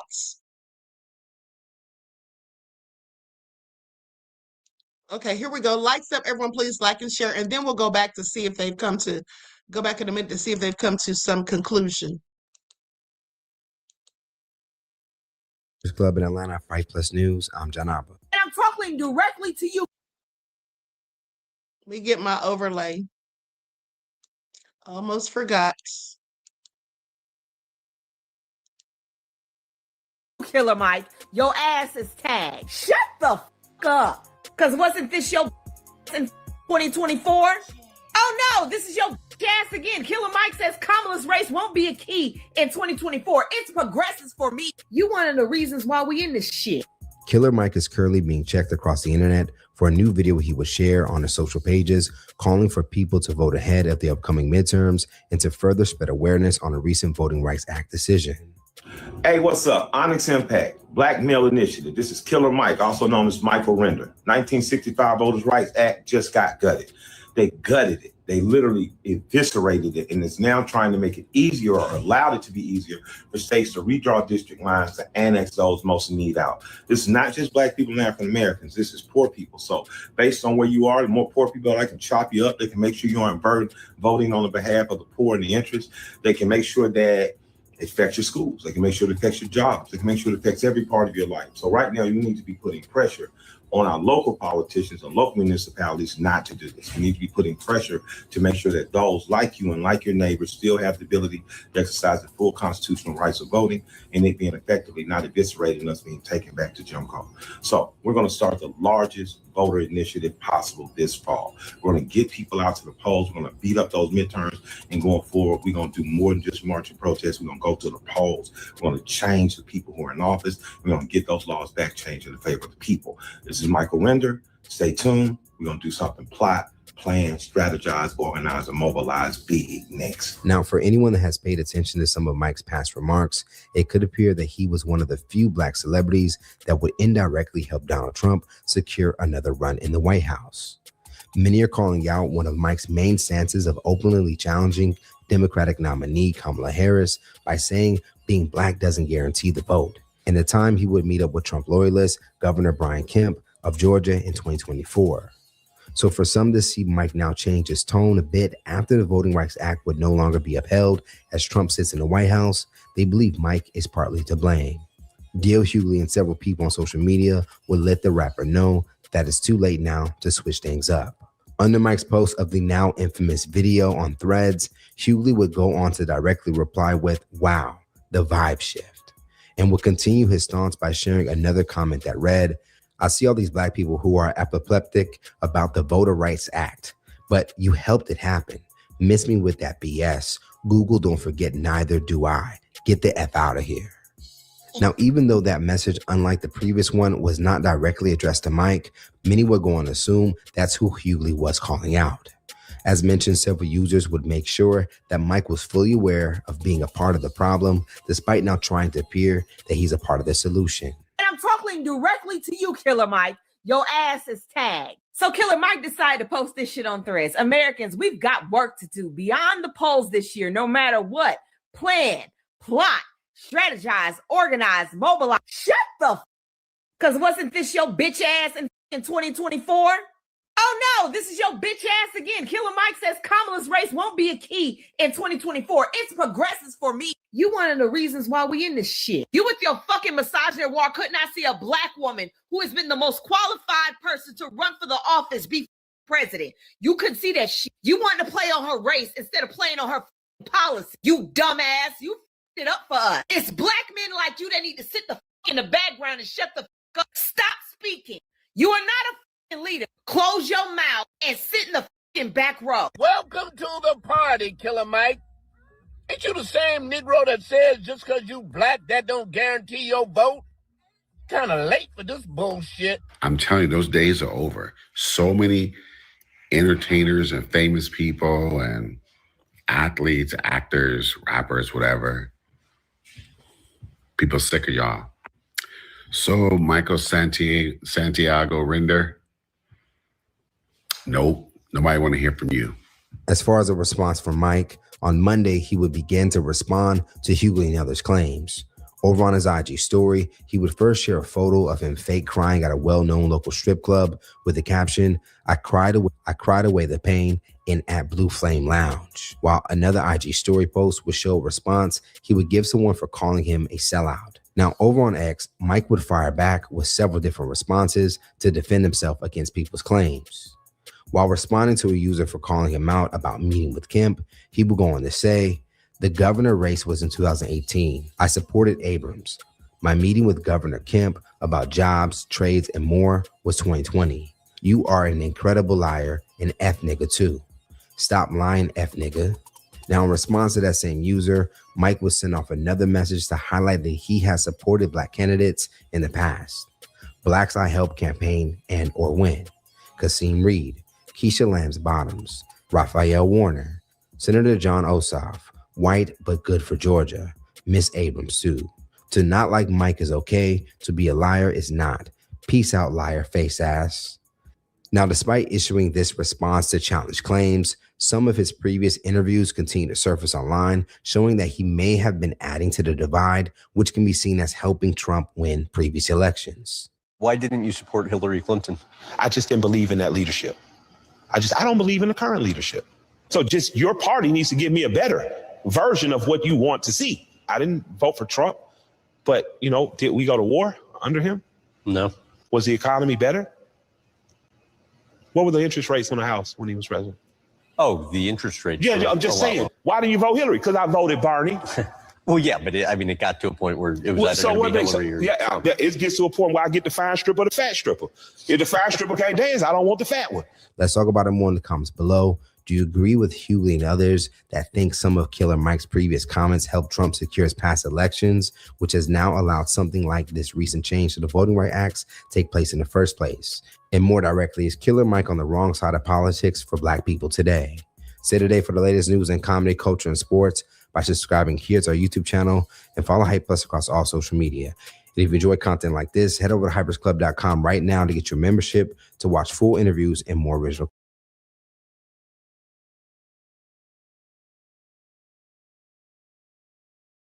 Okay, so now let's go back to the court case and see what's going on here. Hold on. Killer Mike needs to sit down. Nobody should be listening to him at this point. And Malcolm X already told y'all long time ago to stop listening to these celebrities because they don't represent us. Why aren't they speaking to scholars? But no, they always want to get these Black celebrities for us to listen to. They don't know ish. You're not to conduct any outside research or investigation by means of the internet or otherwise about the law or facts in this case. If during your deliberations there is a request to view any of the evidence that is not. Okay, she's still talking. Okay, so I'm going to go to another video I have for you all. Does anyone know about a restaurant called Percy and Willie's? Once in the chat. Does anyone know about a restaurant called Percy and Willie's? Have you all heard about the drama that went on there days ago? Once in the chat. Once in the chat, because I saw this yesterday. I was going to show it to you guys. Nobody saw it. Okay, so let's go to that. I'm going to pull up the clip. I already have it loaded.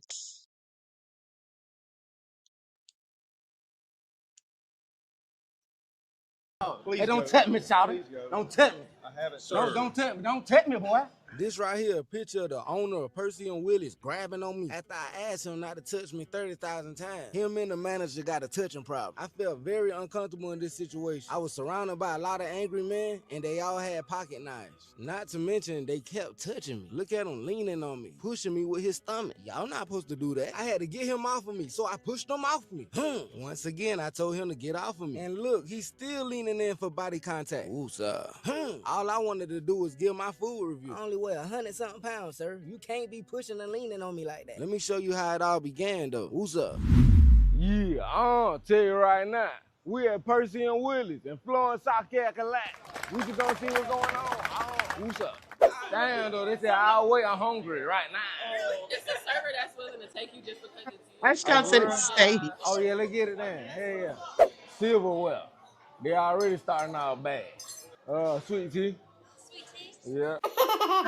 You say y'all out of the what? Crab roast sandwich. No tip. I don't think this is staged, Ashkan, because they got bad reviews after this. People went in on them, and then they said now it said temporarily closed. But let's continue. All nefarious. They're ordering the baby back ribs. Let's see how this restroom look. That shit probably dirty as hell. Pretty clean, pretty clean. I don't got too much to say about that. What's up? What's that? What's that? Remember him? That's the manager that kept pushing me with his stomach. He didn't seem that mad just then. He asked me how I'm doing and everything. What's up? How you doing, baby girl? Yeah. What's that about, man? This bar packer than a motherfucker. All right, now, y'all. Time to bring the popcorn out. Can you meet me at the front door? Huh? Come to the front door with me. Who, you? I'm asking you to come to the front door. Oh, yeah, come on. See, I thought he wanted to talk some business until I noticed his facial expression and body language. Who you with? I'm the manager. Please come to the front Oh, door. you the manager? Yes, What sir. you want me to come to the front door for? I'm asking you to leave the business. Why? We don't allow videoing in here. Y'all heard that? This man said call the police. Man, I only said why. Okay. I don't allow video in here. Please go to the front door. Why you don't allow I'm asking video you in to there? leave. Please leave. Man, shout it. Sir? Man, shout it. That's I'm why I was asking you saying, to why leave. you acting like that? You could I'm have asked asking me you to better. leave. You could have asked me Would better you than mind that. leaving? I've asked you to go to the front door. Yeah, I with don't me. care about leaving. But you Sir? could have asked me better than that. That's what I'm Please saying. go to the front door. At this moment right here, my whole life reflecting in front of me. I feel like they want to get me locked up. Cause peep this, we won't even talking for 15 seconds. And he already been calling the police. And guess what? I never said no. I had to take a deep breath. Tell you right now, what's up? Man, watch that. Care about your shit anyway, boy. I about to solidify I fucked a person in Willis. That's the crazy part about it. Please So go why to the would front you door. why would you kick me out anyway? Was I in I'm a asking you to leave. what was I doing wrong? I asked you to leave. What did I do wrong? I literally Please came in here. I wouldn't be asking him a damn thing. If he asked me to leave, I would just leave. I don't know why black people always feel like they need an explanation, because you don't need to give me one. You don't want me your business. Bye. Here, sat down, ordered my food, We and do did not nothing allow wrong. videoing of parcels. Okay, then why didn't you just say no video? I would have asked stopped you to come to the videoing. front door. I would have stopped I videoing. asked you to come to the front door. I would have stopped and you videoing. will not All do you it. had to say is no Not videoing, arguing. and I would have stopped videoing. Why would you have to kick me out? I'm the owner, and you need to Okay, either I leave. understand I'm gonna that. put you in jail. Oh, I won't am go to jail. today. I promise you I won't. I promise you I will. won't. I know my law. Please Hey, don't go. touch me, Shouty. Please go. Don't touch me. I haven't, sir. Don't touch me. Don't touch me, boy. Don't touch me, dog. I'm telling you. Shit'll get real in this bitch, boy. Don't do it. I'm just walking up Don't here, do it. son. Don't touch me, You boy. understand? Man, I'm telling you. Ma'am, boy. don't Shit touch really me. licky. Don't touch me. I walk Sir, out. I'm would gonna you walk send the out. police I'm immediately? gonna leave. Joe, I'm gonna leave. Immediately. He's already assaulted me right in my face. Did y'all just hear the owner of Percy and Willis lying to the police? Ain't nobody assault you, boy. You on candy camera. That's how innocent. Said he already assaulted me. Did y'all see that? I am so done. And Ashkan, you're right. Oh my goodness. He lied and said he got assaulted. People get locked up right there. If I didn't have my own evidence, he would have swore up and down I hit him. Screaming assault, really? You sound like a little girl. What's up? He's already assaulted me right in my face. Man, Shouty, you on camera, boy. I got You camera on too. camera. You on cameras too? Yeah, did I assault you? Yeah. Man, all right. Yeah. You broke it up I with will my sue you. face. sir. Don't lie, don't lie. I will sue you. Don't lie. Don't lie, boy. Calling me a boy now? Boy, don't lie, boy. They're yelling Straight at up. me. Hey, it's time to go. Let me get the fuck out of here before I flip this shit. He on the phone telling lies to the police. I'm sorry, sweetheart. They tripping for no reason. I don't know what's wrong with him. He tweaking. I don't know what's wrong with him. He tweaking, buddy. Yeah, everybody love me in here. You can't stop the love. Everybody love me in here. Shout it. That's another one. You're going to jail, son. Yeah, okay. We gonna see. Everything on camera, buddy. It's on Everything camera, on camera, right? This buddy. camera right here? Yeah, everything on camera, buddy. I would never go to jail. Outside. You want back it Out up a the little. door. You want me to go to jail? Out You the want me door. To, you touching me? No, I'm You getting touching out me? the door. You touching me? You were touching Why you me. touching me? Hey. Why'd you own me? I'm Why'd done. you own me? I'm Hey, done. You gotta make me son. pipe up in this bitch. Listen, I ain't touched nobody. Hey. So don't touch me, Hey. son. Look at him. Still grabbing me. Still touching me. You don't supposed to be touching me. I'm walking out. You invading my personal space. That's why I was saying fuck off me when I was pushing you. Get off me. Fuck off me. Record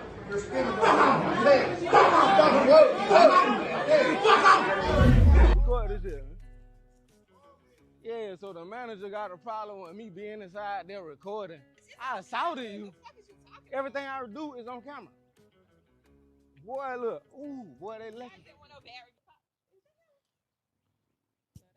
Man, put the camera on. On this goddamn Humpty Dumpty. He reminds me of 2 Chainz. Looking ass nigga. Huh? Easter egg looking ass nigga. Put the camera on that motherfucker. Put the camera on that nigga, dog. I don't know if this is legal or not, but I feel like he holding me hostage. I can't even drive my car. Feel like he harassing me at this point. Y'all wanted me to leave and I'm leaving. You blocking my car. You don't got no reason to be standing right there. You don't know me. I got claustrophobia. I will panic and spaz out. How? Watch out, man. When? What you following him for? You talking about when you're touching me? If he leaving, what the You fuck talking about you touching me? You talking about Easter egg Yeah, I head know. ass motherfucker?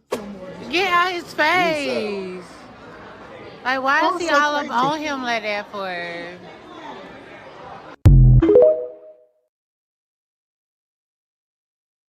Okay, so that was crazy, but hold on.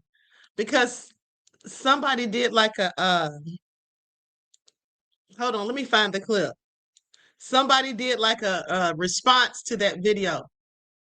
And it was hilarious too. Hold on. Okay, here we go.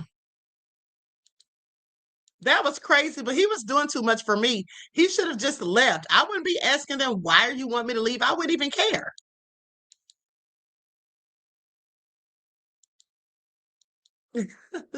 Williams in Florence, South Carolina. I seen what y'all did to Benji, man. I seen it. Y'all think we're gonna let that slide? Then you gonna call people boy. Oh my.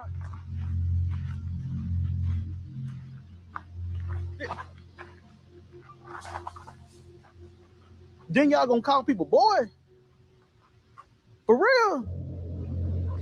Let me tell you something. It ain't gonna be no more purses and willies when we get done with it. We don't like your food no way. Then you gonna bring that big old washing machine, gorilla face, big. Stop playing with us, man. Then your stomach too big to be trying to get up on somebody anyway. What's wrong with you, man? Hey, don't worry about being open no more. I'm coming to pay you a visit myself. I want to come see what the food like. I want to come do a review in purses and willies. That don't even sound right. Purses and willies. You can't even get your god done the name of your business right. Purses and willies. Man, I thought that was a place you come get your drying machine fixed at. Purses and willies. You put your hand in my face like that, you must want to lose it. I'm gonna tell you that right now. Y'all lucky people didn't turn up in there. Purses, willies.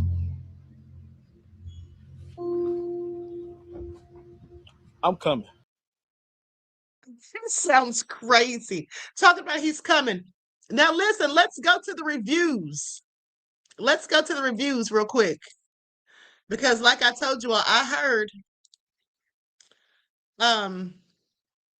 they were getting poor reviews. So I'm going to share my screen. I think we're going to have to find out the verdict on tomorrow because the jury's probably going to deliberate for at least a day, I would think. Okay, so I'm going to conclude the broadcast after this. Let's go to the newest review because that would be where the bad ones are for anybody that was mad about the situation. 22 hours ago. So it says, just watched a video of the owner and manager disrespecting and kicking out a favorite food critic, been a critic. This is not acceptable. Racism at its finest. Yeah, there was no skit, people. Somebody says 4 days ago, great food and service. So glad they're back. Okay, so it doesn't look like there's too many bad ones. Hold on, let's go to that's the newest. Let's go to the lowest. This one It's from 6 years ago. They say went with a party greater than 7, which included an 18% gratuity. Automatically, the waiters acted as if we were third-class citizens. Had to nearly chase them out of our seats to get their attention. Ordered 8 appetizers and did not get plates for the table or napkins. Had to call them down for refills. Our original waiter abandoned us, and another waiter ended up taking care of our table. Even received a sigh from the manager when we asked for napkins. This was my first and definite last time going to this place. So it doesn't sound good at all.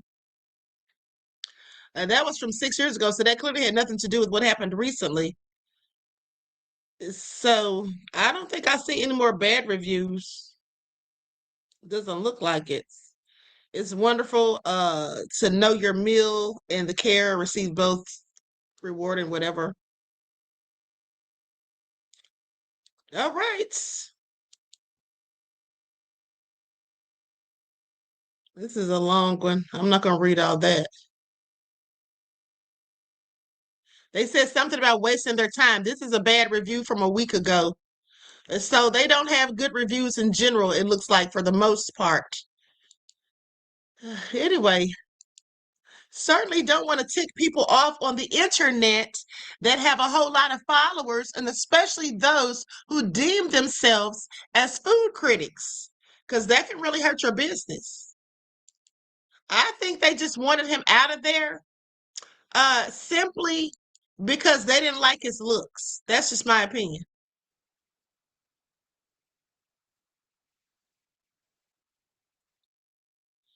Okay, so I'm out of here, beloveds. Listen, I thank you all for tuning in. Okay, hope you all enjoy the rest of this beautiful day. I'm not coming back. I've been on here for 4 hours at least, and I need to get some rest. Also, let me just say, they're going to be doing work on the internet in my area again tomorrow morning, so I probably won't come on until tomorrow afternoon. Okay, just so you know, I'll probably come on tomorrow afternoon around 1. Not in the morning, though, because they're going to be doing work on the internet. And I don't want to have to go through that stream getting messed up like it did today. All right, so keep that in mind and enjoy the rest of this beautiful day. Each one teach one. That's how we grow and thrive. Do something productive, constructive, but never destructive. And always remember, beloveds, to keep the Most High first in your lives. Until next time, peace.